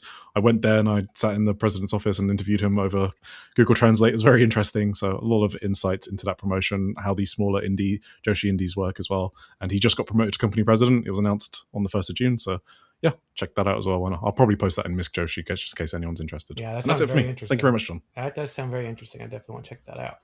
All right, folks. So I already plugged the next week's episode. So I think the sicko word of the week has to be flavor. Ooh. Has to be flavor. We said that like 7,000 times. In this flavor, yes. I like that. Yeah. Flavor. What's your favorite flavor of ice cream? My favorite flavor of ice cream? I'm not really a big ice cream person in general. Probably like those birthday cake ones or whatever. Birthday cake? Oh, okay. All right. All right, flavor. I like it. What's your favorite flavor? I'm fucking basic. It's chocolate. Sorry. Okay. Basic. Look at Mr. Yeah, I'm a basic. I mean, I never eat ice cream, so I shouldn't. Yeah. Very, very rarely. What about the soft ones in Japan? The soft ice creams. Yeah. I like the matcha ice cream is really good. I've had it a few times. Oh yeah. Yeah. That's up there too. My wife loves matcha. The matcha ice cream is so good. It's so good. Oh, have you done like a matcha making course? We did one in Osaka. It was very. I probably should. It's one of those ones that seems too touristy for me. It is very touristy. It took 7 trips for me to go to Nara and feed the deer. So. Okay, yeah, fine. It's very touristy. But my wife loved it. But yeah. Like I'm happiest in like an arcade or a karaoke place. Okay, yeah, sure. Yeah. All right, folks. You can follow us on Twitter at Wrestle Omakase, Wrestling Would Not Fit. You can follow me on Blue Sky at Just1MB. I don't know. What is there anything else? Read all my 30 under 30 blurbs I worked really, really, really hard on. They're very good. VoicesWrestling.com. The Miyu one feels like it's a small book, and I was really embarrassed when I scrolled past it, but, what are you going to do? Sometimes you got to write a book about Miyu Amasaki. It's a thing you got to do sometimes. In the meantime, I guess we will see you next time. Thank you very much for listening. Bye-bye. Thank you very much. Bye. Hi, I'm Andrew Rich. And if you're like me, you look at the state of modern wrestling discourse and think, wow, what a cesspool. That's why I'm here to tell you about Music of the Mat Remix. That's right, your favorite wrestling music podcast is back with a new format, where I bring on a guest and we play songs related to wrestling-themed topics. It could be a wrestling reference, a wrestling concept, a wrestling pun, things of that nature.